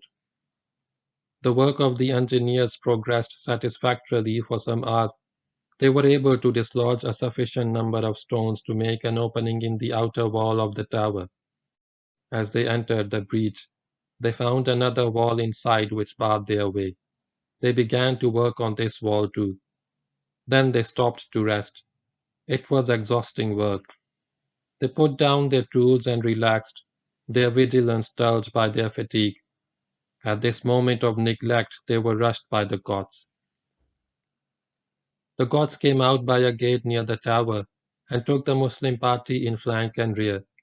The engineers picked up their weapons in haste and turned to face their attackers, but in their tired state, heavily outnumbered and taken completely by surprise, they fought at a grave disadvantage. A desperate struggle ensued, but it did not last long. Most of the Muslims were killed, very few getting away to join their comrades. It was now early July, nearing the end of Ramadan, the Muslim month of fasting. Not much had happened for some weeks, perhaps due to the fast. The Muslims had fared badly in their last attempt to breach the tower, but they had ample time and ample patience. In fact, time was on their side. They just had to watch and wait for the garrison to be starved into submission. The Goths, on the other hand, were suffering grievously from lack of provisions. The siege had lasted 7 months. They were brave men, but there was no hope of relief from outside, and they were not getting stronger inside. The arrival of Muslim reinforcements from North Africa had confirmed their fears that the invaders were here to stay. Duke Saccharus was a man of honor and courage, and was not going to bow his head in humiliation or accept a dishonorable peace. But the sight of Muslim camps stretching across the plain outside the city was a grim reminder of the seriousness of the situation. Thus it is not surprising that the two sides agreed to talks. According to one account, it was the Muslims who proposed negotiations. According to another, it was the Goths. Whatever the truth, recourse to negotiation was accepted as between two undefeated belligerents. If the talks did not lead to positive results, the siege would go on. Saccharus would send a delegation of prominent citizens to the Muslim camp under a safe conduct to discuss terms with the Muslim commander-in-chief. Once again, Musa showed himself a master of stratagem and guile. On 28th June, 29 Ramadan, the Christian delegation came to the Muslim headquarters to meet the Muslim general. They were deeply impressed by what they saw. A big, heavily built man of venerable countenance with white hair and a long, white beard, obviously full of years and wisdom. The two sides talked. They discussed possible terms of peace but found no common ground. They agreed, however, to resume talks the next day. With that arrangement, the Gothic leaders returned to the city. On the following day, the same delegates came to the Muslim camp to confront the Muslim general. They were astonished at what they saw. A big, heavily built man of imposing appearance, obviously the same one, but with hair and a beard of a flaming red color. It took them some time to get over their astonishment and start the talks, but again there was no agreement, and again they decided to meet the next day. The next day was the Eid al-Fitr, Shawwal the 1st, the day of the Muslim feast commemorating the end of the month of fasting. Early in the morning, the same Goths came to the Muslim camp for talks, and this time they were dumbfounded. The big, heavily built Muslim commander-in-chief had black hair and a black beard. He looked quite a young man. The custom of dyeing the hair and beard, which was practiced by many races, was not known to the Goths. They had never seen or heard of it. The Gothic delegates could not understand what was happening to the Muslim commander-in-chief, and this time there was very little talking. The Goths could not bring themselves to discuss anything seriously and made haste to return to the city. Within the city, an anxious populace awaited the return of the delegates. They were hoping and praying for a quick end to the struggle, which had tried them sorely. Then the delegates arrived with a puzzled look in their eyes. They were of one mind when they spoke to the Duke and the prominent citizens gathered around him. We are fighting prophets who can change their appearance at will, who can transform themselves into any shape they desire and who grow young after having been old. Their king was an old man who has now become young again. It is our opinion that we should go to him and give him whatever he demands, for we do not have the strength to resist him. The modern reader might regard this episode as comical, too comical perhaps to be authentic, but it should not be forgotten that in the 8th century everybody believed in magic and fairies and demons in physical form, and gullible people were easily taken in by such stratagems. Moreover, this was one factor which led to the end of the siege, the others being the sorry state of affairs in Merida and the lack of any hope of relief. Whatever the cause, Duke Sacharus came to the decision that further resistance was futile. The best prospects of survival for the garrison and the citizens of Merida lay in a negotiated peace. This view was also shared by the people and their leaders. Thus peace was concluded, and the terms drawn up for a treaty which was signed by Musa bin Nusayr for the Muslims and Duke Sacharus for the Goths. The gates of Merida were thrown open. The Muslims entered the city as conquerors. All the citizens of Merida remained free and continued to live as before in possession of their property, as honorable citizens, but subject to the Muslim authority. The Muslims would take the possessions of those who had fled the city and those who had fallen in battle outside the city, also the treasures of the churches. Nothing else would be touched. The Muslims also imposed the condition of hostages as a guarantee of good behavior. This had become necessary because of the revolt of the citizens of Seville and their killing of the Muslim soldiers left by Musa in that city. The hostages taken were from the best families of Merida and included Agela, the young and beautiful queen of the Goths. She will appear again in our story. Merida was occupied in June 30, 712, 1 Shawwal 1, 94 Hijri. It had been a hard siege, fiercely contested and honorably concluded. The Goths had fought bravely with a determination and tenacity typical of their race, but they were fairly and squarely beaten to a state where they preferred peace to a continuation of hostilities. For the Muslims it was a fine if qualified victory, a rich prize which brought honor to Muslim arms. It was the hardest battle fought by Musa in Spain, and one of the hardest in his long and distinguished military career. But there was no time to waste on celebration. He had to go on to settle accounts with his restive subordinate, Tariq bin Ziyad, who awaited his chief at Toledo.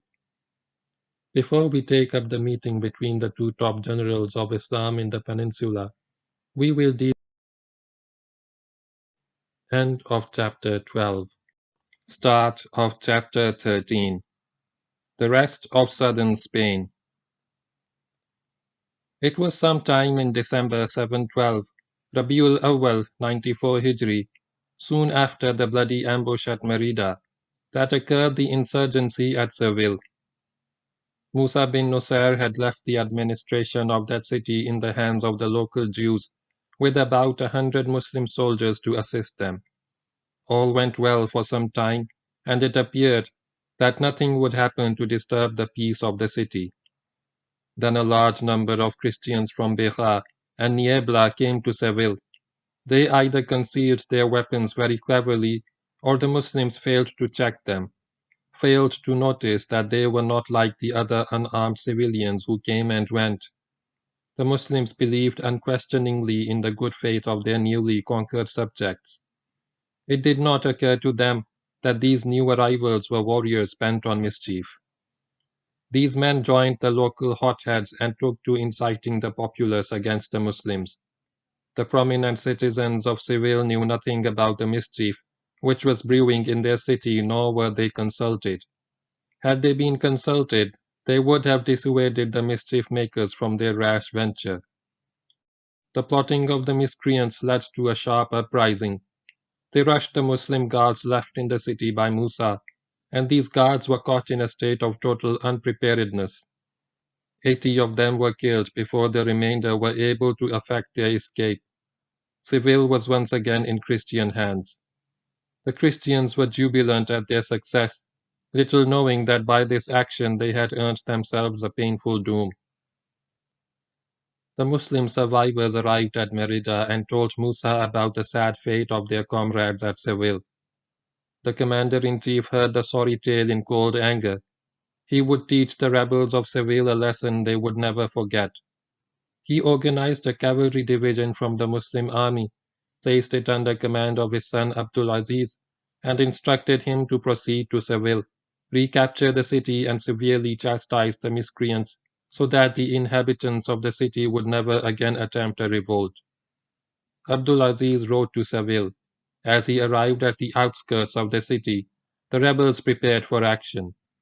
The leading citizens of the city who had taken no part in the uprising urged the rebels to avoid combat and parley with the Muslims in order to get the best possible terms, meanwhile making amends for what they had done. But no one would listen. They wished to go out themselves to meet the Muslim commander, to explain their innocence and act as intermediaries. Even this was not permitted by the hotheads of Seville. The result was another battle. Once again Seville was conquered by the Muslims, this time by the son of the former conqueror. But this time the Muslims were not inclined to be merciful. The innocent suffered with the guilty, and a large number of Spaniards were killed before the city was reduced to obedience and order. And Abdulaziz felt satisfied that he had taught the inhabitants a lesson they would remember. The second conquest of Seville took place in about January 713, Rabiul Akhir 94 Hijri. Abdulaziz sent word of his success to his father. It was still winter. There was plenty of time before active operations could be resumed at Merida, and after the severe losses suffered by them in the ambush, the Goths were not likely to threaten the Muslim camps around the city. Musa did not need all his troops to maintain the siege. He therefore wisely decided not to waste time waiting for better weather, but to keep his men occupied by conquering other parts of Spain, where resistance was not likely to be strong. This would also eliminate other rebel groups such as had caused the insurgency at Seville. Musa ordered Abdulaziz to leave a garrison in Seville and march with the bulk of his division to the southwestern part of Spain and bring this region under Muslim rule. Abdulaziz advanced from Seville and one after the other took Niebla, Oxonoba, now Santa Maria di Faro, Martola, and Beja. Leaving small garrisons at these places, he returned to Seville and made the city his headquarters.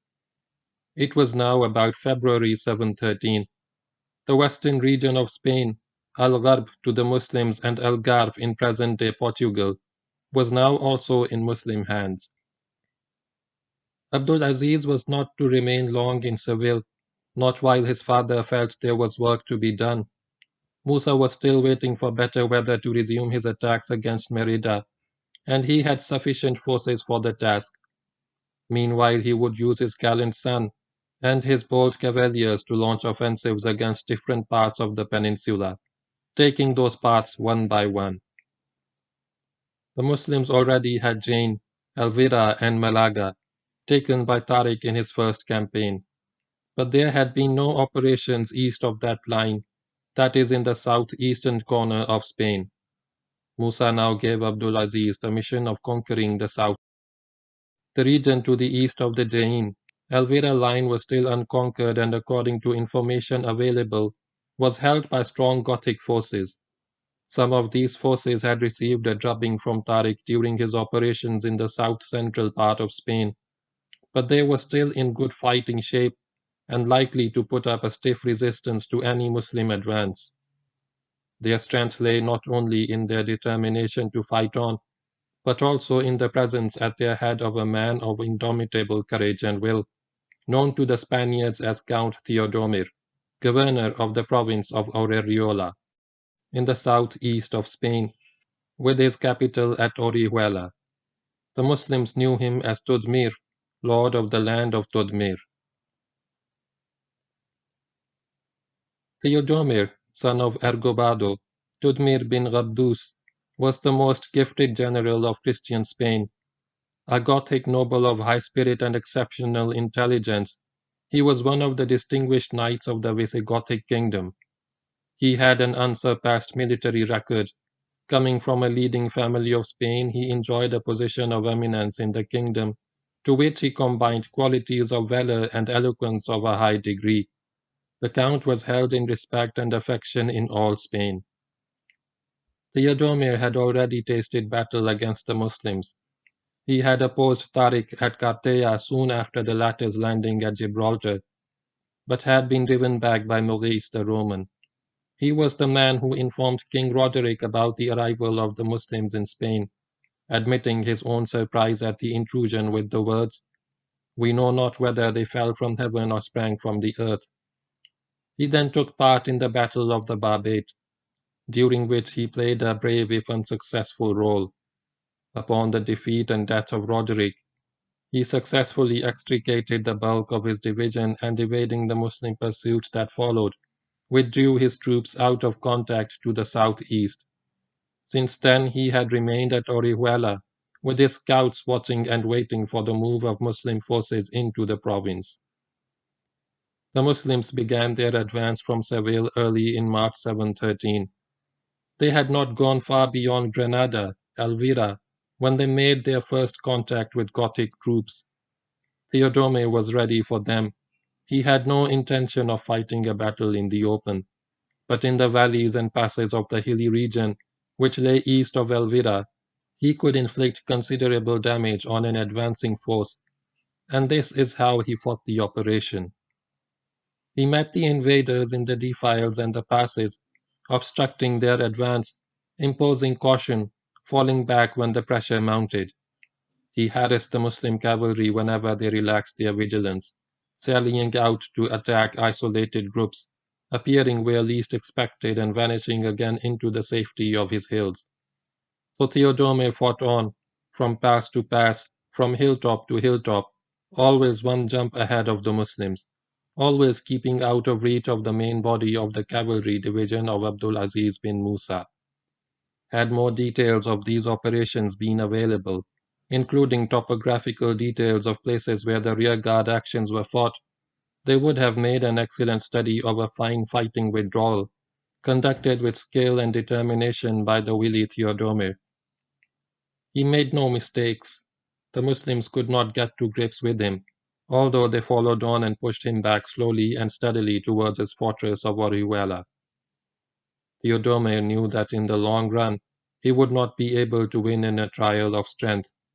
The best he could hope was to deter Abdul Aziz from pressing his advance, to make him give up the objective, to convince him that the prize was not worth the effort. Abdul Aziz was not the man to be deterred. He was cast in the same mold as Musa. He was aggressive, skillful, bold, and brilliant. Years of fighting in North Africa under his illustrious father had taught him all he needed to know about warfare. While he lacked his father's vast experience of high command, he possessed a nobility of character which even his father might envy. He was not about to give up his pursuit of Theodomir, in spite of the latter's irritating elusiveness, knowing that victory would be his if only he could bring the cunning Goth to battle. And so the operation went on, from position to position, from obstacle to obstacle. The two forces, one in skillful retreat, the other in dogged pursuit, approached Orihuela. On their way to the town they passed by the site of Murcia, which did not then exist. They got to the river Segura, a fair-sized river but an ineffective obstacle, and continued to move along its bank. Somewhere in the narrow plain on the right bank of the Segura, more or less southwest of Orihuela, Theodomir turned at bay. He would fight the Muslims in a set-piece battle, something Abdul Aziz had prayed for ever since he marched from Seville.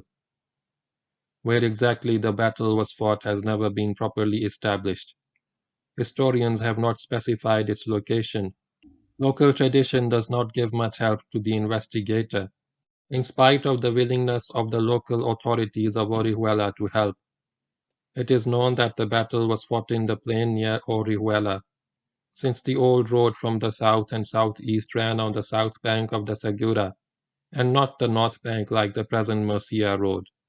It is likely that the battle was fought a few miles southwest of Orihuela, between the river and the foothills to the east of it.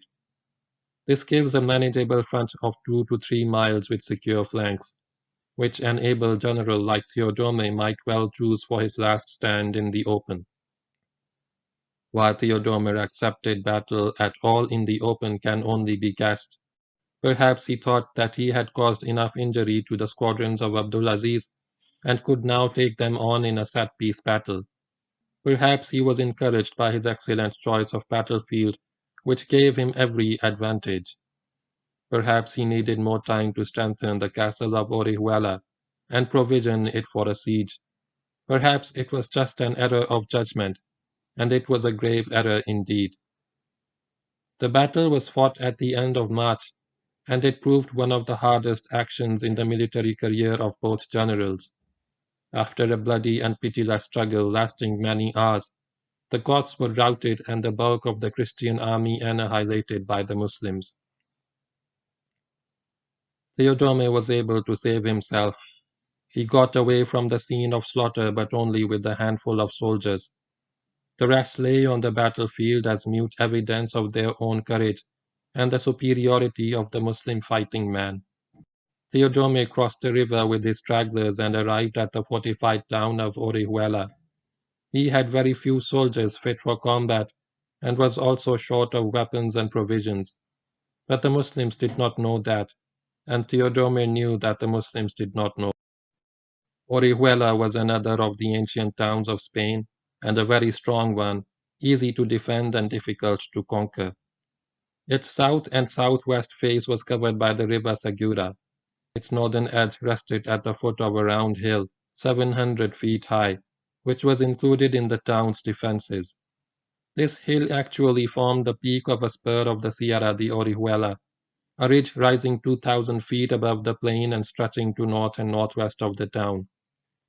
All around the town was a protective wall with towers to strengthen the defense, and within the town there was a citadel known, then and now, as Palacio di Teodomiro. As the Muslims arrived near the city and looked at its walls, they were struck not only by the strong fortifications, but also by the large number of Gothic soldiers who lined the battlements, armed with long spears. It was a depressing sight. Having shattered what they believed was the bulk of the Gothic army in the province, they had rightly expected the fall of its capital to be an easy matter. But their hopes were dashed by what they saw. It would obviously be a costly affair to take the castle by assault. There were too many enemy soldiers still to fight, and after the casualties taken by the Muslims in the recent hard-fought battle, they were somewhat less than eager to go straight into another bloody action against an enemy strengthened by fortifications. After crossing the river, the Muslims deployed along the western arc of the town prior to taking up suitable positions for a prolonged siege. Whenever they looked at the town, they saw its battlements crowded with armed warriors. Under the circumstances, the only way to reduce Orihuela would be by starvation. The only way to reduce Orihuela would be by starving the defenders into submission, and for this the Muslims began to make plans and preparations. Then suddenly a cavalier rode out of the town towards the main Muslim camp. He said that he was an emissary of Count Theodomir, and asked for a safe conduct. This being granted, he entered the presence of Abdulaziz. The emissary spoke in the name of Theodomir. He asked for peace and declared that Theodome was prepared to surrender the town, but only on honorable terms. The safety of all its citizens must be guaranteed. No harm should be done to anyone, no property destroyed or plundered. If these terms were not granted, the struggle would go on. The Muslims had a healthy respect for Theodomir. He was a man they had fought but not subdued, heard about but not seen. They admired him as a good soldier admires a worthy opponent. Moreover, Abdulaziz knew that after the losses suffered by the Muslims in battle, and the strength of the defenses being as formidable as it was, the conquest of Orihuela would not be an easy matter, not with a man like Theodomir as its commanding general. Abdulaziz accepted the terms. The emissary was treated with the dignity due to an ambassador. A treaty was drawn up and signed, the text of which appears later in this chapter. As soon as it was signed, the emissary declared that he himself was Count Theodomir. The Muslims were thrilled to meet their doughty adversary. Abdulaziz did the Gothic nobleman honor and treated him generously with traditional Arab hospitality. The two sat and ate together before the Gothic general took leave and returned to his castle. The following morning, the Goths opened the gates of Orihuela, and Theodomir came out to greet the conqueror. Abdulaziz, accompanied by his chiefs and a picked group of horsemen, entered the city. He found to his amazement that there were hardly any warriors in sight. There was no one on the battlements, and everywhere that he looked, he saw only women and children. The Muslim general turned in bewilderment to the Goth and asked what had happened to all the armed warriors he had seen on the battlements. Theodomir told him the story. When he got back to the town after the terrible defeat in which he had lost the best part of his army, he had hardly any men left in fit condition to fight. He was also extremely short of weapons, so he got all the women of Orihuela together and made them loosen their hair and tie it under their chins to appear like long beards. Then he put long poles in their hands and sent them up to line the walls in full view of the Muslims. The warriors the Muslims saw were these women, with a few men interspersed among them. The Muslims could have broken their pledge, since it was the result of deceit, but they kept their word. The treaty was honored, and far from holding a grudge against Theodomir for the deception which snatched from them the rich prize of Orihuela, they admired him all the more for the manner in which he had conducted the entire operation in his province, especially his last brilliant stratagem. The treaty was drawn up on April 5, 713, Rajab 4, 94 Hijri, between Abdul Aziz bin Musa bin Nusayr and Tudmir, lord of the land of Tudmir. As recorded by Muslim historians, it ran as follows. In the name of Allah, the Beneficent, the Merciful, Abdul Aziz and Tudmir make this treaty of peace. May Allah confirm and protect it. Tudmir shall retain command over his own people, but over no other people among those of his faith. There shall be no war between his subjects and the Arabs, nor shall the children and women of his people be led captive. They shall not be disturbed in the exercise of their religion. Their churches shall not be burned, nor shall any services be demanded of them or obligations laid on them, those expressed in this treaty alone excepted. This convention shall extend its conditions alike over the 7 cities called Orihuela, Valentina, Alicante, Mula, Boxara, Ota, and Lorca. Tudmir shall not receive our enemies nor fail in fidelity to us, and he shall not conceal whatever hostile purposes he may know to exist against us. His nobles and himself shall pay the tribute of a dinar each year with 4 measures of wheat and 4 of barley, with an equal proportion of mead, vinegar, honey, and oil. All the vassals of Tudmir, and every man subject to tax, shall pay the half of these imposts. This was the only occasion in Spain when the Muslims were fought to a draw, and in such splendid fashion, when they did not take over the administration of a conquered province, but left it in the hands of its original governor. They were the enemy, Count Theodomir. He was the only Gothic general who did not bite the dust in the war against the Muslims, but remained an honored and respected lord, almost an independent ruler, in political and administrative control of the province which he had ruled under the Visigothic kingdom. This privileged state was to continue till the old campaigner's death 30 years later. His relations with the Muslims were so good that he even gave his only daughter in marriage a generation later to the Arab governor of Spain. Following the conquest of Orihuela, Abdulaziz sent a column along the coast known as the Levant, and one after the other many cities including Alicante were taken by the Muslims. At each city a small detachment of soldiers was left as a garrison to maintain control. While this column was subduing the southeastern coast, Other columns sent by Musa from Merida captured Lisbon on the west coast and Cadiz in the south, or what remained of Cadiz, for the city had been destroyed by the Visigoths and had to be rebuilt by the Muslims. By midsummer, these operations had achieved. End of chapter 13. Start of chapter 14. The Table of Solomon. By June 30, 713, the day on which Musa entered Merida, the southern half of Spain from the Atlantic to the Mediterranean was in Muslim hands. All the principal towns had been occupied, most of them in peace, and were now governed by Muslim officers with the Jews assisting them in local administration. The Christians were left in peace to live their lives according to their own laws and customs.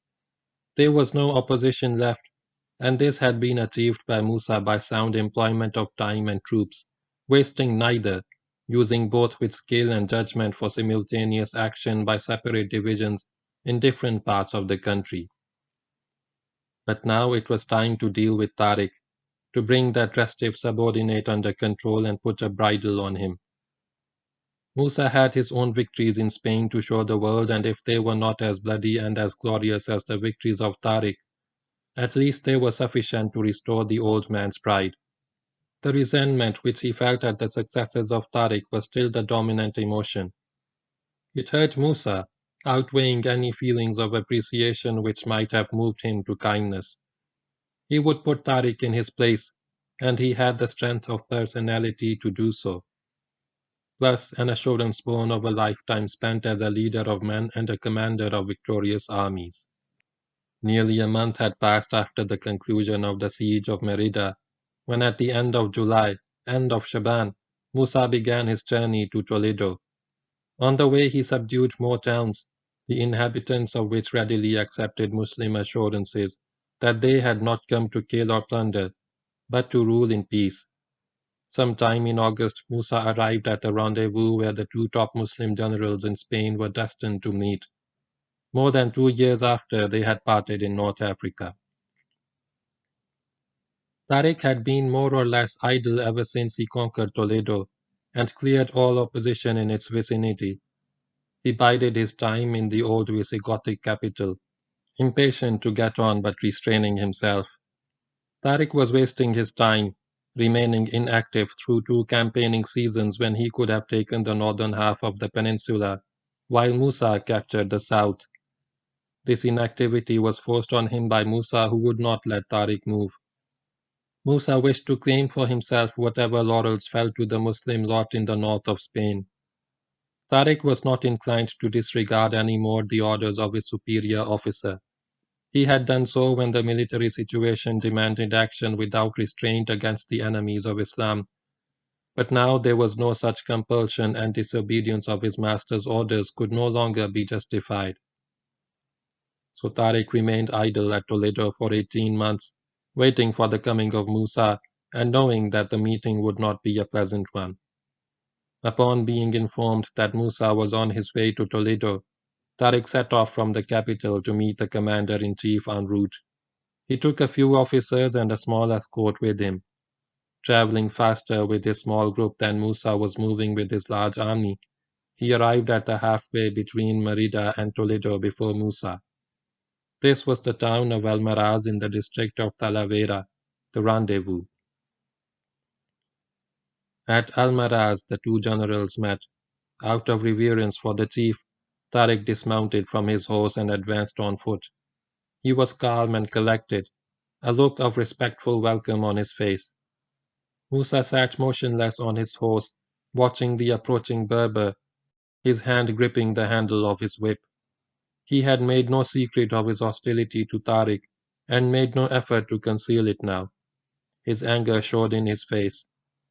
As Tariq got to him, Musa raised his whip and struck him on the head. Tariq took the blow without flinching. Musa then broke into a tirade against his subordinate. He heaped abuse upon him, severely upbraided him for offenses allegedly committed, disregard for his commander's instructions, even disobedience of his commander's orders. Then, talking a little more calmly, he asked. "Why did you enter and penetrate the land without my orders? I only sent you to make a foray and then return." Tariq did his best to pacify the angry old man. After a brief account of the operations carried out by him and the spoils gathered, he explained that he had done all this as a service to Islam, and in the belief that had Musa been acquainted with the exact circumstances prevailing in Spain, he would have ordered him to act in no other way. Tariq concluded, "I am only one of your subordinate commanders. Whatever I have gained and conquered is ascribed to you and is counted against your achievements."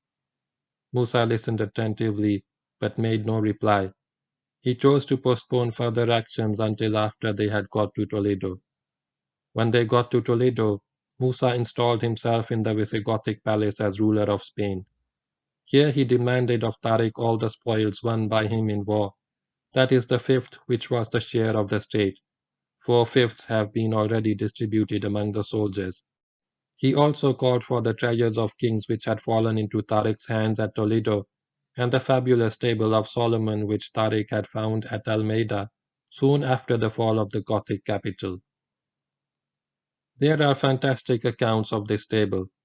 It was believed to be the table of Solomon, brought from Jerusalem by the mythical Ashban, the first king of Spain who built Seville and after whom Spain itself was named by the Arabs as Ashbania. Other sources said that while originally at Jerusalem, the table had been in Egypt when Amr bin al-As invaded that country in 639. The priests were able to get it away to Alexandria just before the fall of Babylon and Memphis. Soon after that, as Amr advanced to Alexandria, the priests transported it to Tripoli, then to Carthage, then to Toledo, always keeping one jump ahead of the advancing Muslims. At Toledo it had remained ever since. Its description varied with the source describing it. Some said it was green in color with sides and legs, 365 in number, made of solid emerald. Others said it was made of gold and silver, having around it a row of pearls, another of rubies and a third of emeralds, besides being strewn with innumerable precious stones. According to yet others, its substance was solid emerald, while the whole of it was covered with inscriptions in Greek. There are other descriptions still which need not burden this narrative. The true origin and correct description of the table is given by Ibn Hayyan, as quoted by Makari and translated by Gayan Gos. The celebrated table which Tariq found at Toledo, although attributed to Suleiman and named after him, never belonged to that prophet, according to the barbarian authors who give it the following origin. They say that in the time of their ancient kings it was customary amongst them for every man of estimation and wealth to bequeath. From the money so collected the priests caused tables to be made of pure gold and silver. Besides thrones and huge stands for the priests, deacons and attendants to carry the gospels when taken out at public processions, or to ornament the altars on great festivals. By means of such bequests this table was wrought at Toledo, and was afterwards emulously increased and embellished by each succeeding monarch, the last trying always to surpass his predecessors in magnificence, until it became the most splendid and costly jewel that ever was made for such a purpose, and acquired great celebrity. The fabric was of pure gold, set with the most precious pearls, rubies, and emeralds. Around it was a row of each of these valuable stones, and the whole table was besides covered by jewels so large and bright that never did human eye behold anything comparable to it. Toledo being the capital of the kingdom, there was no jewel, however costly, which could not be procured in it. This and the other causes concurred to ornament and embellish that inestimable object. When the Muslims entered Toledo, it was found on the great altar of their principal church, and the fact of such a treasure having been discovered soon became public. This was the fabulous table which, along with other treasures, Musa demanded of his subordinate. If there ever had been trust in Tariq's mind with regard to Musa's intentions, it had by now vanished. He was shrewd enough to guess Musa's purpose, which was to claim the table as one of his own conquests.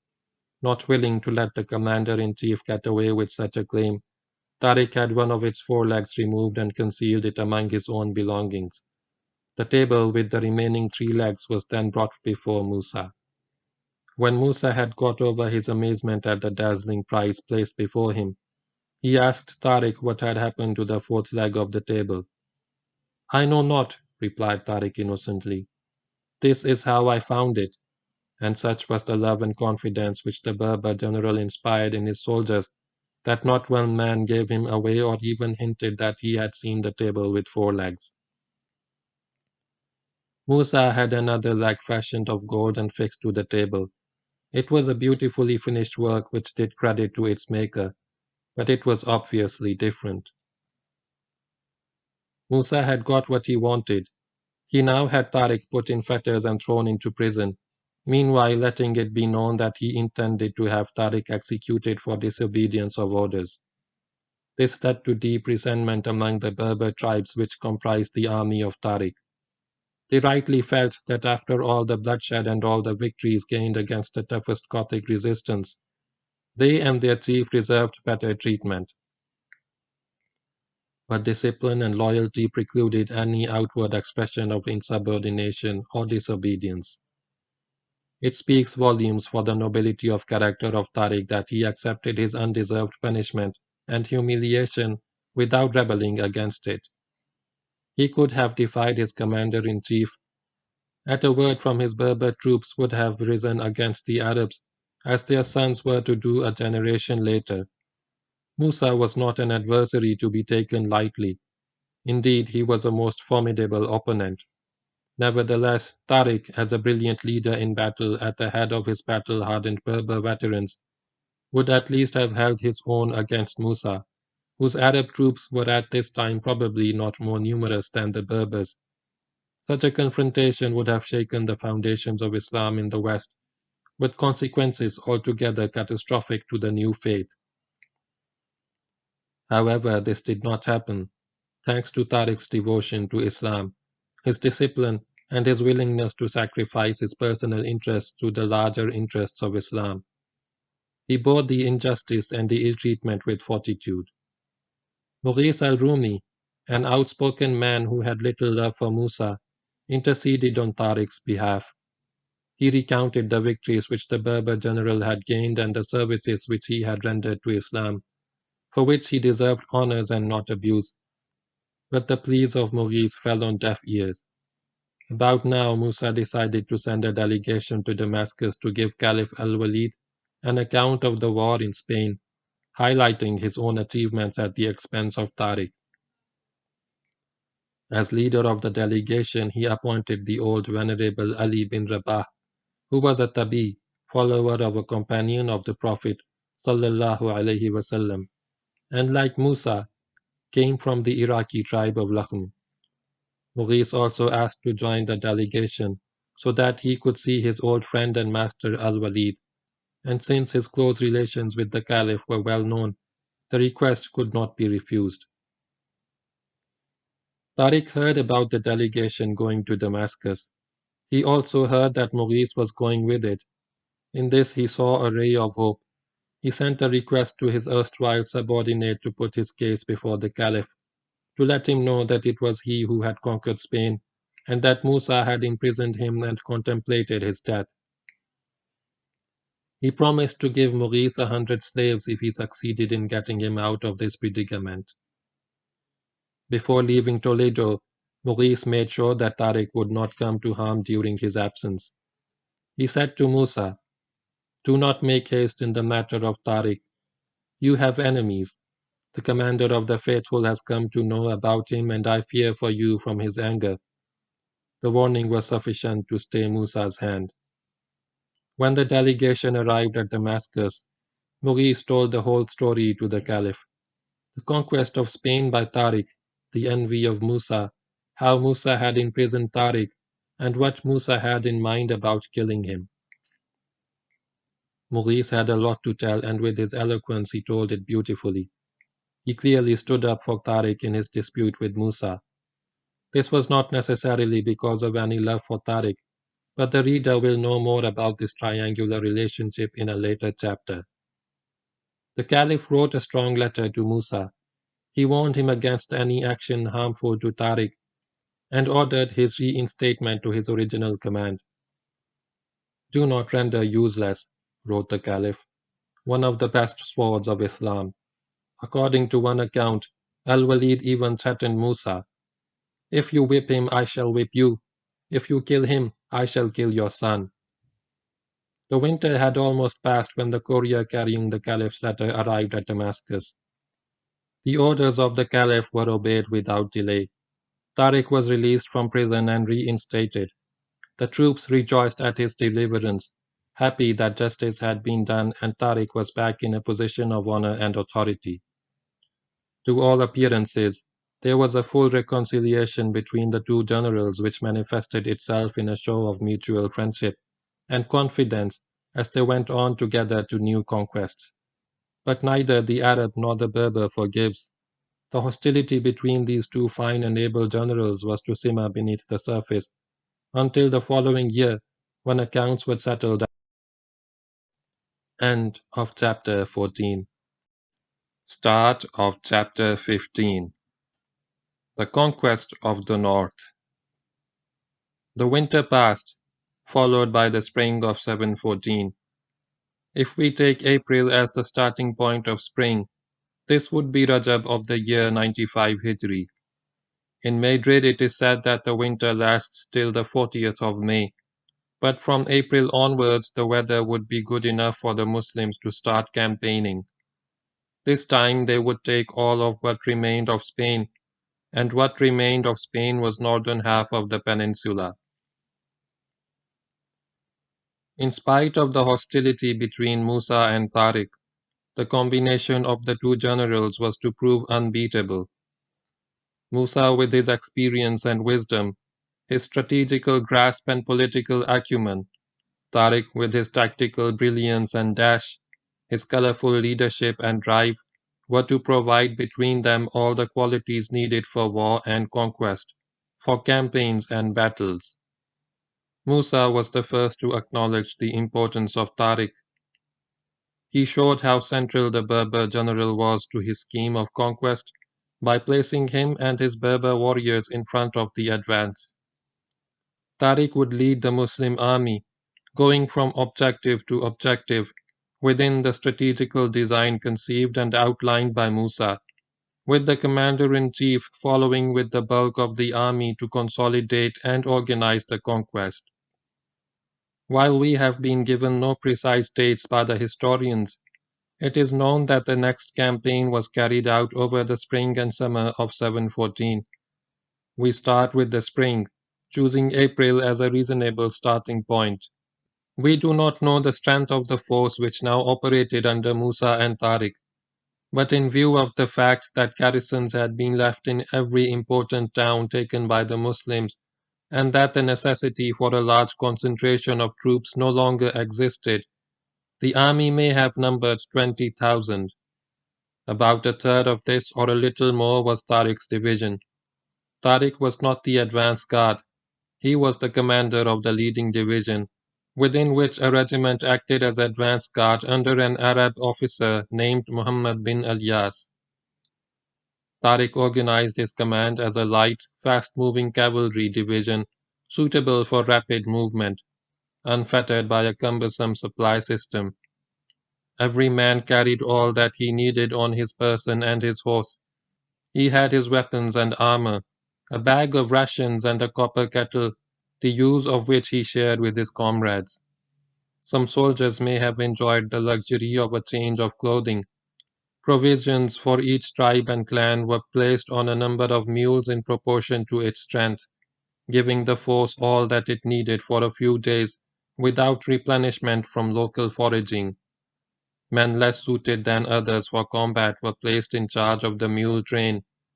There were no vehicles, and before the march began, the men were reminded once again that they could acquire plunder only on the field of battle or on taking possession of cities by force.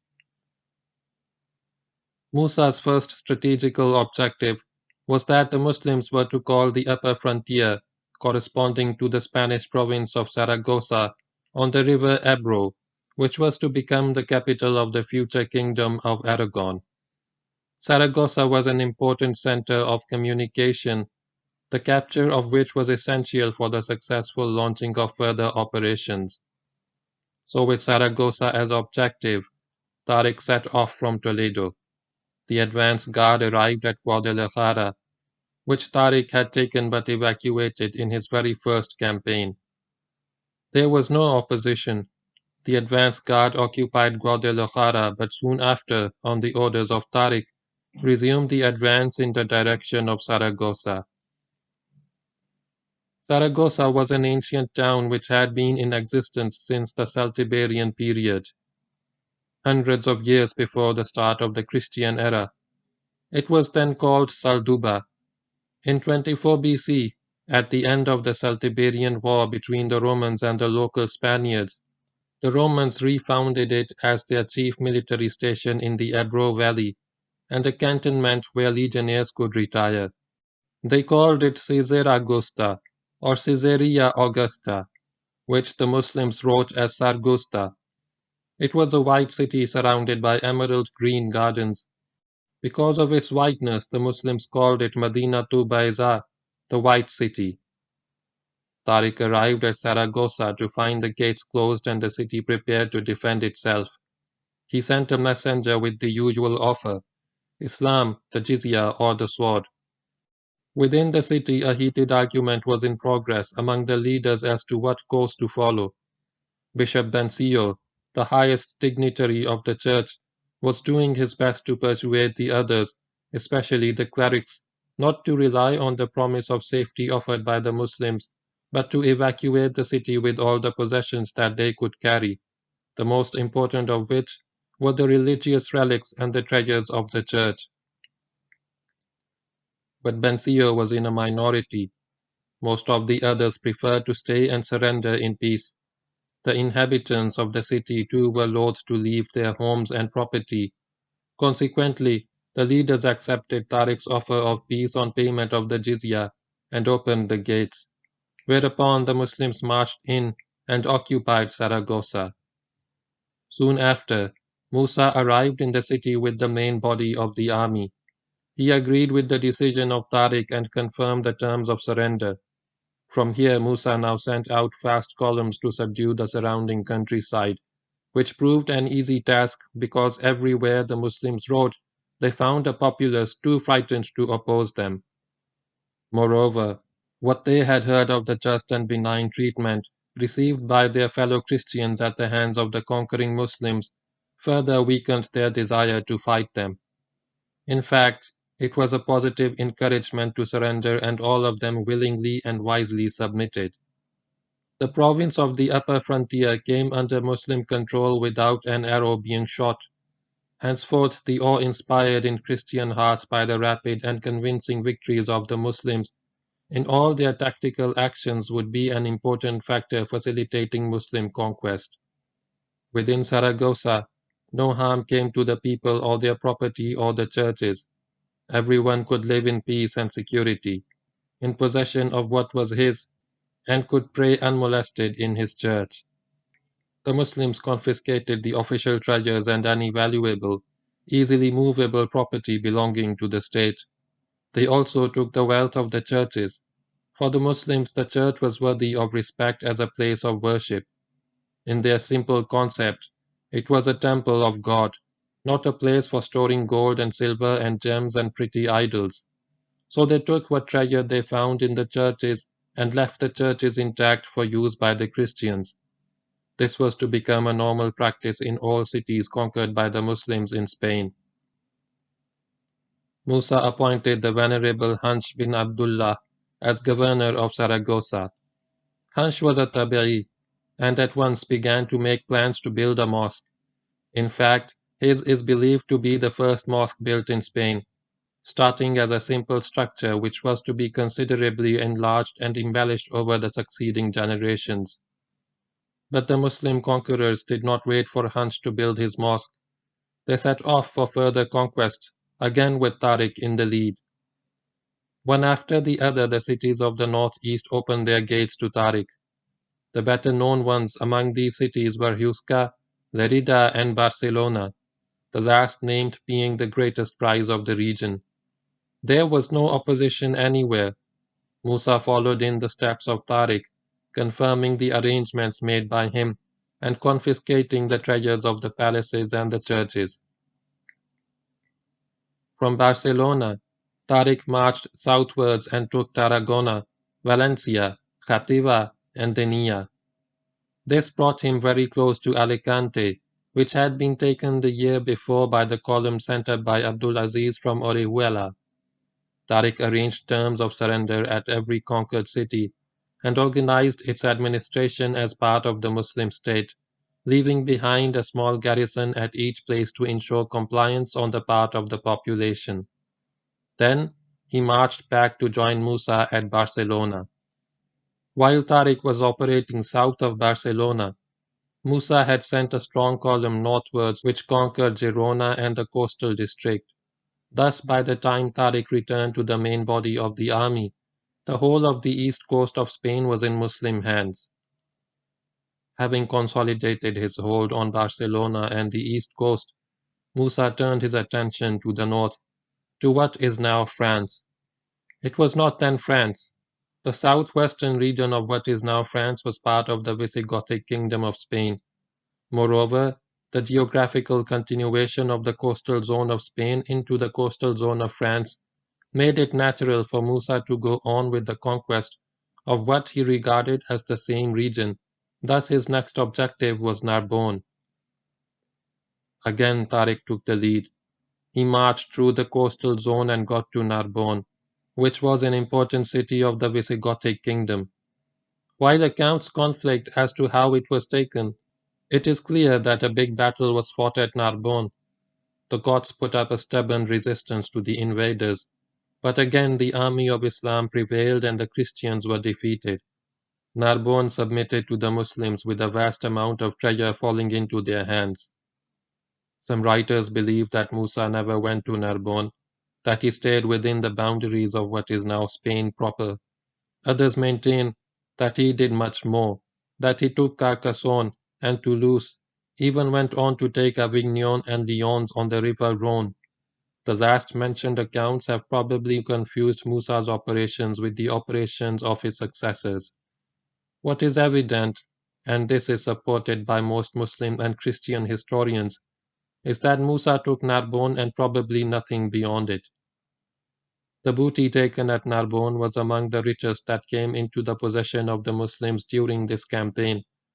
Apart from the treasures found in the palaces and churches, they emptied a pond filled with diamonds, rubies, and emeralds, and found 7 statuettes of horsemen with man and horse made of solid silver, even some columns made entirely of silver.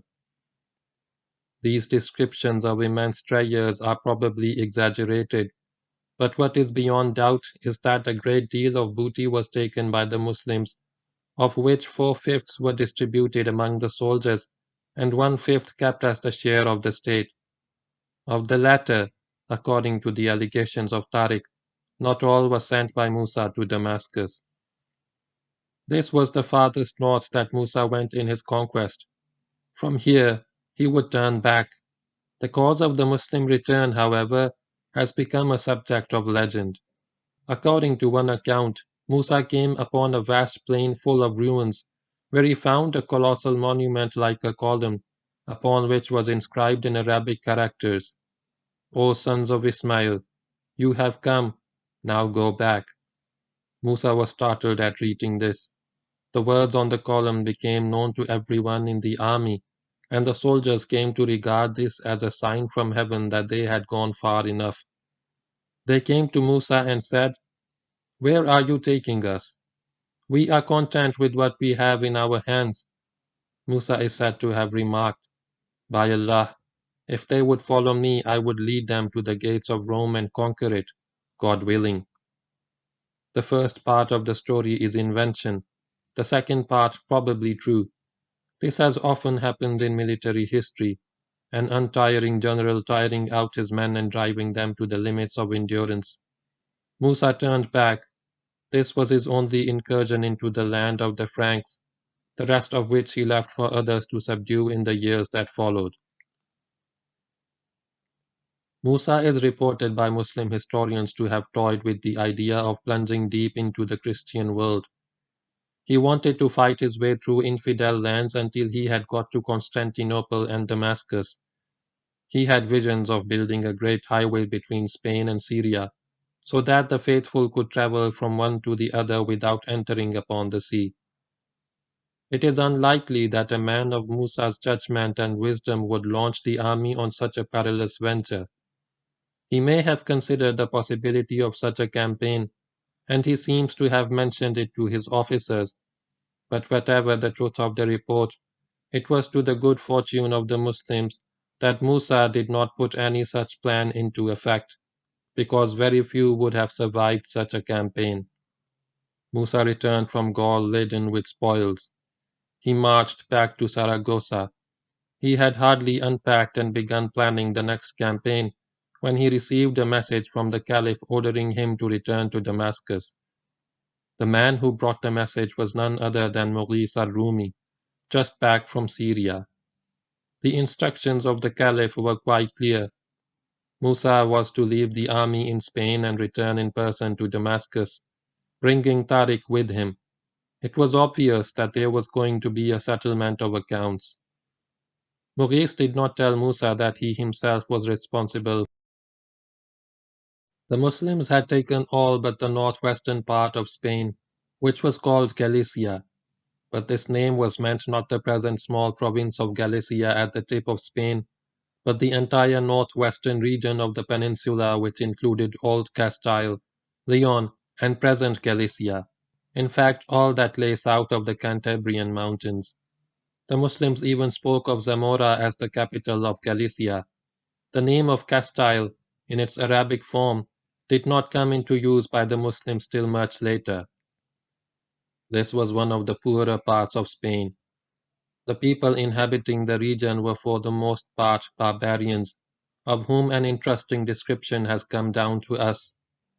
The people are base and filthy and of low morals. They bathe only once or twice a year with cold water. They never wash their clothes, which fall off when they are worn out. But they are a powerful people who seek not flight but death in battle. Musa had set his heart on the conquest of this yet unconquered part of Spain. He suspected that once he was in Damascus, he would not return. He would have to complete his work now before commencing his homeward journey. He worked on Mughis. He outlined his plan, emphasized how important it was to take Galicia, and what riches awaited the conqueror. In this he exaggerated a bit, and as a temptation offered to give Mughis a share of what he himself would gain from the spoils of this campaign. Mughis was a gay cavalier of adventurous spirit, never averse to acquiring more slaves and wealth. He acquiesced. He would go along with Musa. There were two main roads leading from Saragossa to Galicia. One was the northern route, which went along the river Ebro to Hara, then west to Astorga in present Leon province, from where it continued to La Coruña. The other followed the bank of the Ebro from some distance before leaving it, to go in a westerly direction, south of the other route, to Palencia and Benavente. According to Musa's plan, the Muslims would advance on a broad front in two columns, Tariq to the north and Musa to the south. They would sweep across Galicia between the Cantabrian mountains and the Sierra de Guadarrama. Sometime in midsummer, it would be about June 714, Shawwal 95 Hijri, Tariq set off from Saragossa to be followed a little later by Musa.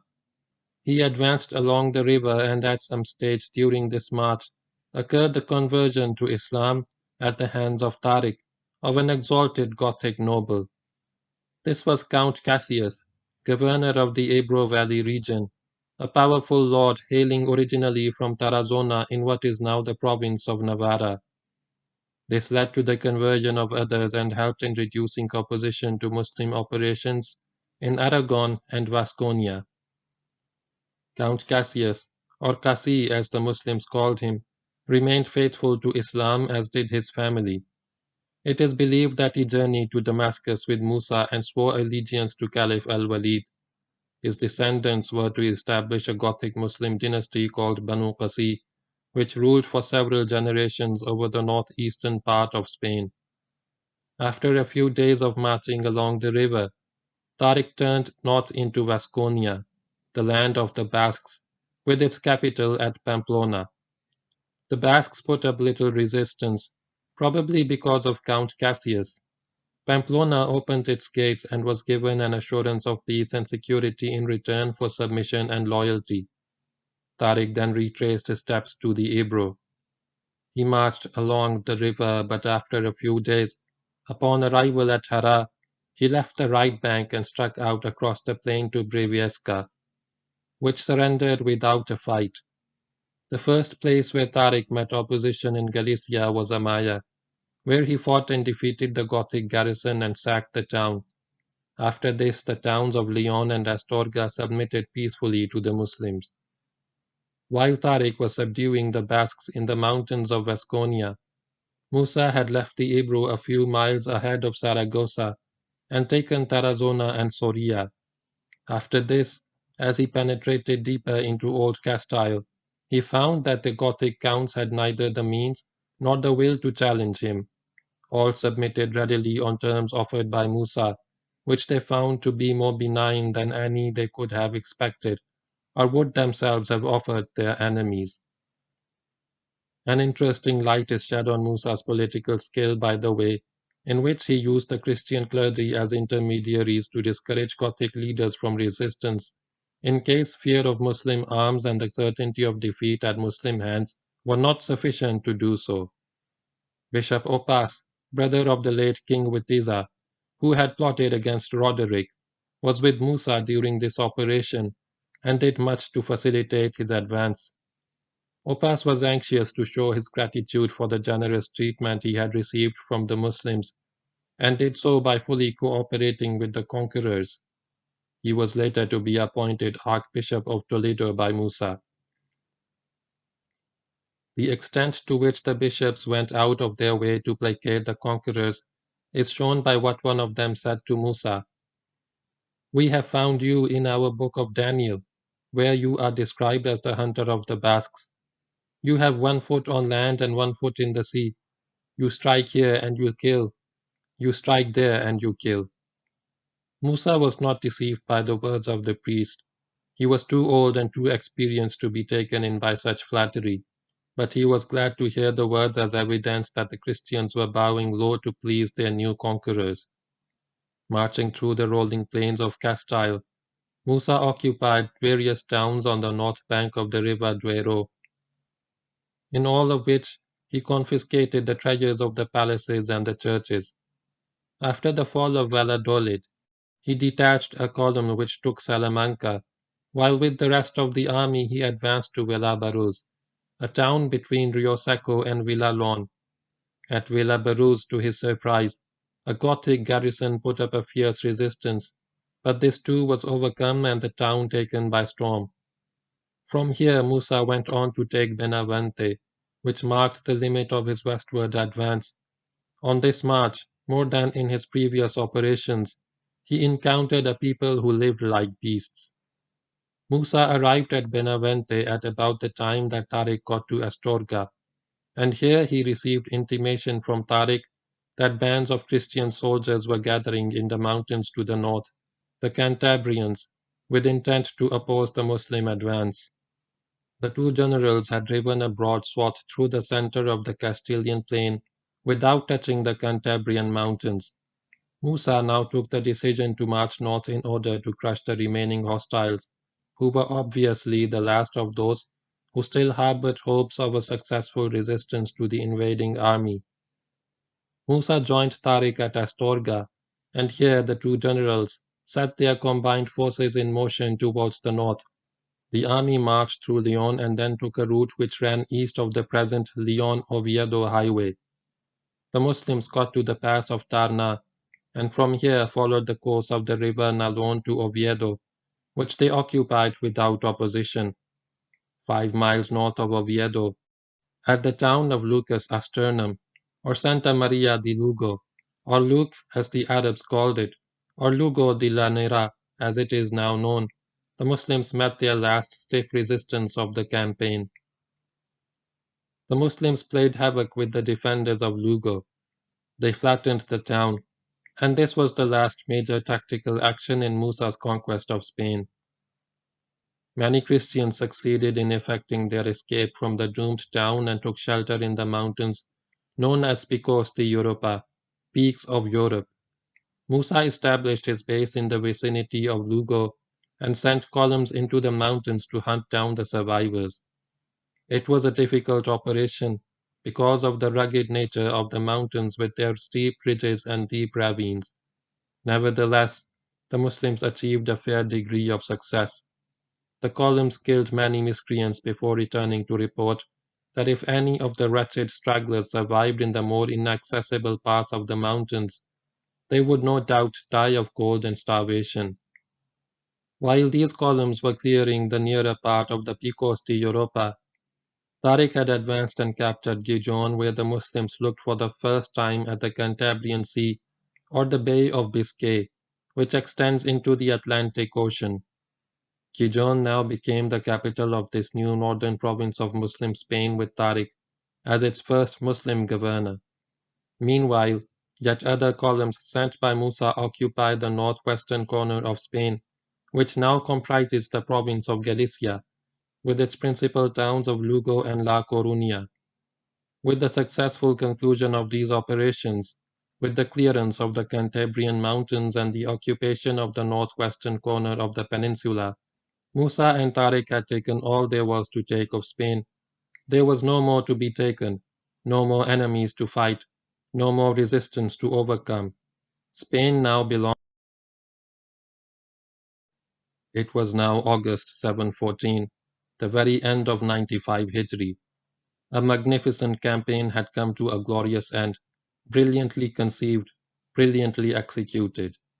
Within the space of 5 months, thanks to the wise direction and masterly organization of Musa and the bold leadership of Tariq, the Muslims had conquered the whole northern half of Spain from the Atlantic to the Mediterranean, going as far as Narbonne in France.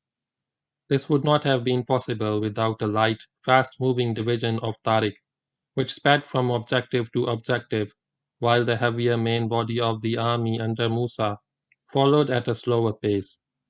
During 5 action-packed months, the Muslims had marched 2,500 miles, but they would not march any more, not under Musa and Tariq. One day in August, at the end of the campaign just described at Lugo, Musa mounted his horse.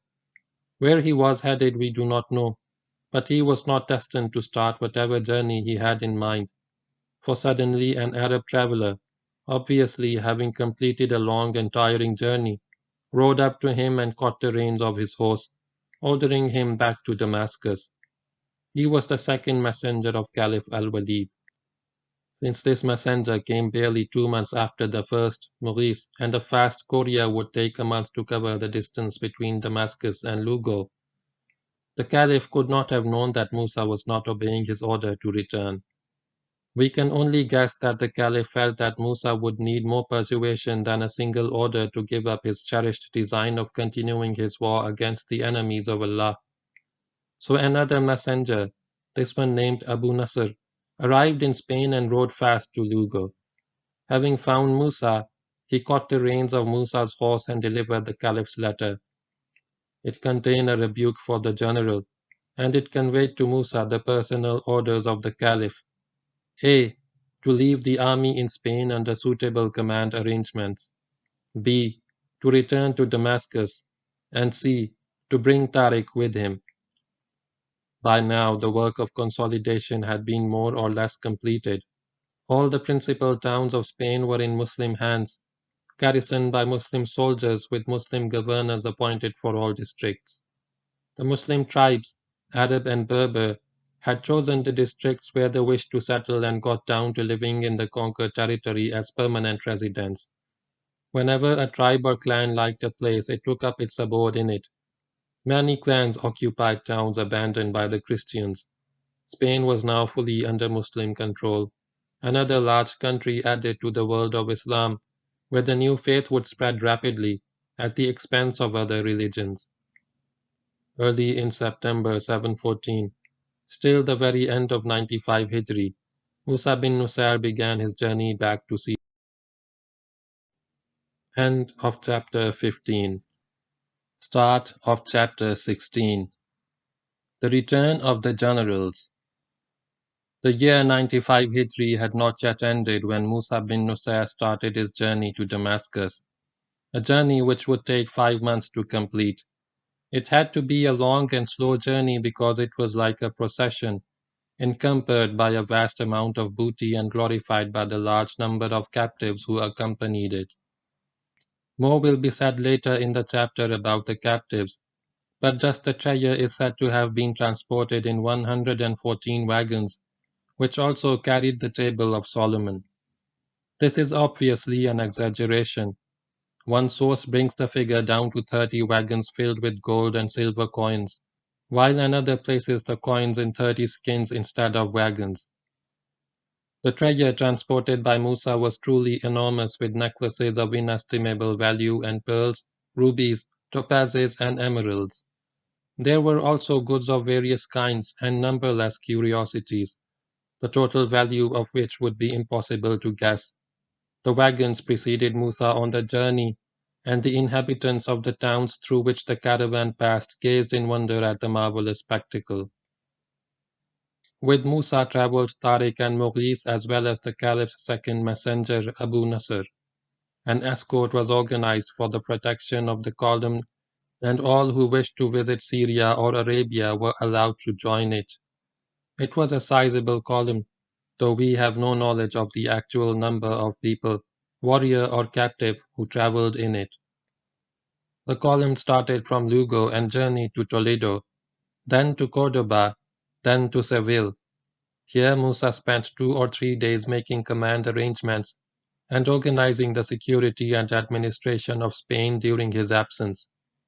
He appointed his son Abdul Aziz as governor of Spain, leaving with him as wazir, in effect deputy command and prime minister, a distinguished veteran by the name of Habib bin Abi Ubaidah bin Uqba bin Nafi. This Habib was a grandson of the illustrious Uqba bin Nafi, who had conquered the Maghrib more than a generation before and galloped his horse into the Atlantic Ocean.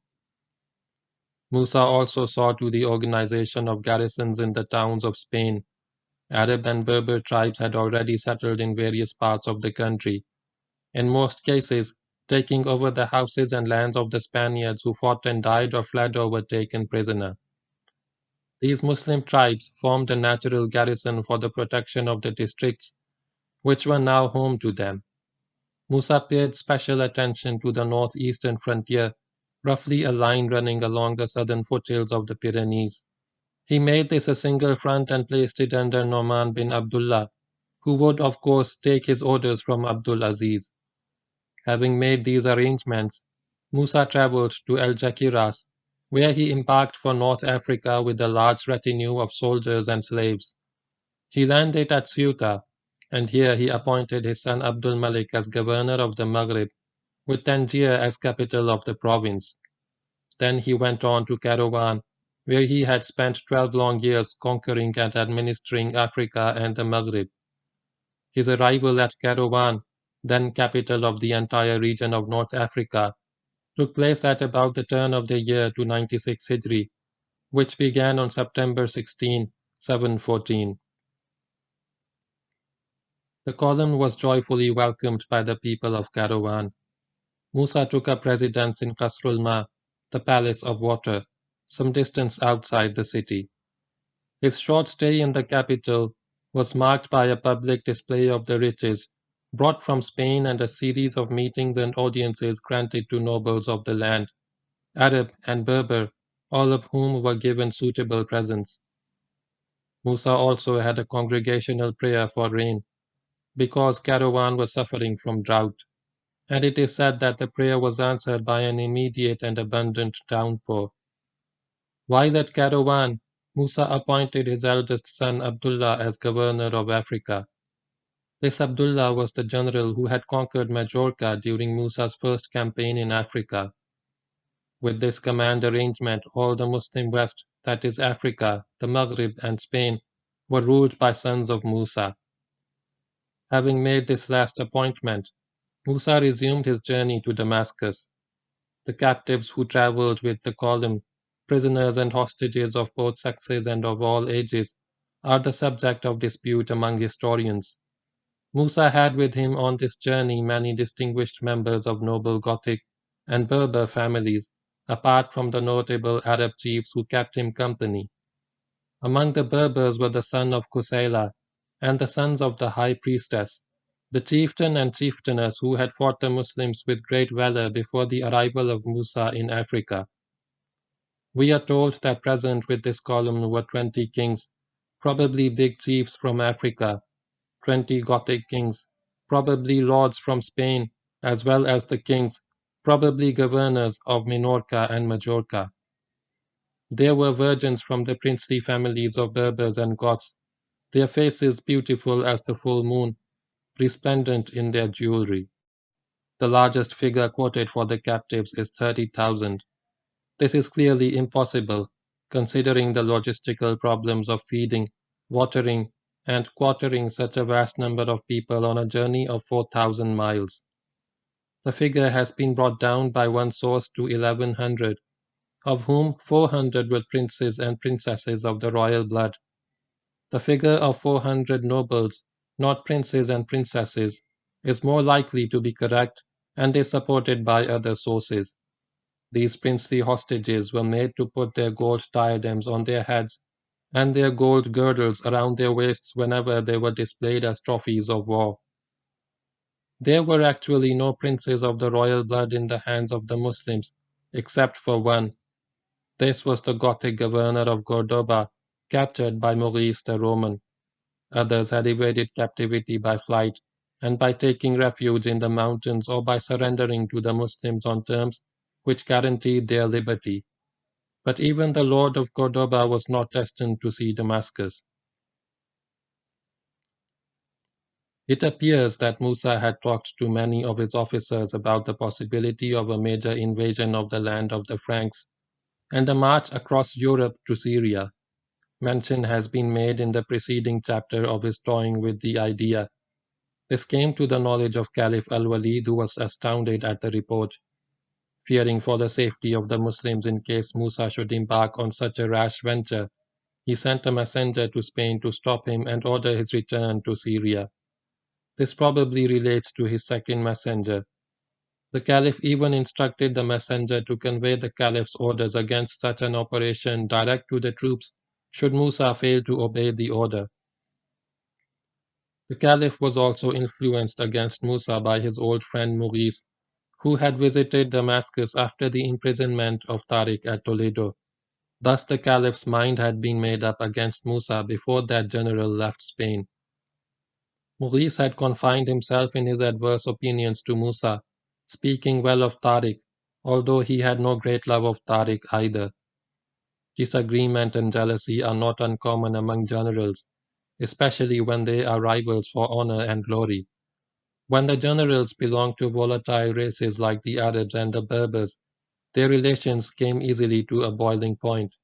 And when we get three hard-driving and forceful personalities like our three generals, a perpetual state of conflict becomes all the more likely. Maurice's quarrel with Tariq had begun soon after the conquest of Cordoba and Toledo. Tariq asked his subordinate general to give him the Christian prince of Cordoba so that he could keep him as his prisoner and present him as such to the Caliph. Maurice refused to part with his royal prize. Over the period that followed, there emerged what can best be described as a three-cornered clash of personality between Musa, Tariq, and Maurice, which lasted till the conclusion of the war in Spain and was to spill over into the journey to Syria. On a certain occasion, Musa reprimanded Maurice openly for something he had said of which Musa did not approve. "Hold your tongue, O Maurice," said Musa sharply. "I shall," replied Maurice, "for my tongue is full of joints and I can easily fold it, until I come to the presence of our master, Al-Walid, son of Abdul Malik. The barely concealed threat in Maurice's words was clear. His close relationship with the Caliph was well known, and he never failed to remind people of it. Musa could do nothing but control his rising anger, and wish he did not have such difficult subordinates to deal with. The Gothic prince of Cordoba, who was referred to by the Muslims as the barbarian, was the most prized captive in Muslim hands, and he was in the hands of Maurice, who guarded him jealously. It was his intention to present him personally to the Caliph at Damascus, but somewhere during this journey through Africa, he was lost to Maurice, and lost for that matter to the Muslims too. Tariq had not reconciled himself to letting Maurice gain special honor with the Caliph by presenting him with a prince of the royal blood and being the only man to do so. He spoke to Musa, prodding him into action. "Is he to return to Damascus," said Tariq, "with a prince of Andalus in his hands while there is no such person in ours? What honor will we receive after that?" It did not take much time to inflame Musa's desire to possess the Prince of Spain. He spoke to Maurice and demanded the prince. Maurice refused to part with him, saying, "None but I shall present him to the Caliph." Musa was not to be shaken in his resolve. He got his guards to take the barbarian away from Maurice by force. Then some of his officers said to Musa, "If you take him alive to the Caliph, Maurice will claim him as his prisoner and the barbarian will not deny it. Kill him." Musa had him killed, and that was the end of the ill-fated barbarian, the Christian lord of Cordoba. Maurice was a poet who could turn out extempore verses at the spur of the moment with a sharp bite. Upon seeing his distinguished prisoner killed before his eyes, he faced Musa and Tariq and said, "I served you both with zeal, and yet you acted ungratefully to me. The East and the West shall henceforth see me your bitterest foe." Maurice's heart was now filled with a deep animosity towards Musa for what he had done and a burning desire for vengeance. Tariq had been instrumental in this, but Maurice made peace with him. In fact, the two joined together to work against Musa, presumably on the principle that the enemy of the enemy is a friend. What Tariq did not know was that he had not been forgiven by Maurice al. The journey continued. After almost 3 months, on December 7, 714, Rabiul Awal 2496 Hijri, the column arrived at Fustat, capital of Egypt, to receive a tumultuous welcome from the inhabitants. All the principal citizens came to pay their respects to the conqueror of the West and received handsome gifts in return. They included elders of tribes, scholars, and officials. All Egypt gave thanks for the generosity of the returning general. Musa remained in Fustat for a few days, displaying his trophies and enjoying a well-earned rest. Then he took to the road again, on the last leg of his journey to the capital of Islam. This part of the journey was like a slow triumphal march through northern Egypt and Palestine, stopping many times on the way to let the faithful see what their brothers had won in the holy war in the West. The fame of the riches acquired by Musa had spread in the Muslim world, and everywhere the column passed, the populace gathered to welcome the victorious warriors and admire the trophies of war. Such treasures had not been seen before, not since the conquest of Persia in the time of Caliph Umar, when priceless treasures had fallen into Muslim hands. It was when he got to Tabariya, on the west bank of the biblical Sea of Galilee, that Musa received news which caused him a great deal of anxiety. Caliph al-Walid was very ill. In fact, the Caliph was dying. His brother Suleiman was heir apparent and could not wait to mount the caliphal throne. There was little love lost between the two brothers. Al-Walid wanted Musa to get to Damascus while he lived, so that the trophies and treasures which Musa was bringing would be delivered to him and not go to his brother. Suleiman was no less anxious to get them for himself and denied them to the sons of Al-Walid. He also thought that if he received the spoils of war as one of the first acts of his caliphate, It would raise his stock in the eyes of his subjects. At Tabariya, Musa received a letter from the Caliph urging him to hurry. At the same time, he received one from Suleiman telling him to tarry so as to arrive after the death of Al-Walid, which event was known to be imminent. Musa found himself on the horns of a dilemma. If he hastened his march and Al-Walid died in the meantime, he would get no mercy from Suleiman. If he delayed his journey in order to let Al-Walid die, and Al-Walid survived his illness to live on, he would get no mercy from him. It was a difficult choice, a perilous option. Musa told the messenger of Suleiman that it would not be like him to slow his pace, because such an act would mean disloyalty to the reigning sovereign, and he marched on with his captives and his spoils, quickening his pace. Musa was to arrive at Damascus while the Caliph still lived and was in reasonably good condition.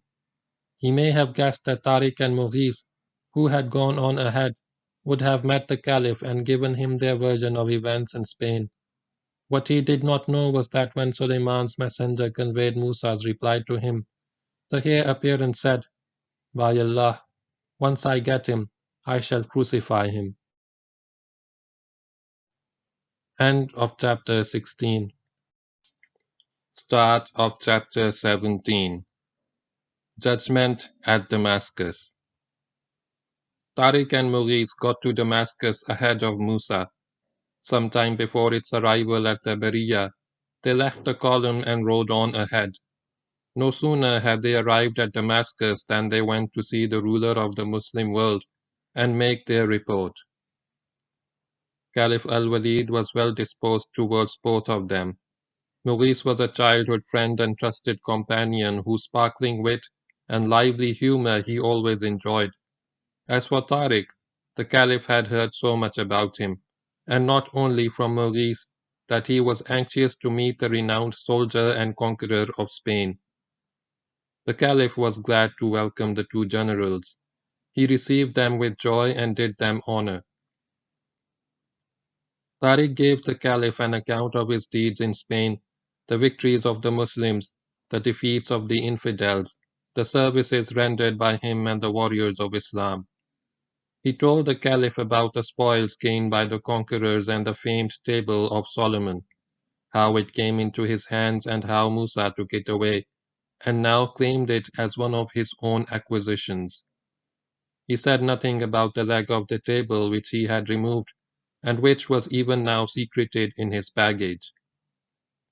To prove the veracity of what he stated, Tariq asked that the testimony of the Muslim soldiers be taken regarding his achievements in Africa and Spain. From them the Caliph could ascertain the truth of his words. "Nay," he went on, "even of our enemies, the Christians, he might safely inquire if they have ever found me cowardly, cruel, or covetous." The Caliph was highly pleased with the Berber general. He assured him that he was well aware of events in Spain, that he was convinced of the uprightness of character, good conduct, and ample courage of his general, and abundantly satisfied with the services rendered by him. Mughis also gave an account of the events in Spain, more or less confirming what Tariq had said.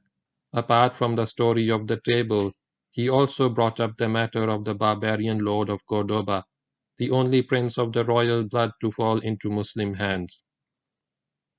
He narrated the story of how he had captured the prince and how Musa snatched him away and killed him.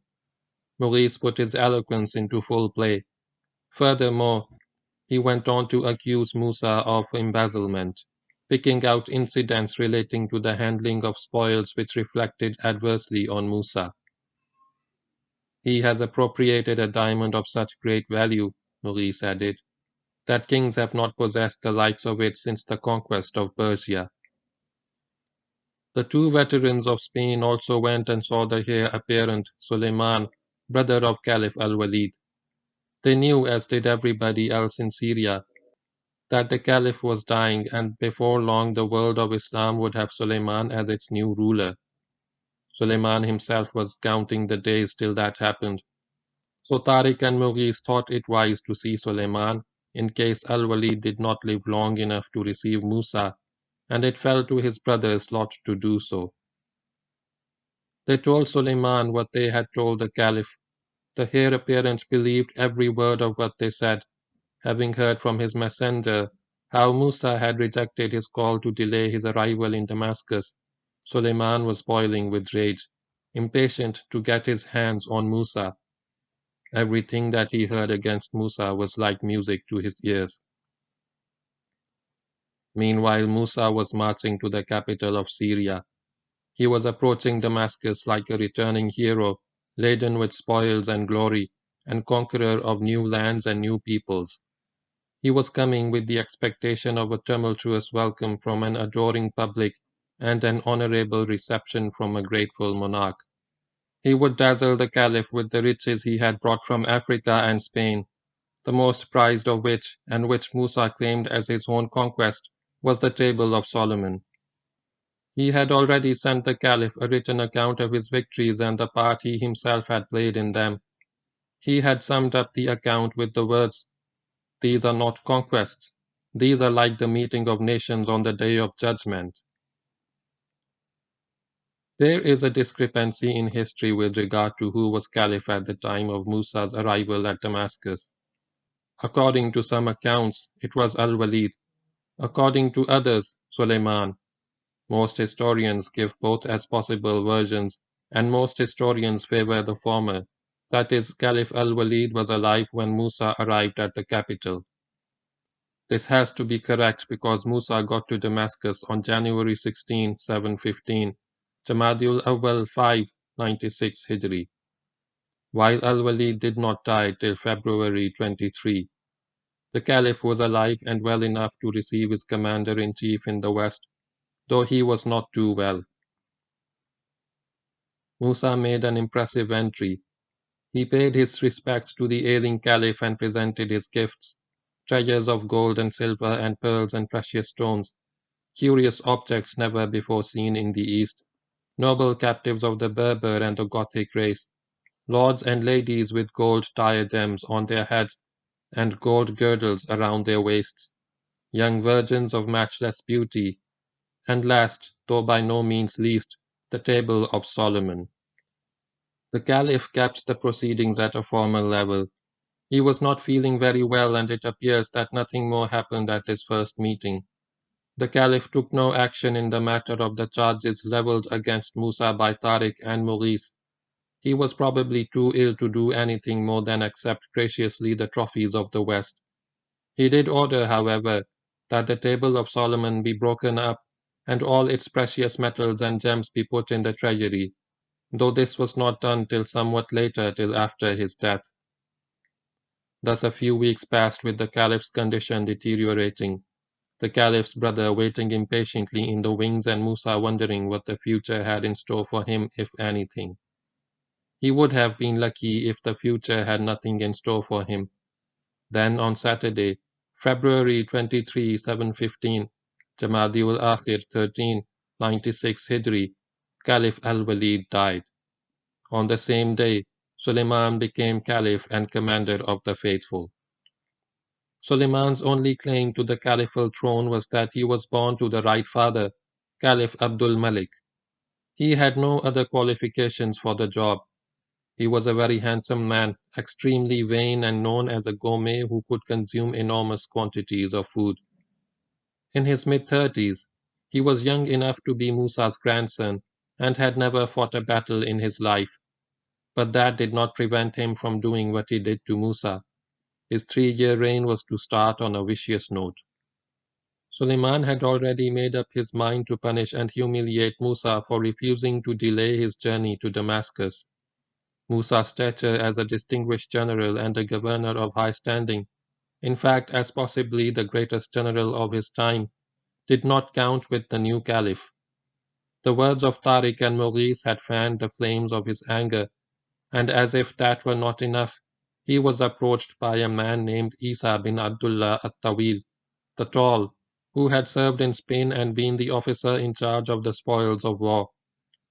This man said that Musa had not sent to Damascus the entire fifth of the spoils which was the share of the state, but had kept part of it for himself.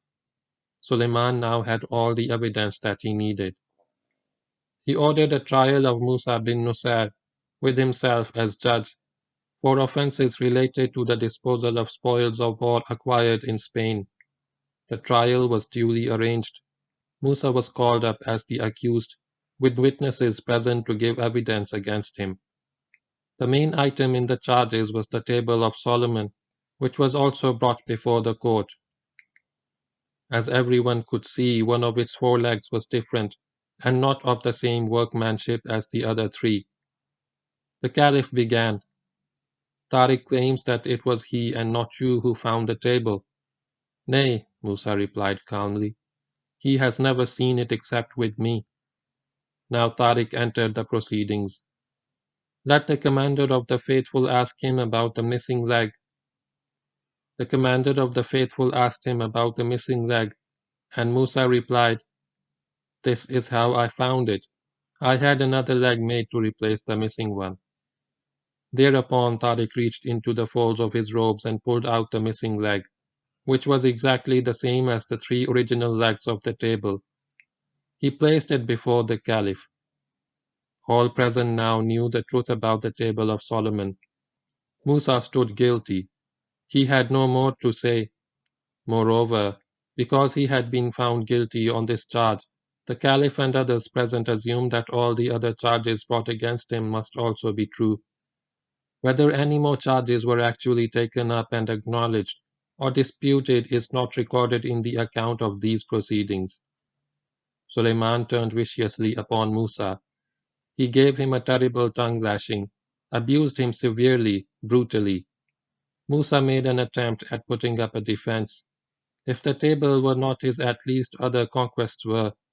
He had won victories which ranked as some of the greatest in the 96-year history of Islam. These could not be ignored, but Musa's arguments were of no avail. His pleading fell on deaf ears. By Allah, swore the Caliph, I shall destroy your works and debase you in rank. This was more than the old conqueror could take. He retorted defiantly, As for what you say about destroying my works and debasing me in rank, these matters are in the hands of Allah and not in yours. To him I turn for help against you. Musa had yet to discover how mean, how vindictive Caliph Suleiman could be. He would soon learn. As his first punishment, he was made to stand in the burning sun in the middle of a hot day, without water, without respite or support of any kind. It was not easy. Musa was an old man, 74, 76 in lunar years. He was a tall, big, heavily built man, and suffered from asthma. He refused to ask for help or mercy. He stood it for as long as he could, then he fell unconscious to the ground and had to be carried away. If anyone present wondered that this proud but pathetic white-haired suffering figure was one of the greatest conquerors of Islam, he did not say so.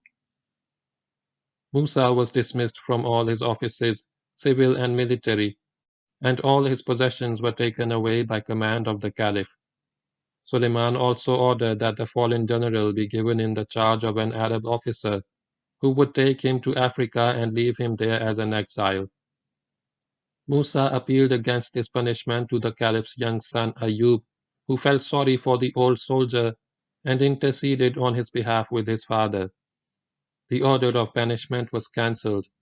This was just as well because it was a foolish order. Musa in Africa could be much more dangerous for the ummayadcaliphate than a Musa kept under strict surveillance in Syria, the home of the Umayyads. After this, Suleiman imposed on Musa a fine of 200,000 dinars, gold pieces. Musa only had 100,000, and that was taken from him and put in the treasury. He could find no way of paying the rest, so the Caliph had him delivered to an Arab chief, Yazid bin al-Muhallib, who was a close friend and confidant of the Caliph, with instructions to watch over him and, if possible, get the balance of the fine out of him. Mercifully, this Yazid was also an old friend of Musa. 25 years earlier, when both were serving in Iraq, Musa had saved Yazid's life when then governor of Basra wished to kill him. Yazid remembered. He was kind to Musa. For the balance of the fine he turned to Musa's tribe in Iraq, the Lakhm, and so strong was tribal loyalty among the Arabs that the members of the tribe made a contribution and the tribe paid the balance of the fine. One account says that Yazid could only collect 90,000 dinars, but it is more likely that the entire remaining 100,000 was received from the tribe of Lakhm. The full fine imposed by the Caliph on Musa was paid. Musa continued to live with Yazid bin al-Muhallib. It was a kind of a house arrest. Musa knew, as did everyone else, that the Caliph had thought to have him executed and that the possibility still existed. Musa possessed nothing now. Everything that he had, and there had been so much of it, had been taken away from him. He was virtually a pauper, living as a guest in the house of Yazid. Fortunately for Musa, Yazid was a decent man and did whatever could be done to alleviate the suffering of the aged general. Musa was no longer the man he used to be. He was turning into a pathetic old figure. If this breaking of a once proud and honorable spirit gave the Caliph satisfaction, it did him little honor. Musa was not defiant any more. He no longer expected to be rewarded for services rendered. He only asked for peace and wished life would not be so unkind, not at this age. He turned to Yazid for help. Could he intercede with the Caliph on his behalf and ask for a letter? Yazid looked at Musa with some amusement. Then he said, I wish to ask you something, so pay attention to me. Ask what you wish, replied Musa. Yazid began. I was always hearing people talk about you, saying how you were the wisest of men and the most knowledgeable in the stratagems of war, as well as the ways of politics. So tell me, how is it that you let yourself into the hands of this man after you had conquered Andalus and put a stormy sea between yourself and these people? He did not wait for a reply but continued. You had found security after desire and difficulty. You had earned for yourself a land which you yourself had conquered. You ruled over men who knew nothing about you except what they saw of your virtues and your faults. You had come to possess wealth and treasures and troops and castles so strong that if you had put up even a show of resistance, you would not have found yourself with your neck in the hands of a man who feels no pity for you. Then you knew that Suleiman was heir apparent and would become caliph after his brother, that his brother was about to die. There was no doubt about this, and yet you opposed him and brought about your own ruin, earning the scorn not only of your master but also of your slave, meaning Suleiman and Tariq.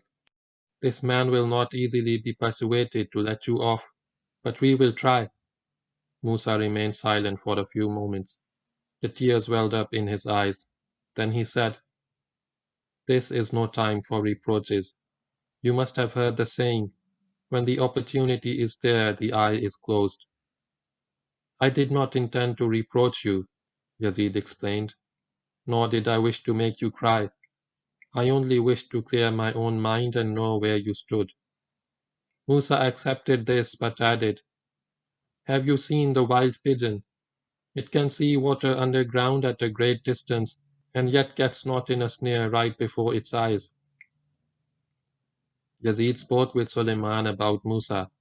After much persuasion, the Caliph relented, though only a little.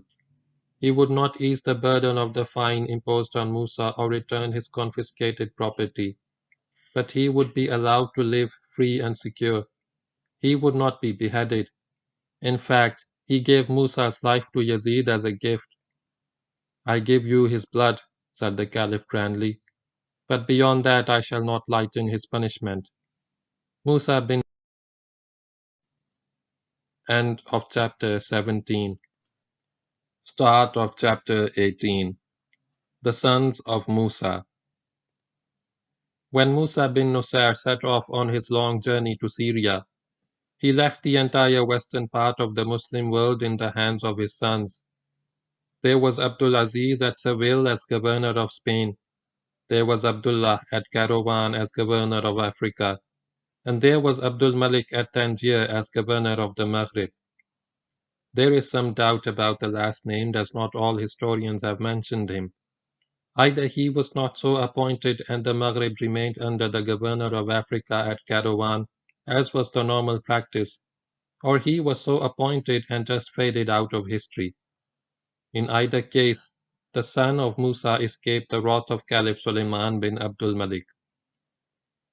Abdul Aziz was the best and most distinguished of these sons. According to all reports, he was an upright Muslim, an able governor, a brave and skillful general, a just ruler and a generous man. His soldiers adored him. Spain prospered during the period of his rule, which was to last less than 2 years. He consolidated the Muslim government in Spain and put it on a more firm footing with the Muslim capital functioning at Seville.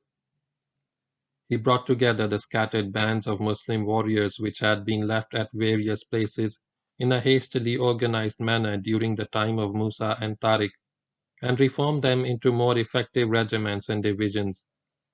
He fortified the frontiers. He streamlined the command structure and the organization of garrisons. When Musa had left Spain, Christian resistance had not been entirely eliminated. It was not apparent, but it was there. Some of the Gothic lords who had submitted to Musa had done so only to gain time, and there were active bands of Christian warriors scattered in the less accessible places, away from the main towns. Their presence became known soon after the departure of Musa, and it fell to the lot of Abdul Aziz to deal with them. Thus he did with speed and vigor. He also conquered several towns which had not been taken by Musa, the most notable among which were Evora, Santarém, and Coimbra, all in the western part of the peninsula in what is now Portugal. Moreover, while Abdul Aziz was personally operating in the west, other columns sent by him occupied the mountains of Castile and cleared such opposition as remained in the southern foothills of the Pyrenees. Abdul Aziz also married a Gothic woman, and this was none other than the widow of the late King Roderick. In other words, the ex-queen of Spain. Mention has been made of this lady in chapter 12 as one of the distinguished Goths living in Merida when Musa laid siege to the city. At the time of surrender, she was covered by the generous terms given by the Muslims. She was a free woman, secure in the possession of her wealth, which was considerable. She came to live in Seville first as a hostage, and then as a good Christian behavior made hostages necessary as a free woman. She was young and beautiful. Abdul Aziz saw her and fell in love with her. She responded to his advances by accepting his proposal of marriage. The two got married under Islamic law. Once the wife of the Gothic king of Spain, she was now the wife of the Muslim governor of Spain. Such marriages had by now become common practice in Spain. The Arabs and Berbers who came to Spain came by and large without wives and families and took wives from the local population. Some of them were slave girls, those taken as captives in the cities and towns conquered by the sword. Most of them, however, were free women, free to live as they pleased, worship as they pleased, and marry as they pleased, subject only to their own social customs. They took Muslim partners of their choice and settled down with their new husbands as good Muslim wives and mothers. They were free and freely chose their husbands, who were also free and freely chose their wives. Thus, as usually happens in such circumstances, the common soldiers found wives among the common Spaniards, while the better born and better bred Arabs and Berbers, usually the officers and chiefs and sons of chiefs, wedded daughters of the Spanish nobility. At least one other Arab, who is mentioned a few pages hence, married a Gothic princess of the royal blood. A Berber general who later fought with distinction in the campaigns against the Franks married the daughter of the Frankish duke, virtually king, in what is now the southwest of France. Count Theodomir of Orihuela himself would give his daughter in marriage a generation later to the Arab governor of Spain. the granddaughter of King Witiza, a plucky girl named Sarah, found herself an Arab husband on a visit to Damascus and brought him back with her to Spain. Most Western historians of the last 2 or 3 centuries, brought up in the colonial tradition and infected by the racial prejudice to which the colonial system gave birth, have spoken with horror of such marriages. In actual fact, Spanish girls were glad to seek and find Arab or Berber husbands. The new Muslims, living strictly according to Quranic law and prophetic tradition, brought to Spain a standard of domestic decency and gentleness not known before. For a noble-born Spanish lady to marry a clean and clean-living noble Arab or Berber was a matter of good fortune. It was a release from life in a dank and dirty Gothic castle, and an escape from the embraces of a barbarian Goth. There were, no doubt, other reasons also for this interracial mixing. A conquered people tend to live upon their conquerors as a superior race with a superior culture. Yet, Islam never had a color prejudice and Muslims never looked down upon conquered nations of other races or faiths. Moreover, young women are always drawn towards valiant and victorious soldiers, especially when the well-known factor of the attraction of opposites comes into play. Whatever the causes, marriages between the conquering Muslims and the conquered Spaniards became common practice, and the newly converted Spanish wives found themselves living better and cleaner lives with their Muslim husbands than they had lived before. So Abdulaziz married the last Visigothic queen of Spain. They took up residence at Seville, in the church of Santa Rufina, which was not a church anymore. Abdulaziz had a mosque built next to the old church, which came to be known as the Mosque of Rufina. This became the main mosque for the faithful at Seville. Here Abdulaziz would lead the congregational prayer 5 times a day. The Gothic queen is believed to have become a Muslim, although according to Islamic law she was not obliged to. Her Gothic name was Agela or Aguilona. The Muslims knew her as Ayla. In due course she presented her new husband with a son who was named Asim, whereafter, as per Arab custom, she was called Asim, mother of Asim. The year 96 Hijri was a year of conquest and consolidation. The year 97 Hijri, which began on November 5, 715, was a year of peace and fulfillment for Spain under the able and energetic rule of Abdulaziz. He remained true to the Muslim cause and loyal to the Umayyad Caliph in Damascus, despite the brutal injustice done to his father. But this year was only half spent when the long arm of Caliph Suleiman reached across the Mediterranean to get the son of Musa bin Nusayr. It was some time in the year 97 Hijri that Suleiman decided to take action against Abdulaziz and against all that remained of the old man's progeny. He was jealous of the power of Musa's sons and wished to curb it. Reports had also reached him that Abdulaziz was openly critical of his treatment of Musa. These reports were true up to a point. Abdulaziz would often speak bitterly to his friends about the injustice done to his father, which was the least that one could expect from a devoted son. But there was never the least hint in Abdulaziz's words or actions of rebellion against the Umayyad Caliphate, which Musa and his sons had served with unquestioning loyalty. Nevertheless, in the twisted mind of Suleiman bin Abdul Malik, even disagreement smacked of disloyalty and signified possible revolt.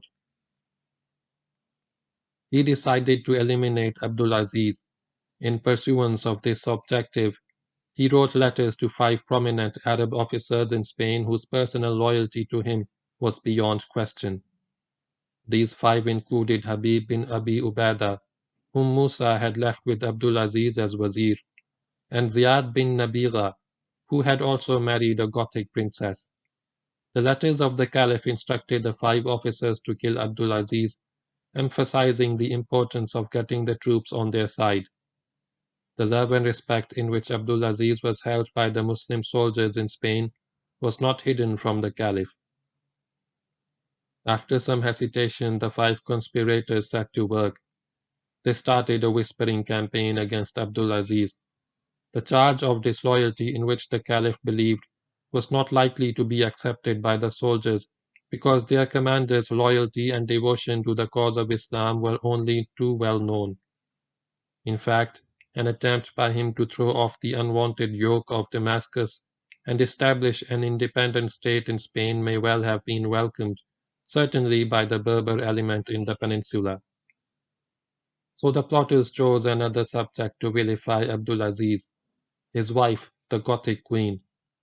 Although most historians reject the authenticity of these charges, and they are absurd enough, two of the stories spread by the plotters are narrated below as a matter of interest. The first related to Abdulaziz making people bow before him in European fashion. One day Aguela asked him, "Why do the people of your kingdom not bow before you as the subjects of Roderick bowed before him?" "This is forbidden in our faith," her husband explained. She was not satisfied with the reply. She kept at him, insisting that those under his rule show deference to their ruler. He was so enamored of her that he feared that what appeared to her as a lack of respect on the part of his men may cost him her love. Consequently, he devised an ingenious way of pampering his queenly wife. He had a room so arranged in his residence, where people would come to see him, that they were forced to enter through a low door.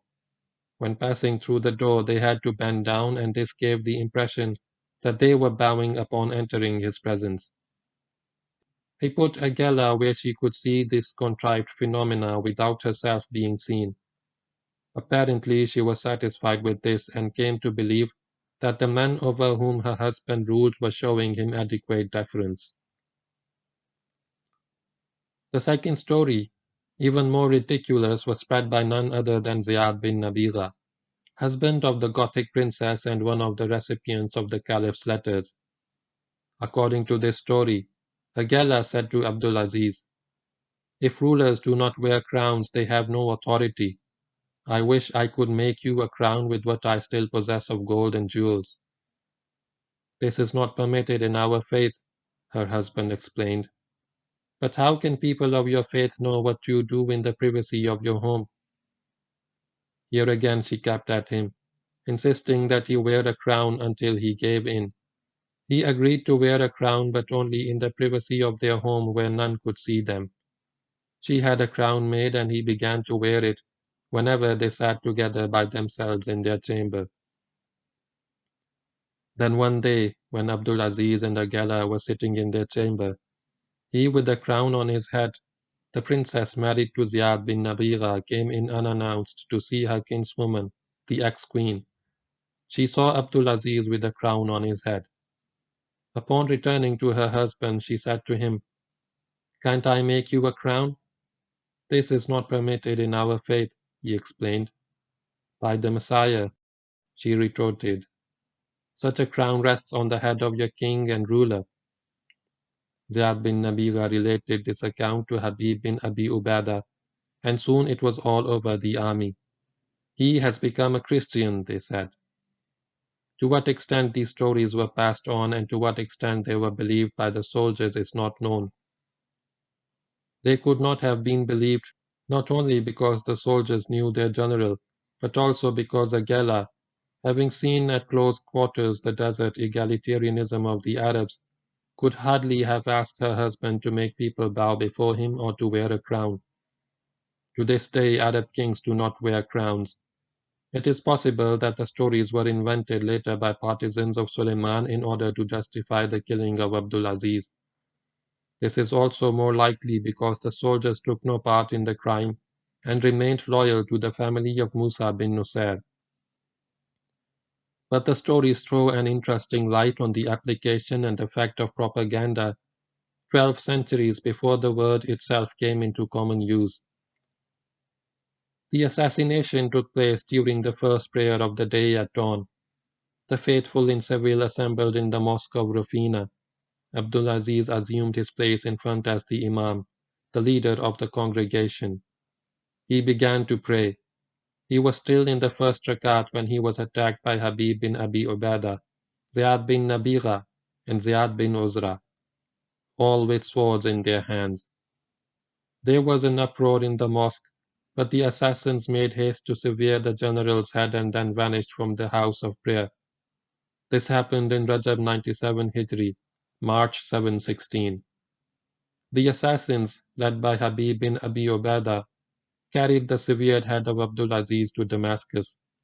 They laid it before an exulting caliph who could see that his orders had been carried out. True to his diabolical nature, Suleiman sent for Musa in order to let the father see the head of his beloved son, who he thought was living happily in Spain. Perhaps the caliph thought that whatever spirit remained in the old man would thus be crushed. He had the head placed on a tray for suitable display. As Musa arrived, he saw the head of his son lying on a tray before the caliph. For a few moments he looked at it without showing any sign of emotion.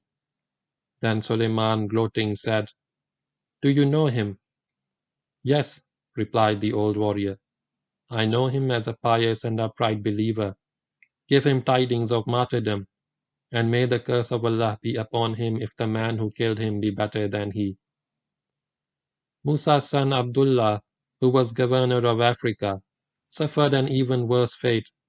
Once Abdulaziz had been eliminated from the scene, the Caliph appointed an Arab freedman, Muhammad bin Yazid, as governor of Africa in place of Abdullah bin Musa. The new governor took over at Kairouan. It was an orderly and peaceful transfer of power. There was no fuss or resistance, and Abdullah retired to live in his house.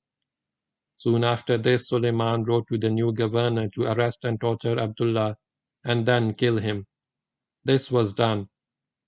The Caliph also ordered the imprisonment, torture, and execution of all remaining male relatives of Musa in Africa, as well as the confiscation of their property.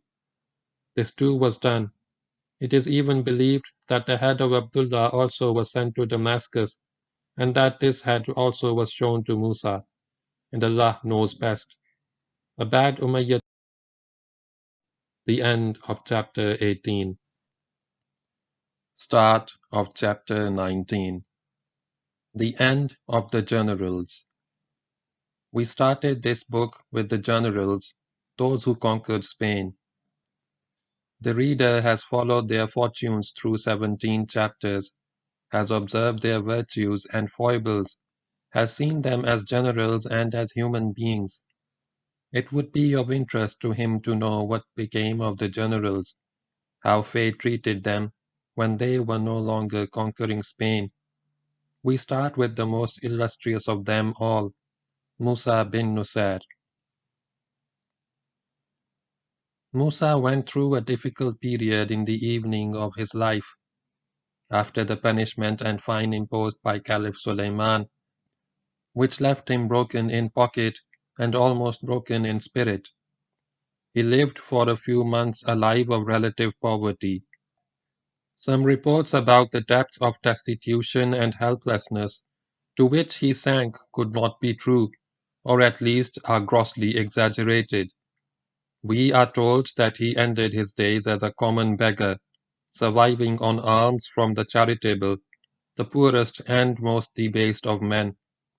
That out of what he received as charity, he would put away a certain amount every day to clear the balance of the fine, which he had to pay the state so that this punishment could be lightened.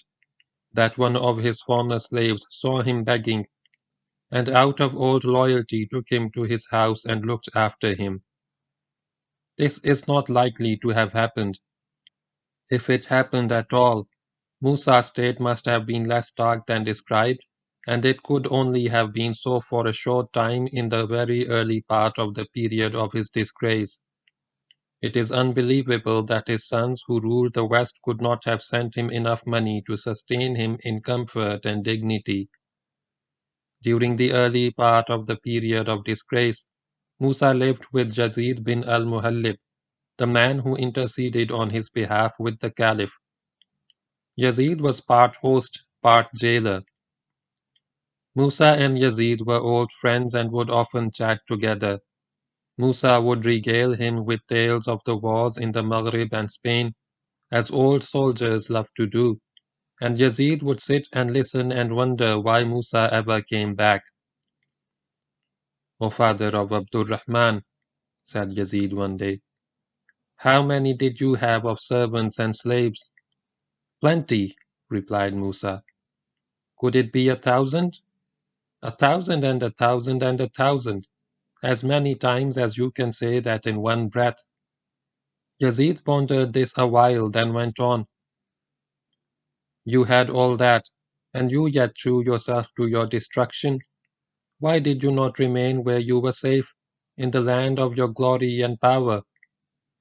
"By Allah," replied Musa, "if I had chosen to do so, they could not have done a thing to me. But I choose to follow Allah and His Prophet. I could not renounce my allegiance."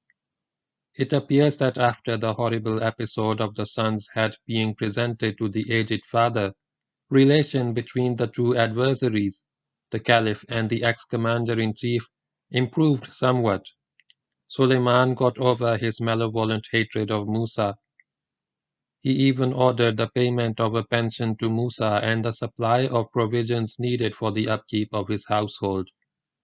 The two got a bit closer. The old general was often in the Caliph's company, either when he came to pay his respects or when the Caliph went hunting and asked the old general to come along. The Caliph came to realize, albeit belatedly, what a splendid fellow the old general was. One day at court, Suleiman sent for a plate of gold received from the Central Asian front and began to admire it. Musa was present, and noticed the Caliph glancing at him every now and then, as if to show that Musa was not the only one who sent treasures to the Umayyad court. Musa could not let the Caliph get away with that. "O commander of the faithful," he said, "you are needlessly impressed with that. I do not reckon it is worth more than 10,000 dinars. By Allah, I had sent your brother a bowl made of green emeralds in which even milk would turn green when poured into it. It was worth 100,000 dinars, and it was the meanest of the things which I sent him, and I acquired such and such." He went on with his stories, the precious things which came into his hands, the priceless pearls, the incomparable emeralds and sapphires. Suleiman sat in silence and listened in wonder. One day the Caliph was going hunting and asked Musa to accompany him. The old general, now on the wrong side of 75, was apparently hale and hearty enough to go hunting with a man 40 years his junior.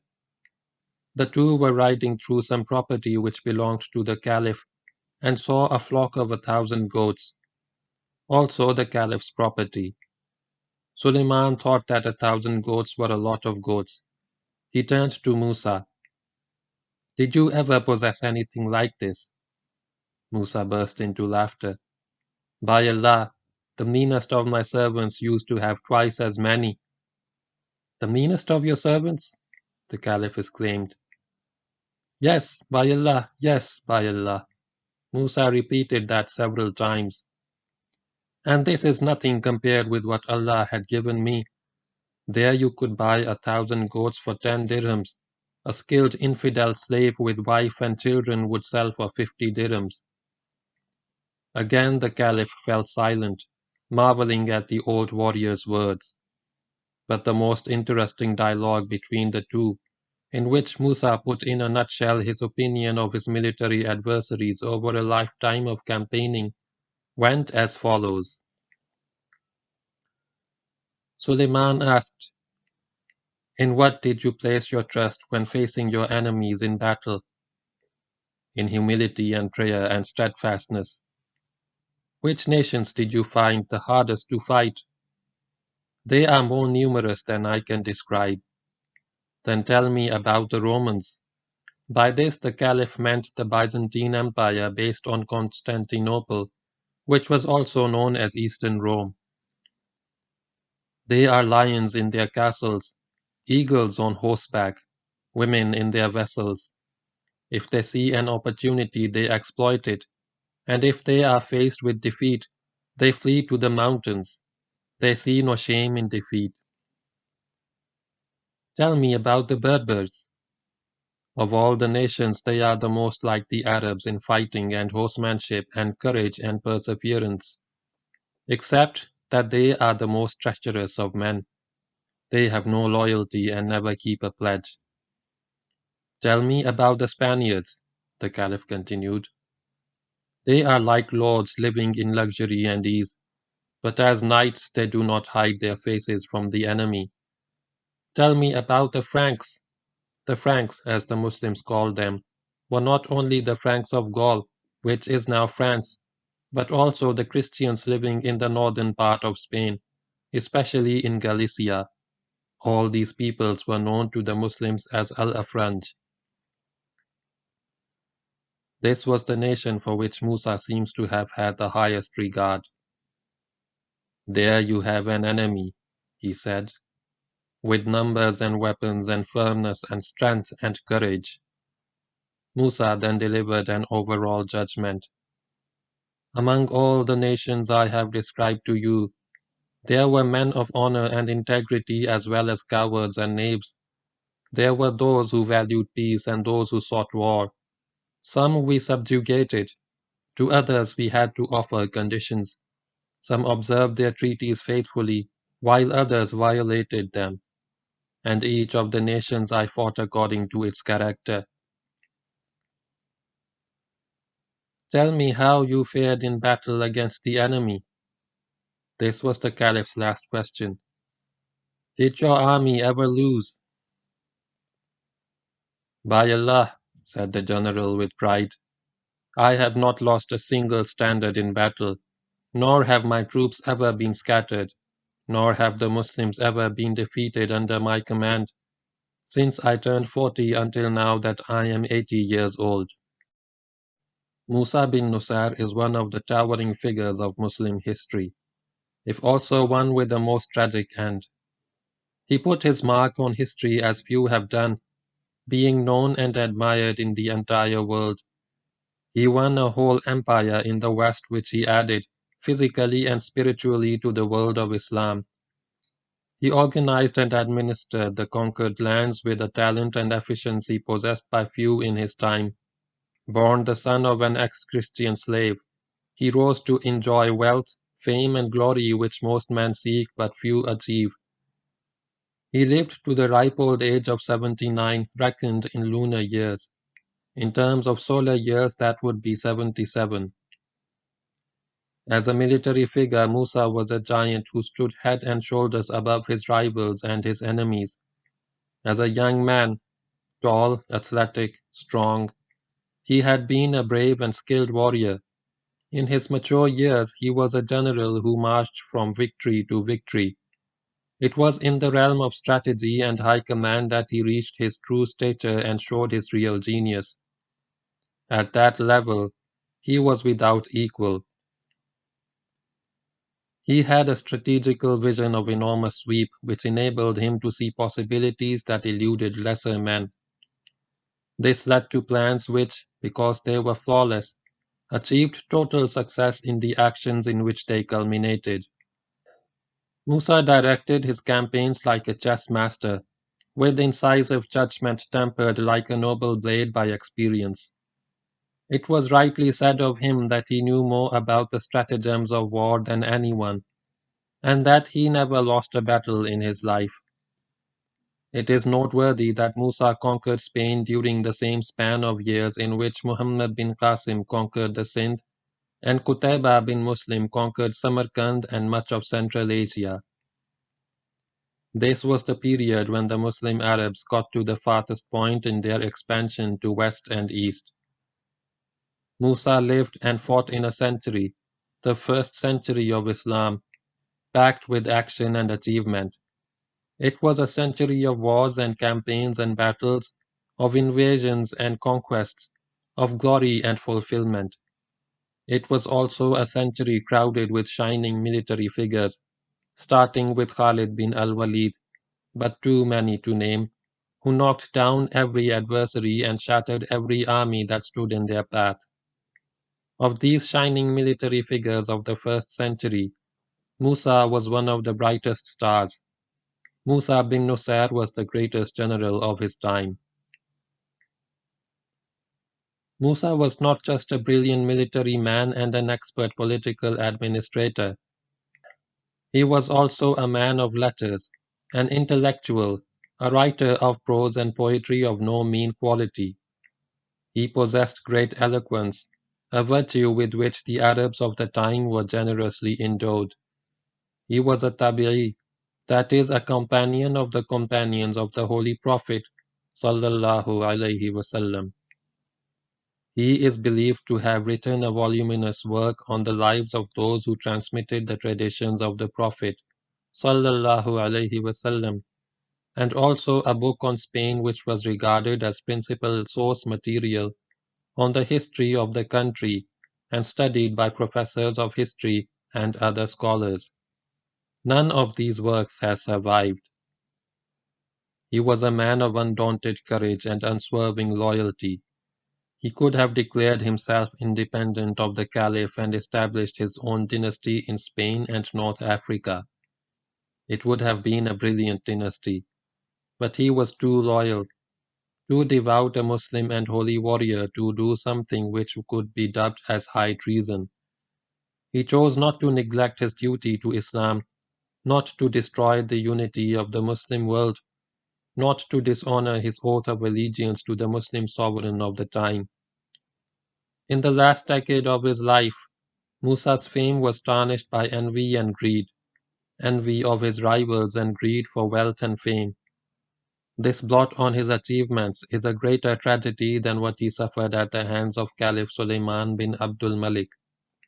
But these faults do not detract from the incomparable services which he rendered to Islam as conqueror and empire builder, one who in terms of sheer geographical space added more land to the world of Islam than any other contender.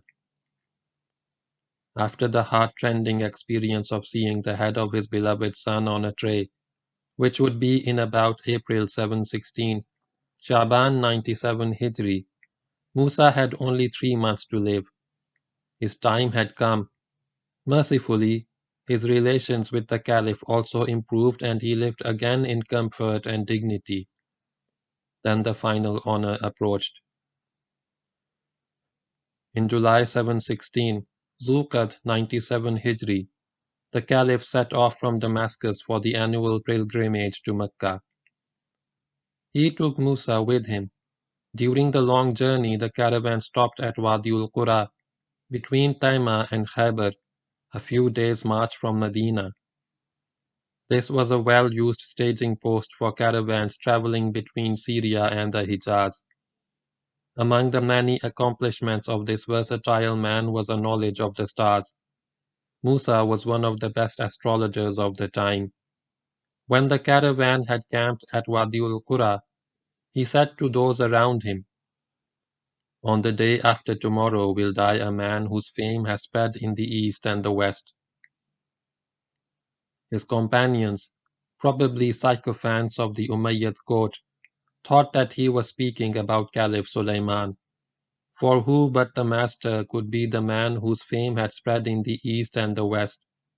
Knowing how Musa's words would be received by the Caliph, and fearing that the Caliph would react unpleasantly to such a horrible prediction, they said no more about the matter.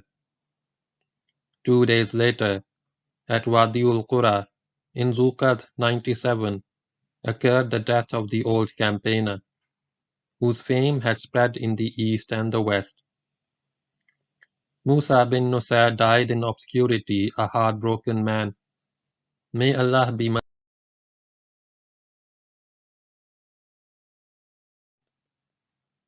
Tariq bin Ziyad was the brightest star of the Spanish conquest. He was the man who broke the back of Gothic power in the two fiercest battles of the war and laid the peninsula open to occupation and consolidation. To him goes the main credit for the conquest. His campaign in Spain was like a flash of lightning, a clap of thunder. His operations were marked by audacity and boldness. To him no obstacle was too strong to overcome, no opposition too strong to beat, no fortress too strong to storm.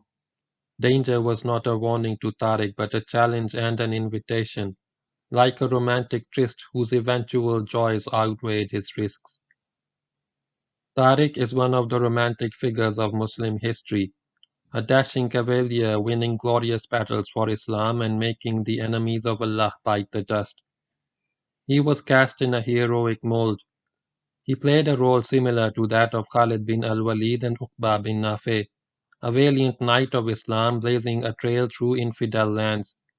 His dramatic burning of boats on the Spanish coast, the flames of which have crackled through 13 centuries of Muslim history, was reminiscent of Khalid's plunge into the trackless desert on his perilous march to Syria, and his complaint that there was no more land left for him to conquer. For the injustice which he suffered at the hands of Musa bin Nusayr, he was compensated by exoneration by the Caliph at Damascus. But this was negative justice. A wrong was undone. Right still remained to be done in the form of appointment to high command, where he could continue to serve in a long and distinguished military career. And this right would have been done but for Maurice al-Rumi. Maurice not only did Musa in, he also did Tariq in. Soon after Musa's dismissal and disgrace, Caliph Suleiman thought to reinstate Tariq and appoint him governor of Spain. Wishing to get a second opinion, he turned to Maurice for advice. It did not occur to the Caliph that in Maurice's long memory grievances had a more prominent place than favors, especially when the grievance related to the barbarian lord of Cordoba. After telling Maurice that he was considering appointing Tariq to Spain, the Caliph asked, how was his command in Andalus? Maurice replied, if he were to tell his soldiers to pray in any direction he chose, they would obey him and not regard it as wrong. The Caliph got the point, and Tariq did not get the job. But the words of Maurice became known to others and also came to the ears of Tariq. He went to Maurice and approached him for the adverse opinion given by him to the Caliph. He said to Maurice, if only you had described the people of Andalus as disobedient to me, and not ignored my loyalty. Maurice retorted, if only you had left me the barbarian, I would have left you Spain.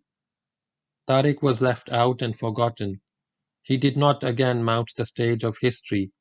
He went back to Spain and spent the rest of his life as a retired and respected general. Tariq was the first great Muslim Berber general of history. He gave more to the cause of Islam than he received in return. He deserved better.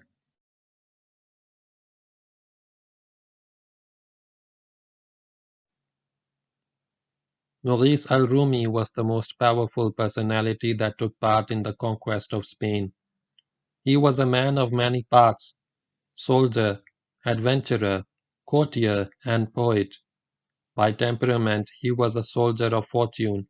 In another place and another time he would have been a conquering general, for which role he possessed all the requisite qualities. He played a part in the downfall of Musa bin Nusayr, but he was not the sole cause of it.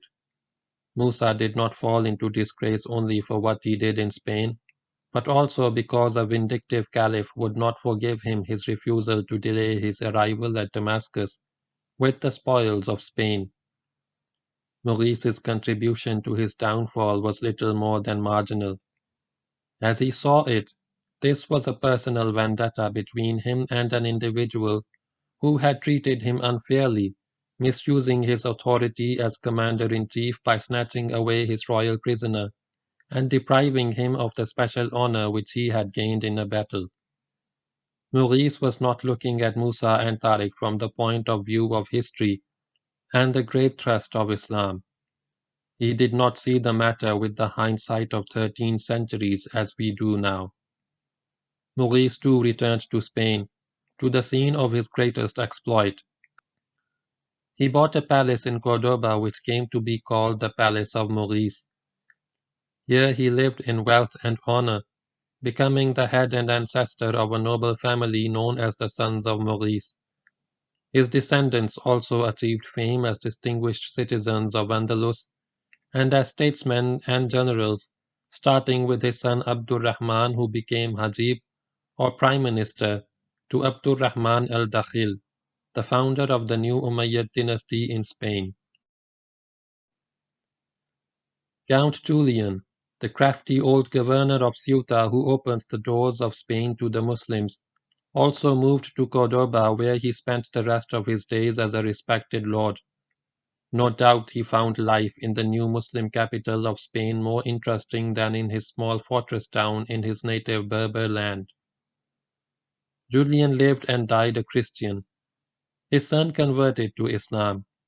His grandsons were fervently religious Muslims who hotly disputed the charge of ill-wishers that their ancestor was a traitor because he let the Muslims into Christian Spain. Instead, they took pride in what their grandfather had done and regarded it as an act of merit which Allah would reward. The descendants of Julian were all good Muslims. They merged into Spanish Muslim life like the bulk of the Spanish population in the country, at the same time retaining their special status as the sons of Julian. They produced a number of scholars over the generations, the last of the notable ones being one named Ahmad, who died in 998. End of chapter 19. The last chapter. Start of chapter 20. Islam in Spain. We come to the end of this volume. There is a lot more to the military history of Muslim Spain. There were wars and campaigns and battles. There were holy wars and civil wars, epochs of grandeur and periods of disgrace, feats of heroism and acts of treachery, spread over 8 centuries of Spanish history until the last tragic act of the drama, when the curtain fell on Granada in 1491. But that was not part of the conquest. It will be related in other volumes. Yet, it would not be right to leave the reader with the bitter memory of an assassination in his mind. We will therefore briefly recount the events which followed the murder of Abdulaziz and which converted the old Visigothic kingdom of Spain into the new Muslim state of Andalus. For some weeks, there was confusion in Seville. The shock waves of the assassination of the governor rippled across Spain. The soldiers were horrified by what had been done to their beloved commander, and during prayers in the mosque, seeing this reaction, the conspirators made haste to depart for Damascus with the head of their victim. Such was the affection and esteem in which Musa bin Nusayr and Abdul Aziz bin Musa were held in Spain, that the soldiers themselves chose as their new leader a man from their family. This was a nephew of Musa, his sister's son, one named Ayub bin Habib, who had distinguished himself in the war in Spain and earned the respect of the soldiers. Ayub bin Habib was a brave warrior and an upright Muslim, and the people of Spain, Muslims and others, were glad to have him as their new ruler. But nothing special happened in the peninsula during his time. The only notable events which occurred in the short duration of his rule were the move of the capital and the construction of a castle. He moved to the capital from Seville to Cordoba because the latter was more central and facilitated control over the provinces. And during an expedition to the north, he leveled the old ruined Roman town of Bilbilis, 50 miles southwest of Saragossa, and built in its place a strong castle which came to be known as the Castle of Ayub, Qalat Ayub. The town is still there with the Spanish name of Calatayud. Ayub's rule lasted only 6 months. Then another governor was appointed by the governor of Africa at Kairouan, who himself had earlier been appointed by Caliph Suleiman.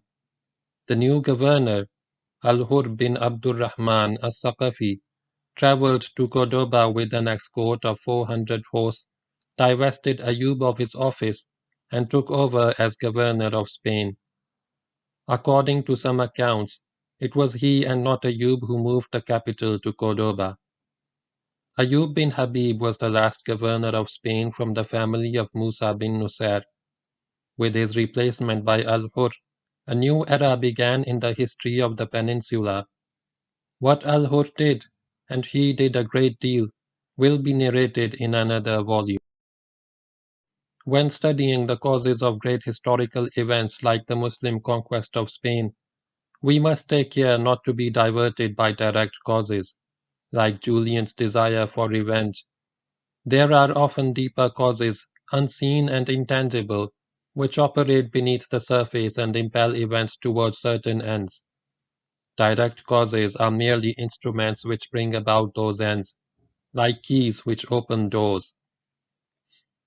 Had there been no seduction of a pretty Berber girl by a Visigothic king, the Muslims would still have landed in Spain in pursuance of the Quranic injunction to fight the infidel and spread the faith.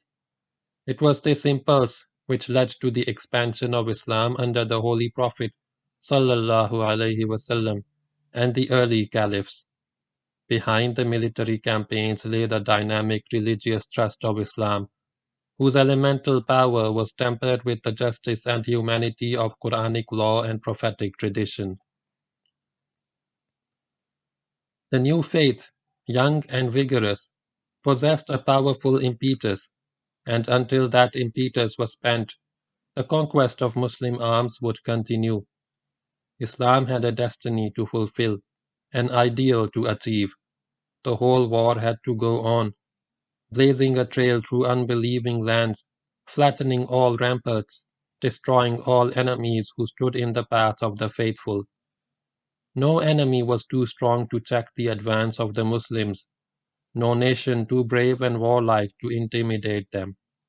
Romans, Persians, Turks, Copts, Berbers, Goths, all fell in battle against the victorious soldiers of Islam.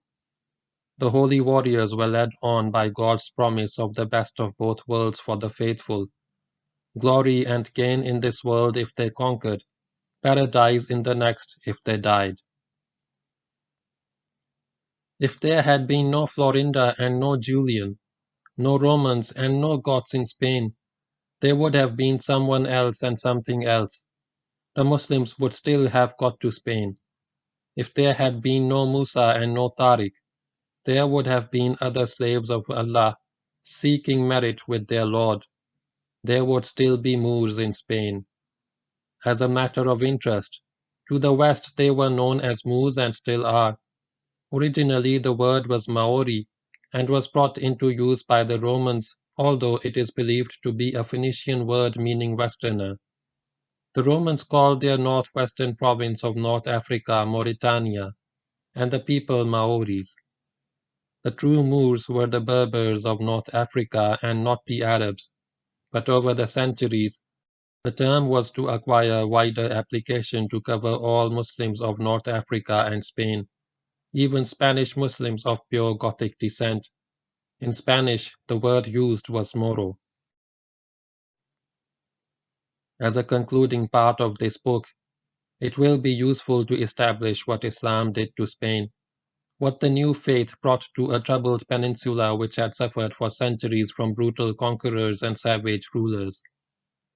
This is best seen against the background of the conditions which prevailed in Spain under the Germanic nations, which ruled or misruled the country for 300 years, and it is best seen through the eyes of Western and Christian historians, who cannot be accused of prejudice against their own kind.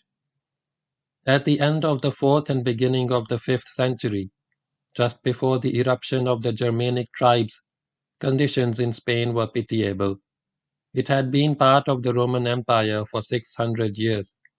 In accordance with their imperial policy, the Romans had used Spain as they had used other provinces of the empire, as a source of wealth to enrich Rome and create the luxurious life for which Rome was famous. On the one hand in Spain, there were the possessors of huge estates called latifundia. On the other, There were the vast multitudes of impoverished citizens, serfs and slaves. The wealthy and powerful paid no taxes and enjoyed a special position with special privileges which none might challenge. The rich lived lives of unbridled luxury in splendid mansions. There, in halls rich with the painted and embroidered hangings of Persia and Assyria, slaves daily loaded the board with the choicest viands and the most generous wines, while the guests reclining upon couches spread with purple improvised verses, or were entertained by choirs of musicians or troops of dancing girls. Below the nobility and the rich upper class, there was a small middle class which groaned under the crushing weight of taxes and imposts. They were the only ones who paid taxes. Below this middle class of citizens, the rest of the population consisted of serfs and slaves. The serfs were agricultural laborers, slaves in a manner not of a person but of the land which they worked. They were better off than the slaves because they could legally marry, and could even become owners of their land, although they could not alienate it. They were tied to the soil they tilled. They could not leave it. The landlord could not dispose of his fields without the serfs, nor of his serfs without the fields. The most wretched and most pitiable of all men were the slaves. They were immensely numerous, it not being unusual for a man to possess thousands of slaves. They had no rights whatever and were entirely at the mercy of their masters, who could do with them as they pleased. They were bought and sold like cattle or household goods. They were treated with pitiless severity. A master could condemn a slave to 300 lashes for having kept him waiting for hot water, and what these poor wretches had to endure at the hands of their masters was nothing compared to the cruelties inflicted on them by overseers, who were slaves like themselves. Then came the Germanic nations, like a terrible tidal wave of savagery, leaving a trail of death and destruction in their wake. The havoc they wrought had already been described in chapter 3, yet, in spite of knowing of the horror that was coming, the Romans and Romanized Spaniards did nothing to defend themselves against it. They had fallen too low to offer opposition to the barbarian invaders. Even as the barbarians were entering the gates of the cities, the rich, sunk in gluttony and drunkenness, danced and sang. Their trembling lips imprinted kisses on the bare shoulders of beautiful slave girls. Not a single town had the courage to sustain a siege. Everywhere the gates flew open, as though automatically to the barbarians who entered the cities without striking a blow. They plundered, they burned, but they had no need to kill. If they did so, it was but to satiate a lust for blood. The Visigothic kingdom had been established in Toulouse soon after the middle of the 5th century, and included the northeastern part of Spain.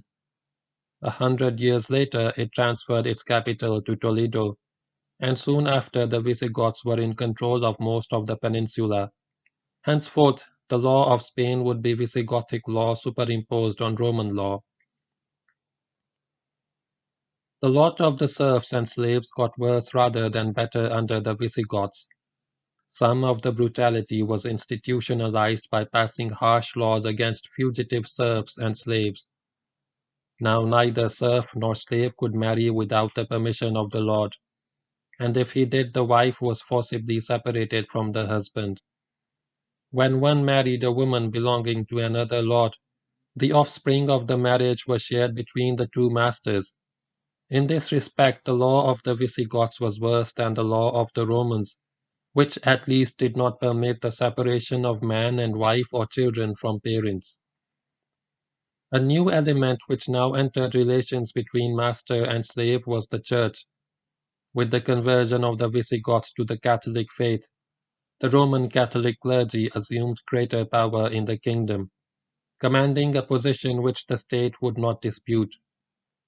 The Christian clergy had promised to ameliorate the condition of the slaves once they gained possession of authority, But when that happened, fine principles were set aside. Possessed of vast domains densely populated with serfs, or splendid palaces crowded with slaves, the bishops recognized that the time for emancipating the serfs was not yet, and might not arrive for centuries to come. The Spanish church owned a large number of slaves, and the importance of a church was indicated by the number of slaves who belonged to it. If a parish church had fewer than 10 slaves, it was regarded as a very poor one, and was not entitled to have a priest of its own. Many bishops were no less cruel than other masters in the treatment they meted out to the slaves of the church. The helplessness and misery of the slaves did nothing to earn the compassion of their holy masters. The brutality of the clergy exceeded all bounds. When priests fell ill, they would sometimes blame their illness upon the slaves of their church, alleging that it had been caused by magic. They would then proceed to torture the slaves. This ill treatment went so far that in 660 the Lusitanian Synod declared that the bishop must put a limit to his anger. For no fault whatever must a bishop tear off a limb from any slave of the church. The 11th Church Council repeated what had more than once been enacted before, that priests and bishops must not shed blood. They must not put anyone to death or cut off his limbs or direct another to do so. Apparently, such horrors on the part of priests were not confined to church slaves. The council forbade them to treat freedmen also in this manner. So much for the serfs and slaves who comprised the bulk of the population. But it would be interesting to know something about the legal system and how it was applied by the Visigoths in Spain, because in this field the humane application of Islamic laws offers a sharp contrast. Torture was not only permitted but was an essential part of legal procedure. The practice was to torture free persons of any social class for not more than 3 days in the presence of a judge. If the accused died under torture, and it was proved that this was due to malice or corruption on the part of the judge himself was handed over to the relatives of the dead man to suffer the same treatment. The treatment of slaves was even worse. Nobles and high officials were more or less above the law and could get away with anything, not just murder. In the middle of the 7th century, King Tindasuint ordered amendments to the law to bring these privileged individuals within its grasp in cases of treason, homicide, and adultery. The accuser had to deliver secretly to the king, or to judges appointed by the king, a written statement of charges with the signatures of 3 witnesses. During the inquiry by the court, the defendant was tortured. If he did not confess his crime, the accuser was handed over to him, though he was forbidden to put the accuser to death. King Tindasuint also allowed royal slaves to give evidence in the courts without being tortured. All other slaves, when they had to testify, could do so only under torture. The king further declared that if a slave died or was maimed by torture, the man who made the charge against the slave would have to provide the slave's owner with 2 slaves of equal value. These are only glimpses, because we do not know a great deal about this period of the Dark Ages in Europe. They are, however, enough to give the reader an idea of the social conditions prevailing in Spain at the beginning of the 8th century. Yet the reader should not imagine that this was necessarily the Christian way of treating human beings. It was the way of the barbarians, because it was the age of barbarism in Spain. It had nothing to do with the gentle Christianity of Prophet Jesus, on whom be peace, who would have been horrified to know how the meek and the poor in spirit were being treated by those who professed to follow in his footsteps. That is how it was. It is against this background of barbarian life in Spain that we must see the impact of Islam on.